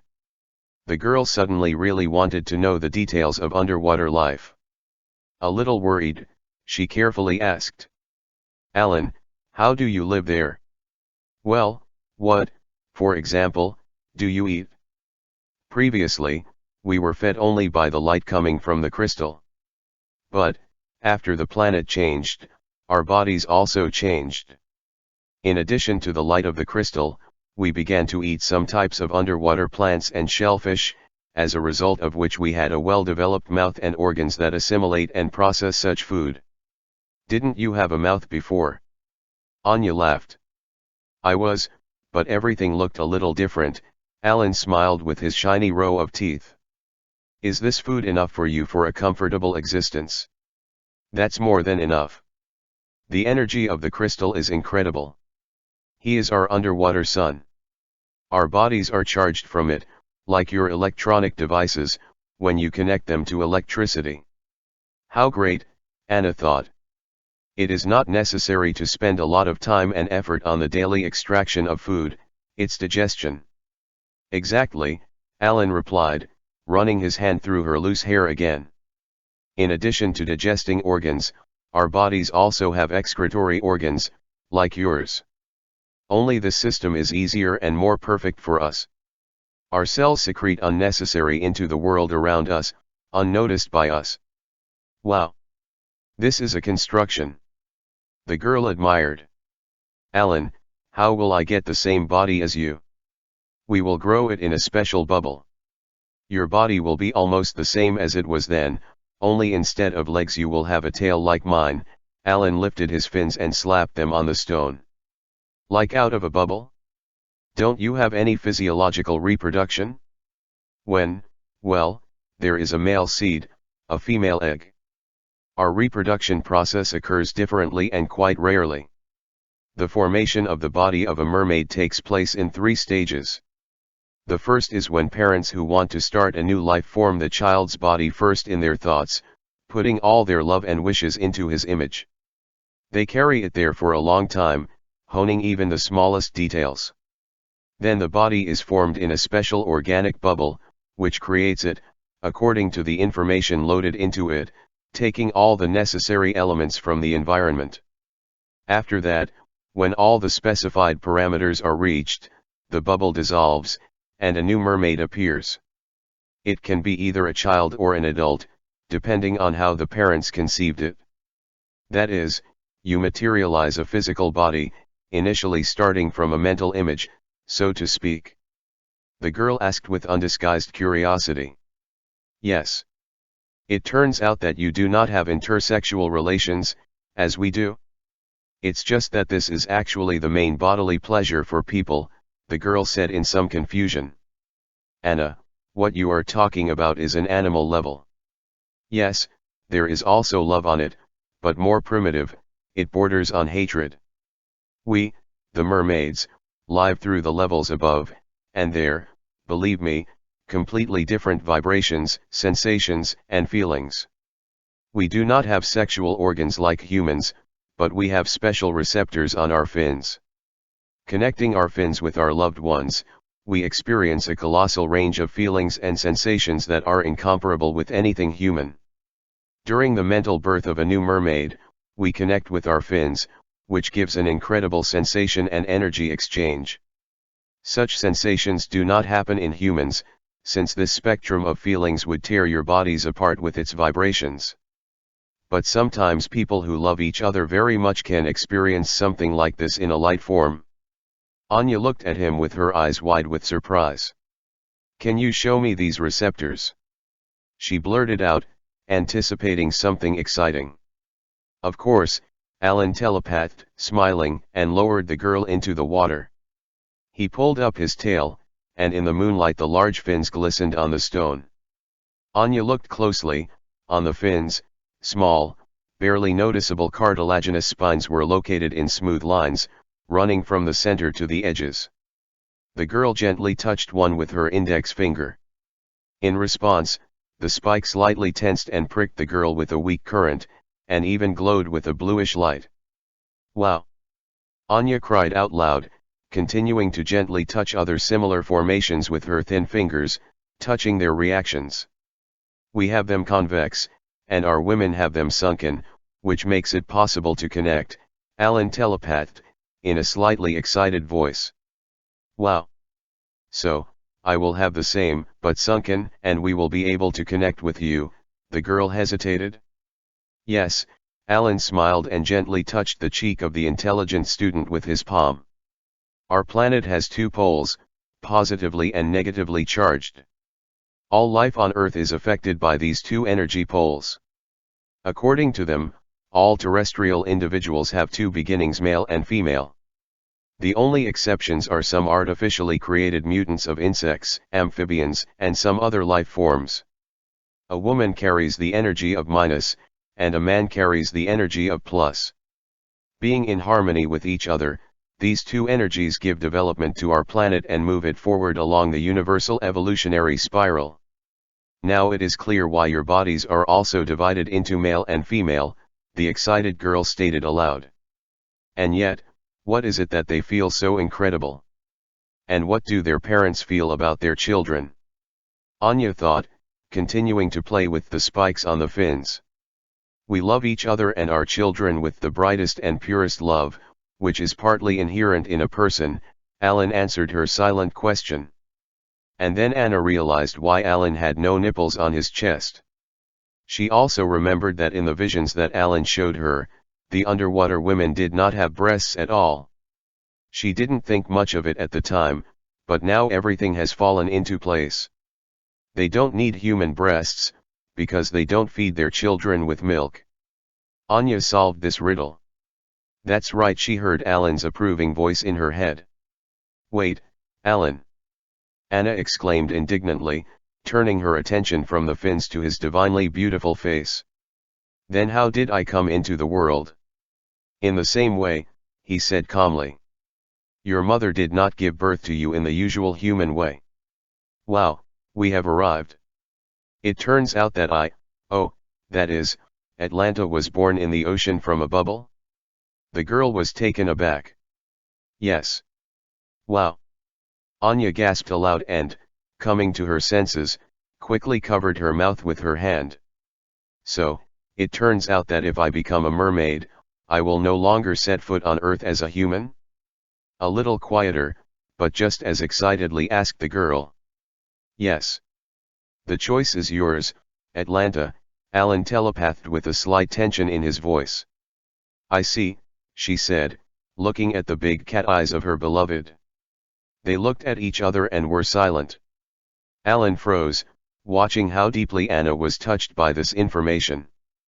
The waning moon shone deliberately brightly, reminding them that once, as a spaceship, it brought Atlanteans to Earth. "And how will it be?" Anna said thoughtfully, standing in front of her lover in a frozen pose. "You will live out this human life with people. Then your soul, with our help, with all your consciousness, experience, and memory, will move into our dimension, settling into the body of a mermaid already prepared for you." "Wait, am I not going to see you again?" What is it? She asked, looking straight into Alina's soul. I will be with you, my love. Every second. No, wait, I don't want to live another day without you. The girl blurted out aloud and clasped her hands pleadingly. Anna, Atlanta, my love. I also want you to be with me, with us. That's why I came for you. But there are laws that neither you nor I can break. I can't take you now. You have an unfinished human path. Alan enthusiastically broadcast. But how is that? The indignant girl interrupted him. How can I now live without you with these? Anya stopped. Suddenly, she remembered everyone she loved, her family, relatives, friends. How can I leave them? Flashed through her head. After all, I also love them all very much. Anna, Alan telepathed in a serious voice, taking her hand and drawing her to him. Atlanta, if you want, I can hide in your memory all the memories of our meetings here. And then you will be able to complete your human path without painful emotions from connecting with me. I can turn you off. That is, how to disable it. Anya interrupted him, feeling a surge of indignation rising in her throat. To erase your memories for a while, if you suddenly can't live in separation, Alan continued calmly, wrapping her frowning face in his hands. Believe me, my love, I know what it's like to live in separation and not just one life, but millennia. It's very hard. But it is impossible for us to connect with you now without violating the cosmic laws. Alan fell silent, carefully looking at the confused face of his beloved. He watched as her gaze ran erratically over his face, trying to find a saving answer in it. Stopping at his lips, the girl sighed and lowered her eyes, hiding the moisture that was coming on them. The noise of the evening waves gently washed the shore, whispering to them about the upcoming parting. Alan held her gently to him. I could hear his heart beating fast. All right, Alan, I heard you, Anya said aloud in a trembling voice. You're right, I can't leave my loved ones so easily, I love them too and... The girl hesitated, I'm still a person. Alan gently kissed the top of her head and somehow breathed unevenly, heavily. Believe me, my love, he telepathed, time will pass quickly. After all, this is just one human life. Only I can't find a place for myself among people, Anya switched to a mental dialogue. I can't understand why they need me and what should I do among humanity. Although since childhood I always wanted to sing for them, but in the end I didn't get much, and now I don't want anything. You didn't realize who you are, Alan answered her affectionately. Anna, Atlanta had a very beautiful voice, and she sang very beautifully, he added. Really? Anya was amazed. Yes. The fact that you now have this gift and feel a desire to share it with people is not surprising. So it was then. The girl was stunned by this statement. So my inner voice has never deceived me. So, it's only human stereotypes that have confused me. Exactly, Alan summed up. Human stereotypes, as you say, and fears have suppressed you, driving you true deep inside. Now you know who you are, and you no longer have to struggle with the conclusion of the human mind. This cage crumbled. That is, how is it? The girl was surprised. You're free now. The main thing is to remember who you are, and everything that should happen will happen by itself. You just watch and don't try to interfere with your mind and sort everything out. Life and its manifestations are much more than people think about it. Anna fell silent, again drowning in the deep eyes of her beloved. She mentally went back to her painful past, remembering everything that she had to go through. I'll try, my love, she whispered aloud and, taking a step, returned to Alan on her knees. So, in silence, they sat on the shore of the most ancient ocean, inviting their beloved children to return forever to his boundless paternal abode. Alan, Anna said softly. I want to go deep into the ocean. I want to feel his life, to visit where I came from, to see my dad. Is it possible? There is no one in this human body, Alan said with sadness in his voice. But I can try to get your thin body there. You will feel everything, see everything, feel everything, but you will be invisible. Oh, my God! The girl exclaimed. That would be a miracle. And what is needed for this? What is it? She asked impatiently. The merman looked into the distance, as if into a parallel space, and after a short pause, he replied. For this, we need a secluded place, away from people and animals, so that no one interferes with us. The fact is that our bodies will remain on land for some time and we cannot allow them to be discovered or damaged. And your body will also remain with mine? Yes, my body will remain next to yours. Without the presence of my body next to you, you will not be able to pass the subtle gate, because your subtle body, like the subtle bodies of all people now, is stratified into parts. It is not the same as before. When passing through a thin gate, it can finally separate and die. We, the mermaids, have integral and large thin bodies. I will cover your body with mine and guide you. At the same time, you will live everything the same as now, only much brighter. In a word, you will live in the space of my subtle body in the same way as you are living in the space of this world now, feeling yourself as a separate unit. Wow! The girl was amazed. I know of one such place not very far from here, but you will need to get to it yourself, Alan continued. This is possible with the help of a boat. There are wild caves there. I'll give you the coordinates. We will stay there for a maximum of a day in your time calculation. Oh, how interesting. Anya fidgeted with impatience. And I think I know someone who can help us, she said. Yes. He will help us. He remembers me, Alan replied to her thoughts about Alexey Vladimirovich. So you remember him? Yes. And moreover, it was I who wove the circumstances in such a way that your seats on the plane were next to each other and he brought you to me. But of course, he does not know about this. By the way, Alan added, I also brought you to the Canary Islands. Anna shook her head. You're my wizard. And, pulling herself up, she kissed Alina on his soft salty lips. They were silent for a while, enjoying the kiss. I'll ask him about it tomorrow.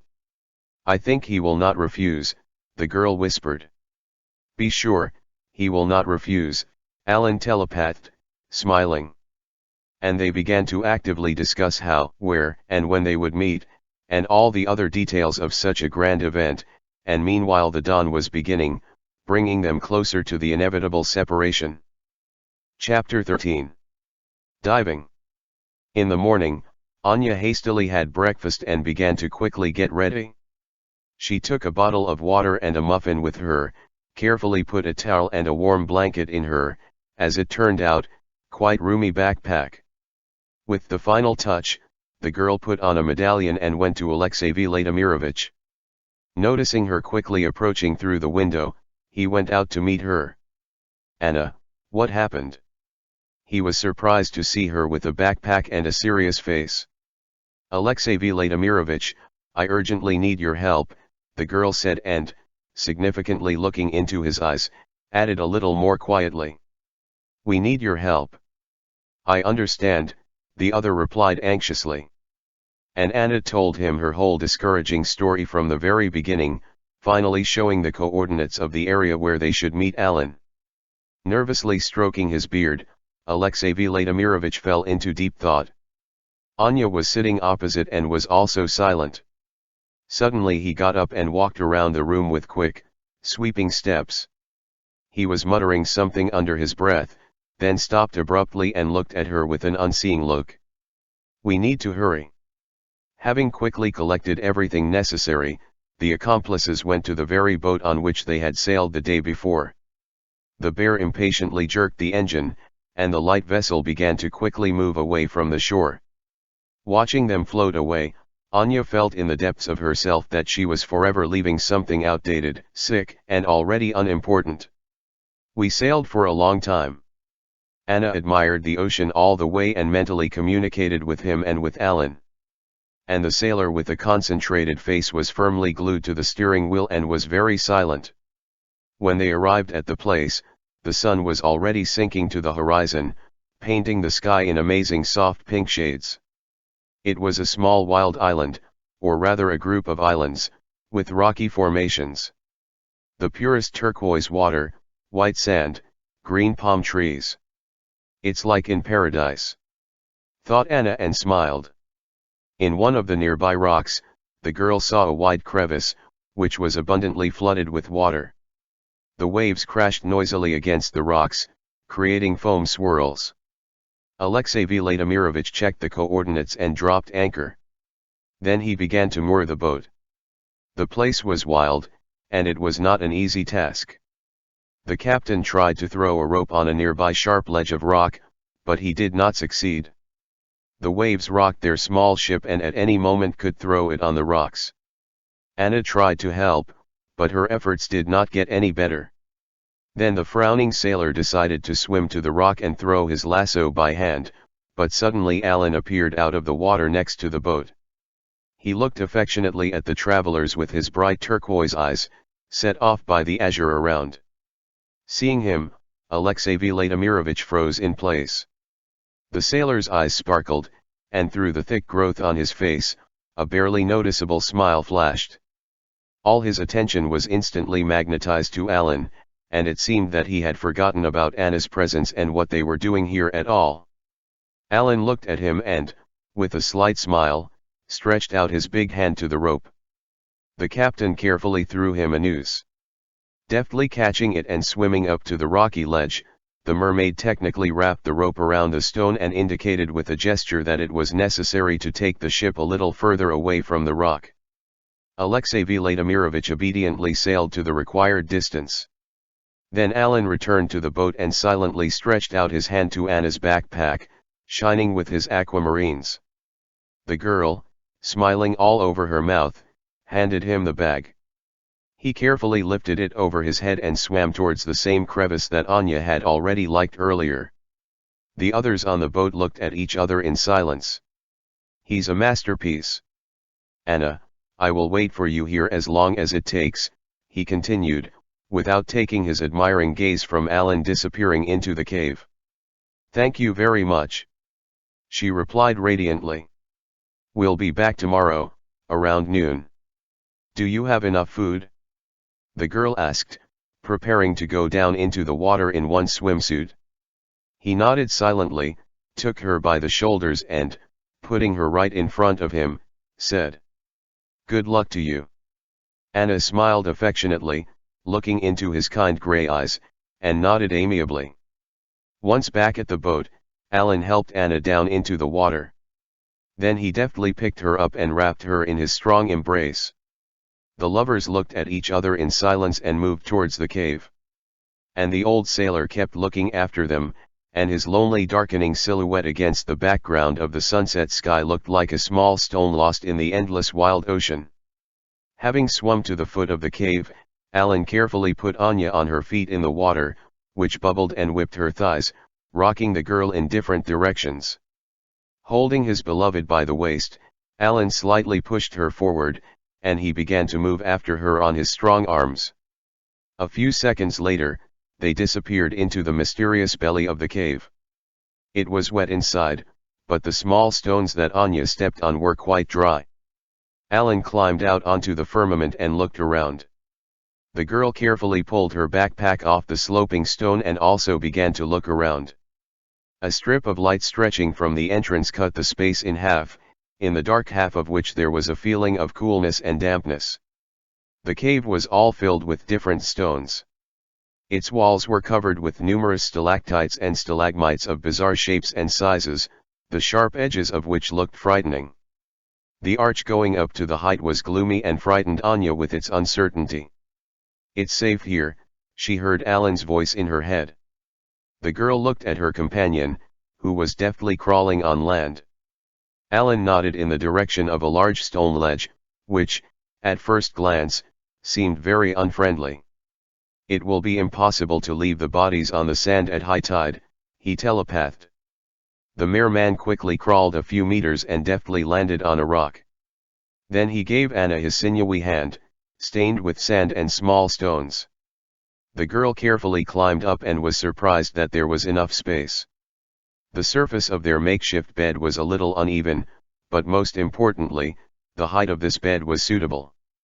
"This place will do," Alan's voice sounded, examining the stone from all sides. Anya spread out a towel. "I put a blanket on top of it." "Anna," Alan looked at her affectionately, "you need to take off all your clothes and all the objects that are artificially created. Your body must be completely free of them, so that I can remember it and reproduce it in a subtle way underwater." The girl hesitated for a second. "Okay, but I'm a little confused. Can you turn away?" For some reason, blushing, she said. Alan smiled and turned his massive head in the opposite direction. Anna took off her swimsuit, then her earrings and her favorite amulet. Then the girl quickly let down her ponytail, and her slightly wet brown hair fell thickly over her chiseled shoulders. Alan turned and looked at her with his eyes blue from the darkness. Anna smiled shyly and lowered her eyelashes. Then she leaned on his arm and lay down on her improvised bed. The merman slowly approached her and carefully began to examine her body. He seemed to be trying to memorize every detail of it at the cellular level. Then he carefully wrapped the blanket around her neck and gently kissed her on the forehead. Anna was seriously excited when Alan looked at her. She wanted so much for him to start kissing her and touching her, but at the same time she understood that their bodies would not be able to realize what they wanted, because they are so different. Alan also understood this. They looked at each other affectionately once more, and then he gently touched her eyelids with his fingers, covering them, and lay down next to her so close that Anna felt the hot warmth radiating from him. "You're my hot water bottle," the girl joked, giggling. "Yes, my love. I will keep you warm with my warmth all the time while we are on the journey," he telepathed. They joined hands and joined their palms. "And now go to sleep, Anna," Alan's voice sounded softly in her head. "Go to sleep, go to sleep, go to sleep, Atlanta." The monotonous noise of the waves flowing into the cave mixed with the rhythm of their breathing and lulled the girl to sleep. Anna, feeling the hot closeness of her beloved, relaxed and gradually sank into a doze, leaving her consciousness in the quiet blue waters of the ocean. Anna was underwater. The sunset rays of the sun played with the liquid, casting their shimmering ribbons into it. The girl involuntarily admired this picture. "Anna, how do you feel?" She heard Alan's voice and turned around. There was no one around. "Alan, where are you?" the girl excitedly said, suddenly realizing that she was calmly talking and breathing underwater. "I'm right next to you and I'm holding your hand," his voice sounded. Anna felt a light touch. Indeed, he was holding her hand, but she did not see either her own or his hand. "Why can't I see our hands?" the girl asked. "Because we are here only with our thin bodies," answered the ubiquitous voice of Alan. Anna remembered that their physical bodies were now left in a wild cave. "Now I will take you into my body. After that, you will hear, see, and feel in my range. But you will have partial access, so that your body does not burst from high-frequency energies for it," Alan telepathed. "All right," the girl replied. And she felt something soft covering her from head to toe, as if wrapping her in a warm, tender cocoon. After a moment, Anna felt how comfortable the temperature of the water around her had become. A moment later, I saw how bright the picture became, as if the water was absolutely transparent or there was no water at all. And finally she heard voices around her. It was incredible. Anna heard the underwater world. The girl was taken aback. She saw, heard, and felt under the water as well as on land. Only here everything felt even brighter. "Alan, this is incredible. Anya exclaimed. Yes. And it used to be your reality, and I hope it will be again. The voice of the merman sounded everywhere around. Anna was spinning in an ornate dance, looking around. There was no limit to her delight. Alan decided to let her enjoy a little and get used to these new sensations and calmly watched her. Alan, do you see, hear, and feel everything even more vividly? Yes. This is amazing. The traveler continued to be amazed. The underwater world is really more perfect and beautiful than the human one. Yes, Atlanta. Because this is the true world of planet Earth. Alan said with love in his voice. The merman gave her a little more frolic, and then quietly said, "We have to go." And they began to slowly move away from the surface of the ocean. The rays of pink light became fainter, and the ocean blue became darker. And through the grandeur of this blue, Anna watched fish and other underwater inhabitants of various colors, shades, and sizes passing by. Dense thickets of colorful algae were replaced by bizarre corals and other marine flora, which made the girl never cease to be surprised at the beauty and richness of this world. Alan, do many creatures live here, under the water? Oh, yes. Much more than on land. Her guide answered, dragging his guest deeper into the depths of the sea. Gradually it became very dark. However, Anna could distinguish every molecule in the dark. Suddenly, the girl saw strange, large, streamlined objects. They slowly swam parallel to them, making deep low sounds. Anna caught herself thinking that she understood what they were talking about, and this new feeling was simply amazing. Yes, I already guessed, the inspired girl answered. Alan, can you show me such creatures as humanity has not yet seen? You'll see them. Just watch, Alan calmly telepathed. It was difficult for Anna to guess at what speed they were moving and where exactly. But she understood that they were not bound by physics in thin bodies, and therefore they were absolutely free from all the laws known to her. Suddenly, in the impenetrable darkness, she saw the outlines of something huge and frightening. What is it? The puzzled girl asked. This is your ship, which sank not so long ago, taking with it many lives and producing a powerful energy wave of pain and suffering in space, Alan's voice sounded. This ship is an echo of the sunken Atlantis. The same tragedy, but in miniature. All the people who were on it that night are descendants of the Atlanteans. Descendants of the Atlanteans, Anna repeated thoughtfully. Yes. You were also on this ship then, but you escaped safely. I was always nearby, watching and was ready to rush to your aid if necessary. Anna felt goosebumps run through her disembodied body. The ship, or rather its remains, were huge. The lifeless pieces lay like dead monsters, slowly decomposing here, in the dark captivity of the ocean. Alan, the girl said excitedly, is this the Titanic? Yes, the merman replied calmly. Titan is the name of one of the brothers of the ruling Atlantean dynasty.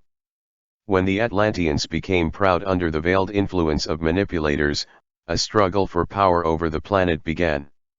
All this eventually led to the death of Atlantis and the devastating consequences for everyone. You already know about this. To this day, the descendants of Atlantis return to that point in order to correct this fatal mistake. The fate of the Titanic was predetermined. He died as grandiosely, unthinkably, and quickly as Atlantis died. Alan narrated in his even voice, which had already become so familiar to Anna. Yes. The girl mused, a crude human artifact, created once to conquer the oceans and demonstrate its superiority to all living things, is now lying abandoned, broken, dead at the bottom of the Atlantic. But this fact once again confirms the superiority of the planet over an ambitious person. So what could be stronger than the water element on the ocean planet? What could be more powerful than the planet itself? Is there any chance that humanity will realize this? People today are creatures that are very limited in their consciousness, Alan telepathed in a sad voice. But it wasn't always like this. There were and still are true worthy representatives of humanity, but they live hidden from the eyes of the majority. Some of them live high in the mountains, some deep in the forests, some in caves on land and underwater. They are few, but they are priceless. Sometimes they come into contact with ordinary people, and sometimes such meetings cost them their lives. However, they believe, and we believe, that modern man will be able to grow to his former greatness and go further. Rizal voiced with hope in his voice. Earlier, I told you, we went out to people and helped them, but now we have no right to interfere in the development of this species. At that moment, Anna became ashamed of humanity. She turned away from the decaying man-made monster, realizing the guilt of her belonging to such a wild species of creatures. Let's go further, Anna, Alan's gentle voice sounded. It's not your fault. Gradually, the water became more dense. However, being in thin bodies, the lovers easily overcame this obstacle. Alan, how do you live here? Doesn't the density of water affect your bodies in any way? We live on the third day. There is a different density of water and in general a different, full-fledged, and different world from yours. It's like a planet within a planet. We have our own islands there, caves with an air space where we breathe, just like you, and much more. We rarely go beyond the third bottom, but if there is such a need, we twist special water funnels channels through which we get to any point of the world ocean quickly enough. And we are also teleporting. For example, I came to you using the teleportation method. Wow! I can't even imagine such a thing. The girl admired. You will see everything and learn everything when the time comes, her lover's voice sounded gently. Disturbed by the stories, Anya noticed that the deeper she plunged into the ocean, the stronger the feeling of home arose inside her. The huge series of underwater mountains, framed by fabulous sea forests, seemed so familiar to her, so native. Hosts of incredible, fantastic creatures flashed before the girl's eyes, surprising and admiring her with their existence. Huge-tailed snakes with burning eyes, giant octopuses, nimble mermaids, and other incredible and bizarre giant and dwarf animals swarmed and swam next to the invisible couple, exposing their mysterious world in front of her. Small bioluminescent organisms, of various shapes and colors filled the black waters so thickly that in places they resembled shining star clusters. Just like in space. Anya exclaimed, admiring the underwater Milky Galaxy. The amazing world amazed the girl with its existence and unexplored. How little we, people, know about your inhabitants, about your beauty, about you, the ocean. Anna mentally reasoned. They sailed further and further, plunging deeper and deeper into the fantastic sea space. The darkness has long become impenetrable and even seeing under the water, Anna could not see anything. We are approaching the second bottom, Anna, the voice of her beloved sounded through the darkness. We are approaching the underwater Atlantis. Chapter 14. Underwater Atlantis. Gradually, the darkness began to dissipate, and in the distance Anna saw a barely perceptible light. As we approached it, the water around us began to turn noticeably blue. Alan, what is that light ahead? Anna asked. This is the light of Atlantis. Look carefully. You'll see for yourself now, his voice sounded somehow mysterious. Anna felt how the water around her, in addition to the color, became a slightly different consistency, as if lighter and weightless. And the closer they swam to the light, which was already flooding everything around, the more these properties of the water intensified, and its color became transparent turquoise. Everything was empty. Not a single fish, not a single shellfish, not a single seaweed, nothing. It seemed that they were flying in weightlessness, in some kind of liquid space that has no end and no end. These sensations made Anna dizzy, and she completely lost her sense of reality. Her entire logical chain, who she was, where she came from, why, fell apart, and only Alan's invisible hand reminded the girl of her existence. Gradually, when this strange glow engulfed them completely, the dizziness passed, and Anna felt herself conscious again, but what she saw turned this very consciousness upside down forever, unconditionally and irrevocably. Before her, as far as the eye could see, Atlantis stretched out with its boundless scale and fabulous splendor. She shone with all possible colors, revealing her secret to invisible guests. No, it was not destroyed and buried in the mud, as earlier in the girl's visions. It was a full-fledged, large-scale, fantastic underwater world, which Anna could not even imagine. Atlantis was huge. It stretched its edges into the shining distance, emitting soft light pulsations. "Alan, this is impossible." "What is it?" she blurted out. "Perhaps," the voice of her beloved calmly answered her. They were approaching Atlantis quickly, as if they were flying at high speed. Atlantis is located in a special invisible capsule consisting of a special protective field, Alan said. People will never see it, even if they might someday be able to penetrate to the second bottom of the ocean.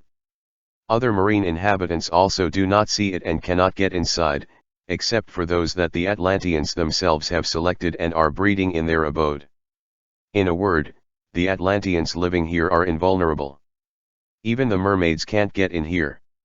Anya was surprised. "We can, but we don't," Alan said. "We do not interfere in their lives, as well as in yours. But now we will look there with you." Quickly, as if by magic, the invisible guests found themselves in the halo of the shining city. Huge numerous crystals harmoniously towered between the flask-shaped silvery buildings, aimed at the disappearing height. Anna gasped and stopped. She couldn't believe her eyes. "How?" she exclaimed in a broken voice. "This is your Atlantis," Alan said solemnly and added with tenderness in his voice, "Atlanta?" No. This wasn't the ocean she knew. It was the cosmos that was rewiring her entire being, mercilessly erasing the foundations of the world, life, and the universe hammered into her. And the underwater Atlantis was a huge perfect spaceship that spread its wings here, among the bottomless ocean depths of the planet Earth. Alan lightly squeezed Anna's hand. "Are you ready to see Atlantis from the inside?" "Yes." The girl breathed excitedly, being under an indelible impression. And they flew forward again. The wide streets were decorated with profusely growing, waving plants that looked like colorful algae. Sprawling corals and other plantings resembling terrestrial trees covered with transparent flasks grew quite thickly between the tall silver houses. Between all this splendor, here and there were large translucent containers in the form of fancy shells, in which Atlanteans were visible. "Let's swim closer, I want to look at them." The girl did not have time to finish, as they immediately appeared near the nearest one. Having clung to the glass, Anna began to look at her distant relatives inquisitively.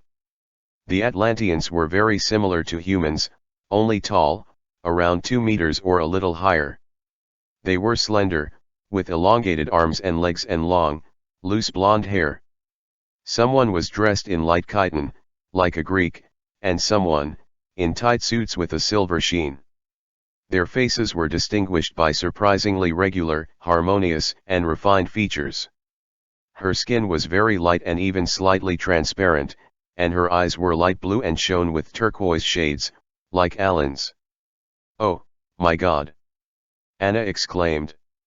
"Yes, these are the same people that I dreamed about?" "Yes," Alan said quietly. "I showed them to you then in your dream.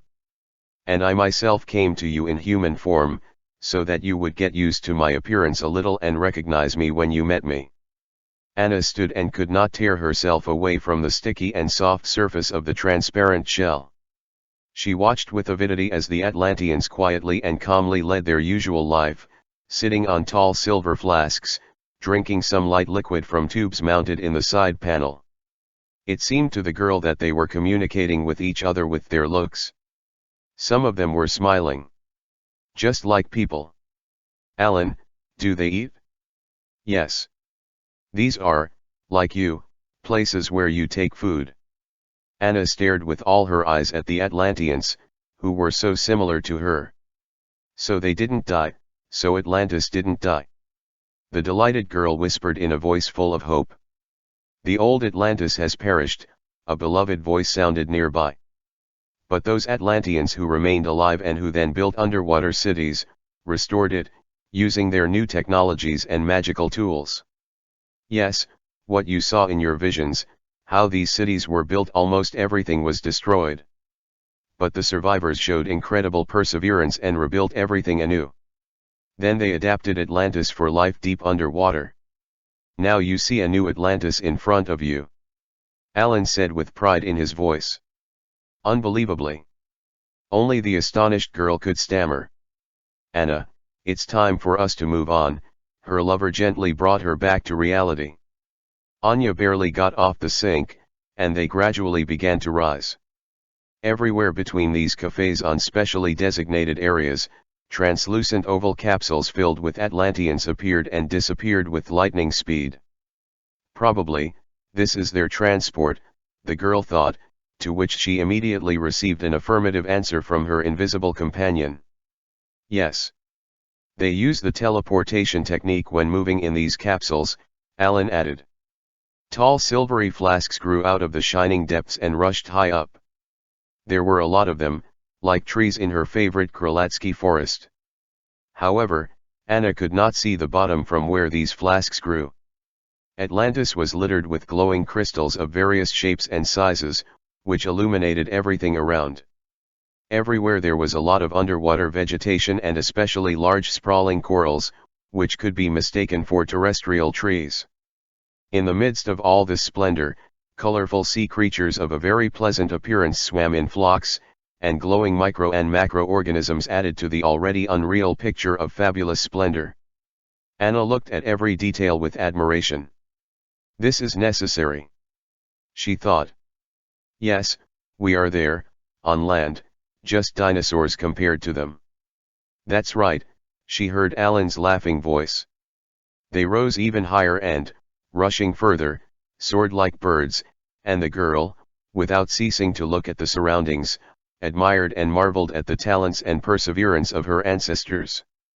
The Atlanteans have realized their mistake and are trying to correct it, Alan telepathed. I really believe that they will succeed, Anna replied, enjoying all this perfect beauty. A little further away, they saw a strong light pulsation, coming, as Anya guessed, from the center of the continent. As she approached, she saw a huge crystal pyramid with a large glowing crystal inside. The crystal emitted powerful pulsations, and the pyramid, amplifying them, distributed this light far around along the transparent threads emanating from it. A thick beam of light came out of the top of the pyramid and rushed up, disappearing into the darkening height. The pulsation was so powerful that Anna felt its strongest burning tremors on herself. This is the heart of Atlantis, she heard her guide say. It is like your sun. This crystal, reinforced by the sections of the pyramid, supports all life here. You on Earth also experience its pulsation, though not so much. The Atlanteans do not want to be discovered, and therefore they have set up the pyramid so that its radiation practically does not concern you. However, the microchip of its pulsation still makes its way to the surface in a place that you call the Bermuda Triangle. There your devices fail and abnormal phenomena occur. I see. Mumbled Anna, still not believing her eyes. Suddenly, not far from them, they saw a group of Atlanteans floating, who were without suits and capsules. The girl screamed. These are the Atlanteans. But how are they underwater without everything? Yes. These are Atlanteans who have undergone gene mutations and can now live freely underwater. But this is a separate caste. Those Atlanteans, whom we saw in the shells, want to return to the land and live there. They have not subjected themselves to gene mutations, thereby preserving their human appearance for life on the surface, for which they are preparing. These same Atlanteans decided to stay here, under the water, and made themselves half fishers, thus preserving its human appearance for life on the surface. Echoed Ani in her head. She suddenly remembered that Alan had already told her earlier that the Earth would exchange continents, but for some reason only now the whole essence and global nature of this issue reached her, and she decided to clarify. Alan, but still, how soon will the Atlanteans return to the surface? Soon enough, if we keep the calculations in your time. But humanity should not know about this yet, Alan calmly concluded. Anya felt a slight chill run down her immaterial back. She was about to carefully dig up the exact date, when suddenly she clearly felt a wave of hot calmness that swept over her entire being, which seemed to put her to sleep.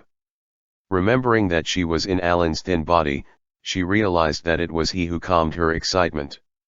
Anya decided not to touch on this topic now and only said quietly, "I see." The Atlantean fish swam right over the travelers, so Anna managed to get a good look at their bodies. They had gills, the same as Alan's. Their feet and hands were shaped like flippers. Like other Atlanteans, they had long, loose hair, only dark in color. Their skin was like fish scales and gave off a glossy silveriness. "Alan, their bodies don't look like Atlanta's," Anya remarked. "Yes, these Atlanteans can't live on land. They have exclusively underwater breathing and life support systems. Your body, or rather the body of Atlanta, was unique. It was created for two types of life, underwater and terrestrial. Atlanta was a perfect link of evolution. Until now, in all the past time, there was no such creature on this planet. And even the Atlanteans, knowing about you, no matter how hard they tried, could not create such a body," Alan said with pride. Anna looked at her relatives floating away into the distance and felt a strong dizziness from what she saw and realized. Alan's stories excited her, and she felt more and more how in the depths of her being her soul was rapidly dissecting the heavy sea waves that pulsated so vividly in her human dreams, realizing and accepting her true self. "Alan, where do they live, these Atlantean fish?" the girl asked. "They live in special caves that are located in quieter places of Atlantis. Yes, they, of course, move where they want, but they prefer a secluded lifestyle. Unlike those Atlanteans who are similar to humans, these feed on algae and other marine vegetation. But first of all Atlanteans feed on the energy of their powerful crystal. Remember, when you looked at your relatives through the glass, you saw a light liquid that they drank from tubes. This is the recycled light of their main crystal. My God! How it all looks like a fantastic dream," the girl, oversaturated with impressions, mumbled indistinctly. "Alan, I want to come back here to live. Live with you, live with all of you," Anya said, clearly realizing the firmness of her intention coming from within. Suddenly she felt that some kind of warm, tickling mantle enveloped her body, awakening in her a strong desire to merge with Alan and with this mysterious world together and forever. Alan's velvety, slightly trembling voice sounded. But this voice was no longer around her, but in her, in the area of the solar plexus. And she suddenly felt how their thin bodies, united in some unthinkably sweet languor, penetrate each other, merging into that very single whole. Chapter 15. House. Alan and Anna, leaving behind the delightful Atlantis, continued to float weightlessly somewhere in the distance. The light gradually faded, giving priority to the blue-purple abyss. So, in a short time they were again plunged into pitch darkness. Anna was alarmed. The darkness oppressed her and caused some deep feeling of fear. "Don't be afraid of anything, my love," she heard Alan's native voice. "Look." Anna peered into the darkness, but saw nothing. Then she closed her eyes and waited. Opening them again, she managed to make out a barely perceptible thin strip of light flickering ahead. The strip diverged across the dark canvas of the ocean, cutting it into two parts, the upper and lower. They were approaching it quickly enough, and now the strip became a wide ribbon that shimmered with a mother-of-pearl glow and mesmerized with its beauty. They swam very close and stopped. The mother-of-pearl area occupied all the space that the girl could cover with her eyes. She shone iridescent and beckoned to touch her. "We're here," Alan's voice sounded. Behind this protective field is the third bottom, where all the waters of the oceans merge together. This is our home. This is your home, Atlanta. He took her hand even tighter and pulled her along, floating into this mother of pearl unknown.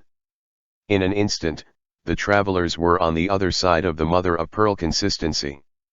Anna looked around, as far as she could grasp with her eyes. An endless bright space stretched out, which embraced her whole being with a kind of trembling nega.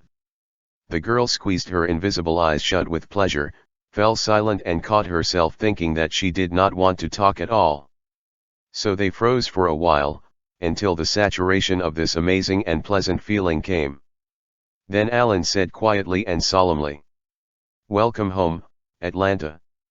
Anna opened her eyes and felt an incredible kinship with this place. She remembered the last time here, many millennia ago, as an Atlantean, she said goodbye to her father when she decided to return to people. She made this difficult decision, starting from the immeasurable love for her mother and some inner strong natural call. But how after a while she became disillusioned with humanity, but it was already too late. According to the laws of the universe, she had to go through a long cycle of rebirths in human bodies, and here she is again, at home. Memory threw out vivid pictures of memories and excited her deepest feelings. Atlanta. Through the memories, she heard a low and authoritative male voice. Anna peered in front of her and saw a large male figure with a powerful fishtail slowly emerging from the light and approaching her. The outline of the man became more and more saturated and brighter. And now her powerful beloved father appeared right in front of her. He spread his huge arms in front of the girl and froze waiting for her answer. "Dad," Anna said timidly. "You're back, daughter," the man said softly and held out his huge palm to her. The girl, still not believing her eyes, timidly held out her invisible hand to him. Immediately, she felt the hot contact of their hands. The man smiled and gently covered Anna's small hand with the palm of his other hand. "How I missed you, my daughter," he telepathed in a low, gentle voice. "Dad," Anya suddenly exclaimed and threw herself on his neck. The girl herself did not expect such behavior from herself, but she did not resist these bright feelings that spilled out from the depths of her soul. She felt her father's embrace all over her thin body, as if she were here now in physical form. So they stood, embracing, enjoying the long-awaited meeting, forgetting about everything in the world. Then the father slightly pushed the favorite away. "You look so much like your mother," he said with joy and at the same time with sadness in his voice, running his gaze over her face. "I guess I haven't changed much since then," the confused girl thought. "You're the same, Atlanta," she heard Alan's voice. "Come on, we'll show you." The men took her hands and moved towards the shimmering blue light of the space. Anna obediently followed them, looking around. The soft light flooded everything abundantly, and it was impossible to see anything. She found herself thinking that she was in some other reality. For a second, she clearly felt that this reality has no edge. Gradually, the light began to dissipate, and the outlines of the terrain appeared. It was a huge space that stretched away, wide, up and down with its infinity. In it, in a state of weightlessness, the same luminous fluffy balls, similar to the clouds that she had seen in her memories, drifted in a state of weightlessness. They shuddered slightly, obeying the swaying of the most transparent mass, and winked at the girl with their shining multicolored iridescences. In various places, holes appeared, similar to channels, going somewhere deep, from which beautiful blue-eyed mermaids looked out. They looked at the floating trio with undisguised curiosity and exchanged glances with each other. Through the light flickering around, Anna saw a huge shining crystal, shrouded in a soft bluish haze. The girl immediately realized that it was the same crystal. He breathed in regular pulsations, saturating the travelers with his nega. The light coming from it was blinding bright, but at the same time soft and did not injure the vision. The trio stopped. Atlantis' father held his huge hand up and down in front of Anna. Immediately after the wave, some kind of translucent film was formed. Anna looked at it, but there was nothing there. Alan and Aruz released the girl's hands and pushed her forward slightly. Suddenly, the film began to appear as if some faint outlines began to be seen. Gradually, its surface became like a mirror, and Anna began to catch the contours of her image. But this image was a little different. Her body increased in height and size. On her legs, wide, translucent fins radiated from the lower part of her thighs, and her feet began to look more like small, neat flippers with long fingers. The girl watched in amazement as her hair became longer and thicker and fell in a lush mane to her knees. Some of them were thrown over her chest, covering her naked thin waist. Gradually, the image became three-dimensional and colored, and Anna saw in front of her a tall, slender girl with long golden hair and wide-open light green eyes. She had regular and soft features, and her white skin seemed to glow, slightly giving off a blue tint. The stranger who appeared in the reflection was incredibly beautiful. Anna was stunned when she realized that Atlanta was looking at her through the millennia. Atlanta looked at Anna with an open and bold look. The girl involuntarily smiled and stretched out her invisible hand to the image. At the same moment, Atlanta also smiled, holding out her hand in response. Anna exclaimed, "Yes, Atlanta. You are now seeing a reflection of yourself with the truth." Alan's voice sounded. Anna couldn't believe her eyes. It turns out that she has always remained like this. That is why the people she was lonely, because she never, ever was not an ordinary person. Girl with admiration for Atlanta, and Atlanta with delight looked at her, and it seemed that they were sewn together by invisible threads. Anna threw Goggle in the direction of his father, then to Alina. "I understand," she said firmly. "I'm Atlanta. And I was born to connect two worlds, underwater and land." "Yes, my daughter." Her father answered her in his imperious, but full of love voice. "Two elements have united in you, so that you can connect them together, thereby giving the two key forms of life on this planet, underwater and terrestrial, the opportunity to exist together in harmony. Thus, a new evolutionary round of development of our beloved planet will take place," Aruz concluded. "You went through a long cycle of human lives because it was necessary," Alan continued, admiring the reflection. "But now this experience is over, and you can come back to us." Anna looked admiringly at Atlanta, which erased all the pain, all the loneliness, all the wandering in her memory. Aruz slowly approached his daughter and stood behind her. He gently took her by the forearms and, looking into the green eyes of her reflection, smiled affectionately.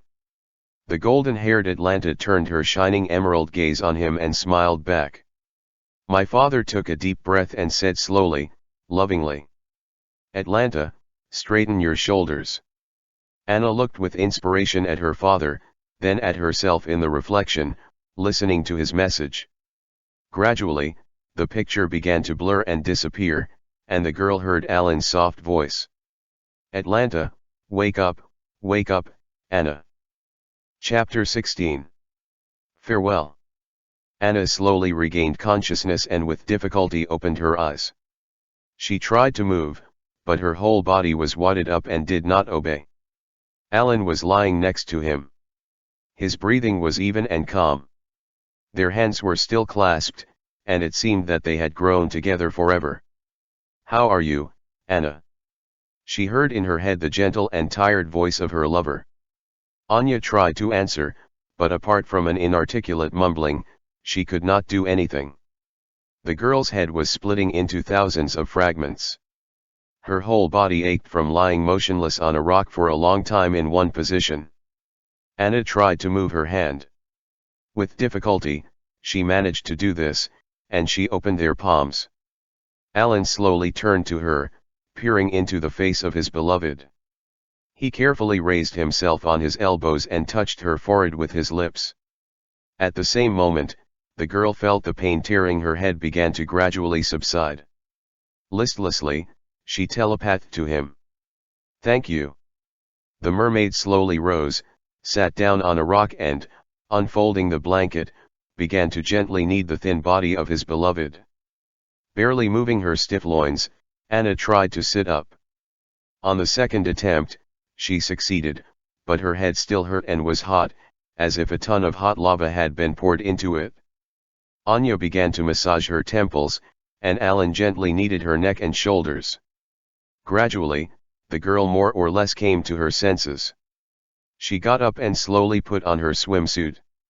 For the first time in her life, Anya felt such a hellish pain in her entire body and in general realized the importance of this body itself. Feeling very thirsty, she slowly reached into her backpack and took out a pre-prepared bottle of water. After taking a couple of large sips, she exhaled. Her stomach rumbled treacherously, reminding her mistress of its existence.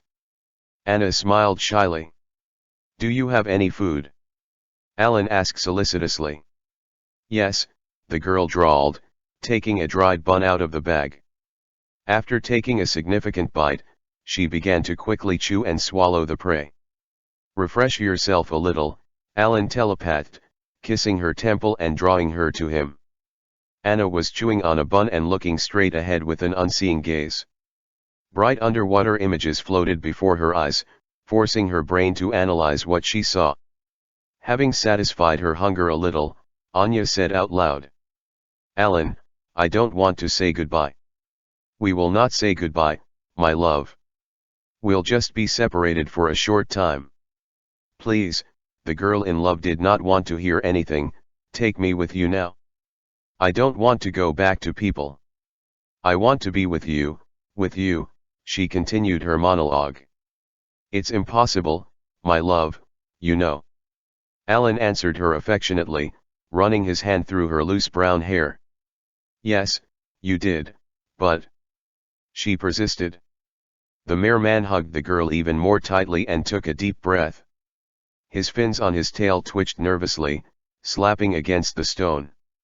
He began to sway slightly from side to side, holding the girl in his arms.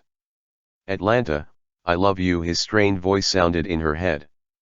"So it was, is, and will be. Our meeting, which I have been waiting for so many millennia, has taken place. And I will wait as long as it takes, because you are half of me, and I am half of you. Believe me, my love, we are inseparable, even if we are separated. More than anything in the world, I would like you to stay with me here, now and forever, but there is a law. The law of the universe, which no one living can change. Once you chose to be a human and courageously went through this whole long cycle of rebirth. You have only this one life left, and then you are free. You, unlike others, have a choice. I choose you, Alan. I choose the ocean. I want to go home." Anna screamed in a broken voice, and her cry, reflected from the gloomy walls of the cave, doubled. "I'm happy, Atlanta. You can't imagine how happy I am to hear this." Alan telepathed with glee and tenderness and persisted, "But if we break this law now, and you do not return to the human world, then the human cycle will be reset and begin anew. And then we will lose each other again for many millennia. This, believe me, is incredibly painful." Alan fell silent, hugging his treasure tightly. Anna took a deep breath, wiping away the tears that were rolling down. She leaned against his chest and listened to the beating of his heart. The hearts of the man so dearly loved by her. So they sat silently in each other's arms, rocking on the waves of their love and memory, preparing for the upcoming separation. "Today I will come to you at the same place at the same time," Alan broke the silence. "You will keep me in your heart, as I will keep you in mine, and we will survive this very short parting. And then, very soon, we will be together forever. You are my destiny and love forever, Atlanta." Anna listened to him and cried. Yes, she understood everything and agreed with Alan, but how impossible it was to part with him again. "I am always with you, Atlanta," Alan repeated his answer to her bitter thoughts. Anna tried to pull herself together. "I had to get ready. It was already 8:30 in the evening when the girl woke up in her room. She dreamed of the ocean, Atlantis, Alan. God, how she didn't want to wake up.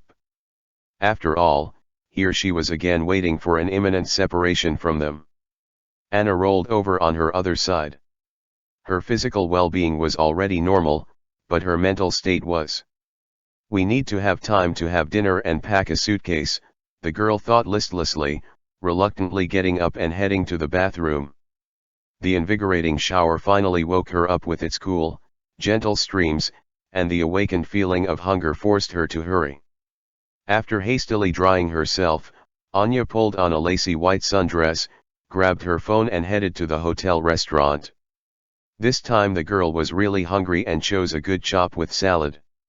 Carefully chewing the human nourishment, she reminded herself that she had promised Sasha to send the flight number and arrival time. Oh, he probably thought about it. The girl fussed. I'll refresh myself now and write to him. After checking the information about the departure at the reception, Anna, being a little not in this world, clumsily plopped down on the sofa standing next to her. The flight was on schedule, which upset her, because the girl was hoping to stay longer with Alan. She turned on the Wi-Fi, but did not have time to go online, as a flurry of messages fell on her inflamed head. God, not now, the nervous traveler mentally drawled. She quickly sent Sasha a message with clarifying data and turned off her mobile phone. Anya decided to have a cup of coffee to cheer up, because the last meeting and parting with her beloved were waiting for her, and she didn't even know if she could survive them. She was standing on the shore, in her usual place, and looking into the distance. This time the ocean was exciting, and the whole sky was covered with ragged clouds. Wow, Anna thought, the ocean is also sad, anticipating our parting. The base of the block, where Alan usually sat, was abundantly flooded with waves, and the girl realized that today they would both be quite wet. Sitting on the shore, as usual, on her towel and covering herself with a blanket, Anna mentally returned to what she had seen the day before. She looked at the waves and remembered the majestic Atlantis that had once been her home. I wonder what will happen when the Earth returns the sunken Atlantis to its place? Alan had said that this sunken continent would rise. And what will happen when people see it far from being destroyed and ancient, but majestic, developed and perfect? So perfect that all human buildings will be just primitive toy houses compared to it. The girl reflected. Anna closed her eyes and went deep into her thoughts. Over the noise of the waves, she did not notice how Alan appeared. Only after opening them and looking at the ocean again, the girl saw her lover sitting on the sloping part of the block. The waves flooded his tail, making it shine under the moonlight breaking through the clouds. Alan looked at Anya, not wanting to distract her from her thoughts, which he, of course, read unhindered. Anna smiled sadly and stood up. She threw away the blanket, took off her sundress and, remaining in one swimsuit, went to him. The waves were desperately lashing the shore, plunging the already sad girl into even greater sadness. Anya went into the waves and came close to Alan. They were silent, looking into each other's eyes, and then Anna, barely holding back the tears that were coming, kissed him on the lips. How much was there in that kiss? And the joy of meeting, and the happiness of being close, and the proximity of two such different worlds, and the bitterness of separation, and the thrill of hope. Love. So strong and boundless, so pinching and disarming, forever crowned them here on the ocean shore, where they once parted and met again, finding each other forever. Alan, promise that you will take me home when my human path ends, Anya telepathed. Alan ran the back of his hand over her cheek, wiping away a tear, and answered quietly. And they looked at each other again and kissed again. And they clung to each other like two parts of a single whole, hiding their inhuman love from the whole human world with long hair tangled in the wind. The ocean sought to cover its children with excited hugs, promising them a new soon meeting. Alan, and my father's name is Aruz, right? The girl continued her mental dialogue, hiding in the arms of her beloved from the gusty wind. Yes. Strange. In all our ancient myths, Poseidon, aka Neptune, acts as the king of the seas and oceans. But nothing is said about Arus. Why? Anna, the myths that you know are very distorted, Alan replied affectionately. Humanity was deliberately substituted with concepts, distorted information, obliged to worship different gods. All this is done in order to erase from your memory the true knowledge about you, about the planet, about the universe. Erase the knowledge that allows you to communicate with other highly developed civilizations, travel in time and in outer space. The Atlanteans knew all this and were able to do it. Poseidon was from a ruling family in Atlantis. He, under the hypnotic and systematic influence of manipulators, became a destroyer. When Atlantis went to the bottom, Poseidon and other representatives took refuge in the underwater cities that the Atlanteans had already built. Most of these buildings were destroyed, but there were also survivors. The escaped Atlanteans on land moved to neighboring continents and further. You people will later call one of these places the ancient world. All the ancient gods of antiquity are the surviving Atlanteans and their descendants. After that terrible catastrophe, people were deprived of the earthly power that supports them, and began to rapidly degrade. The earth has left its usual dimension and entered a denser one, shifting the poles. I have already told you about this. People have shrunk in size, and their bodies have become very dense. Their receiving energy information center has closed. Poseidon, in the worldview of those people, became a sea god, a king who really sent strong storms to people, sank ships, demonstrating his greatness with the help of the remaining magical objects and technical achievements of Atlantis, which, of course, were no longer working at full capacity. I see. So Poseidon is just a surviving Atlantean from the ruling dynasty? Yes. What about my father? Your father is the great underwater ruler on this planet, standing at its origins. He, like many of us, went out on land and brought his most valuable knowledge about this planet to the Atlanteans and other developed civilizations that existed even before the death of Atlantis. Not knowing the betrayal and deception, we shared the most intimate. At one of these meetings, as I have already said, your parents met. But then, when pride and the desire for power began to overshadow the minds of earthly beings, we disappeared and erased all memories of us. The separation of your parents was very painful for both of them, especially for your father. But we could not do otherwise. The mermaids are the only guardians and protectors of the heart of the planet, the crystal that you saw. We love our land immensely and will always protect it from anyone. Alan telepathed enthusiastically. Anya thought, listening to the monologue of her lover. If we hadn't left, erasing our traces, then subsequent civilizations would have descended on us with a war, and it is quite possible that the crystal would not have survived, Alan continued sadly. Now people don't remember anything about us and don't even know that we exist. They don't understand what role we play for the whole planet and for them, too. Alan took a deep breath and added. If the crystal dies, then the whole planet will die at the same moment. And those, well, manipulators who by cunning gained power over the Atlanteans, where are they now? They live among people. Over these millennia, they have mixed with all the inhabitants of the earth, including even animals and insects. Today, humanity is a hybrid of all civilizations together. And what will happen next? Unfortunately, modern humanity, for the most part, is waiting for extinction. Moreover, a person will destroy himself. Furthermore, and more clean manipulators will appear. But as long as we keep the crystal, they will not be able to take over this planet. However, they continue and will continue their genetic and mental influence, growing biorobots for their own purposes. This has already happened before, and it is happening now. Now?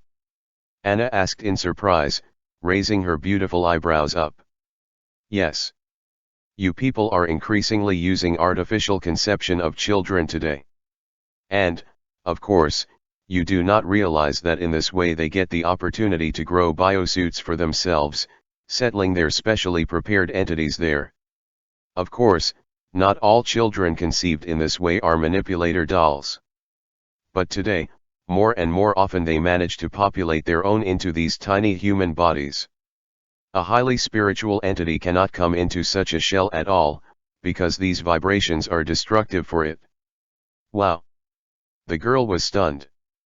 But wait. And what then to be?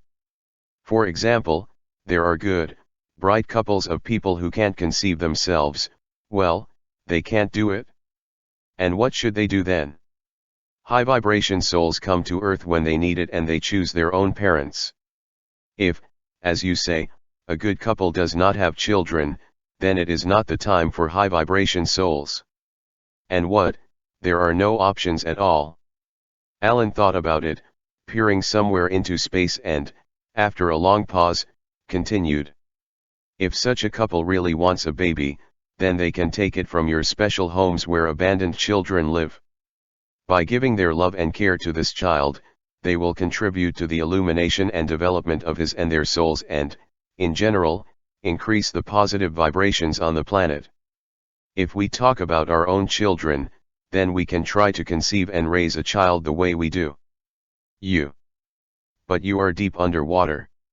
And where can people get these magic bubbles of yours to form a body? The woman herself can act as this bubble. Only you need to approach this procedure a little differently, see. Before performing artificial insemination, it is necessary for both parents to think about the child for a long time. Think about him thoroughly, working out even the smallest details, how they want him to be, what kind of appearance he has, what talents he has, what he will do, what he will bring to the world, how long he will live, and so on. Thus, parents create a certain vibrational background, where the parameters of the soul and its earthly path in this incarnation are already formed and set on the mental and sensory plane. Strangers will not be able to enter such a funnel. But you need to be clearly aware of all the responsibility for this decision, because in this case, the born child may be very different from other children, from the point of view of the accepted standards of normality, and he will most likely be very lonely among people. So you mean, will he be very gifted or sick? If the parents do everything correctly and with pure thoughts and intentions, then it will be a brilliant child. This is the way out. But is it necessary to attract, or rather to set such high parameters of the soul, when it is already known in advance what humanity does with its geniuses? Anya was bored, knowing the history of human atrocities against each other. Yes. That is why I emphasize that this is a huge responsibility to the universe and, most importantly, to the invited soul. Humanity must understand that the universe is intelligent and regulates all the processes that exist in it, including the birth or extinction of any kind of creatures. Anna was silent. She thought deeply about the global nature of this issue, which also affected her, not yet realized, but long ago awakened maternal feelings laid down by nature. It's very difficult, the girl whispered aloud. Yes, Alan answered, reading her thoughts. After all, you also want to have a child. Yes, said Anya. Alan gently pressed the girl to him and kissed her on the shoulder. Trust the universe, my love, he gently telepathed. Alan, can our planet just drive away these settled manipulators? Well, throw them off or drown them like Atlantis. Pulling away a little and looking into his eyes, the girl asked. Anna, there are such universal laws, the logical chain of which is difficult to understand. Alan fell silent. Anna was also silent. Looking out of the arms of her beloved, she looked at the waves, which from now on and irrevocably called her back home, to the ocean. Will we be able to communicate with you mentally over long distances? I live in Moscow, and it's very far from there to our ocean, the girl asked with sadness in her voice. Yes, we can, my love. Just don't close your channel. Its acceptance depends on you. Although it won't be easy. Why? Alan gently kissed the girl's earlobe. Because you're still in a human body, he telepathed with sadness in his voice. But we can do it, right? Anna continued in a tone that does not tolerate digressions. Yes. Her lover answered her affectionately and, taking her small, fragile palm in his, kissed her thin fingers. Dawn was approaching. The waves and wind subsided a little, and the first reflections of the sun began to disperse their last night. Seeing the glimmer of dawn, Alan took Anna in his arms and slid into the waves.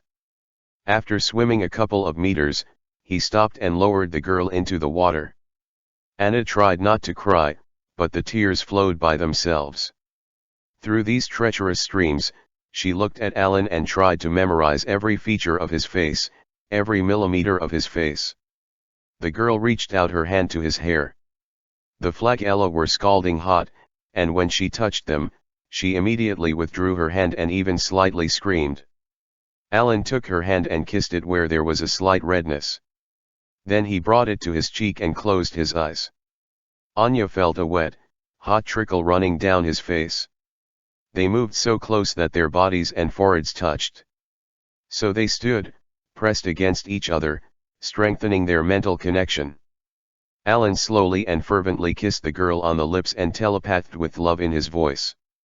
"See you soon, Atlanta." Anna, sobbing, whispered with a twisted mouth. "See you soon." She couldn't say anything more, because a huge lump of mixed feelings rolled up in her throat, and she realized that she was suffocating. Alan opened his arms and swam away. The resulting distance between them pierced Anna with thousands of knives. The sharp pain made her eyes go dark. Alan swam farther and farther away, staring at her steadily. Then he began to slowly sink into the water, still looking into her eyes. Anna was trembling from suppressed sobs, but at the same time she could not move. Her whole body seemed to turn to stone, chaining the girl to one place.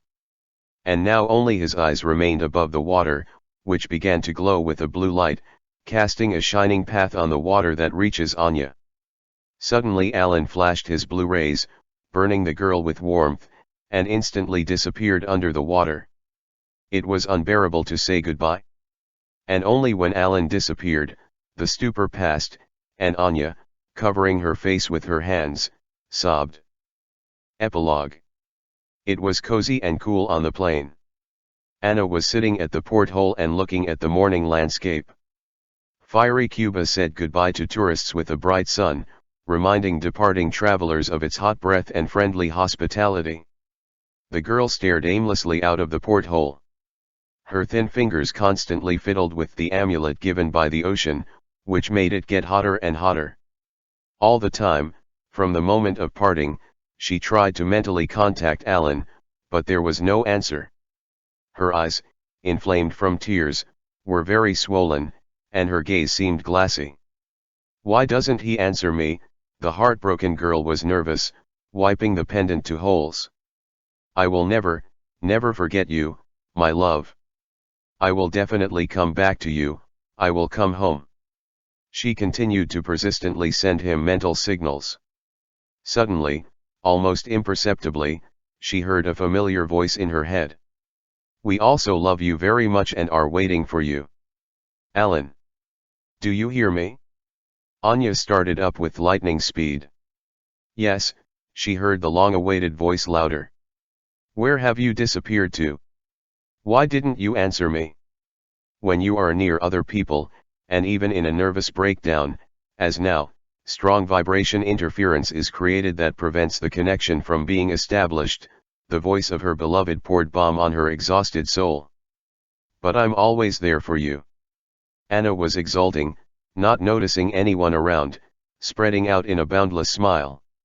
"How happy I am, Alin." She mentally shouted to him. "I'm happy too, my love." Meanwhile, the plane was already at the starting position and was preparing for takeoff. Suddenly, all the instruments hummed, and the aluminum machine abruptly went on takeoff, shaking the passengers. Anna was beaming with happiness. "Yes. Alan can hear me. And we can communicate at a distance." She whispered to herself, sitting in a cozy chair with her eyes closed and a blissful smile on her face. And now cheer up, my love. The beloved voice continued to sound. Straighten your shoulders, Atlanta. To be continued. About the author. Anastasia Reshetnikova is a singer, songwriter, poet, writer, originally from Krasnoyarsk. Stage names Nastya Yasnaya, Nova singer. Nastya started her singing career as a child. While studying in the violin and piano class, she sang in the choir. At the age of 14, she won the district vocal competition, where she took the Grand Prix and it started. Over the next 4 years, Nastya participated in many city and regional vocal competitions, where she always won, bringing home numerous diplomas, prizes. In 2004, Nastya moved to Moscow, where she began her real, professional, but very thorny path to her cherished dream to become a professional singer. From 2005 to 2010, Nastya collaborates with a major Russian label. The project was called Nastyasna. Unfortunately, the contract was unsuccessful, and the singer was forced to break it. In 2010 to 2012, Nastya, together with the author, composer, and sound producer Vadim Ugriamuov, released her first singles under the pseudonym Nastya Yasnaya, where she herself is the author and composer of many songs. The pseudonym clearly reflected the desire of the singer and her team to combine modern pop house with native Russian motifs and instruments. Producer, director, music video maker Rovshan Vakidov helps the team. The first album of the artist My Love was liked by the listener. The single My Love spread with lightning speed on the internet, which brought her popularity not only in Russia, but also abroad. In 2014, Nastya and her creative team released their second album, Bird. In 2015, Nastya continues her creative path, but already as a singer of Nova. The desire to create something new, fashionable, stylish took over. The result was the album Nova, Comets, Nastya Yasnaya Comets. However, in 2019, Nastya returns to clear herself again, having finally decided on the face of her creative soul, and begins recording her next album. In 2020, Nastya releases her first collection of poems and songs Naked, which was written for 15 years. In 2021, Nastya is releasing her first fiction novel based on real events Atlanta, which she wrote with her life.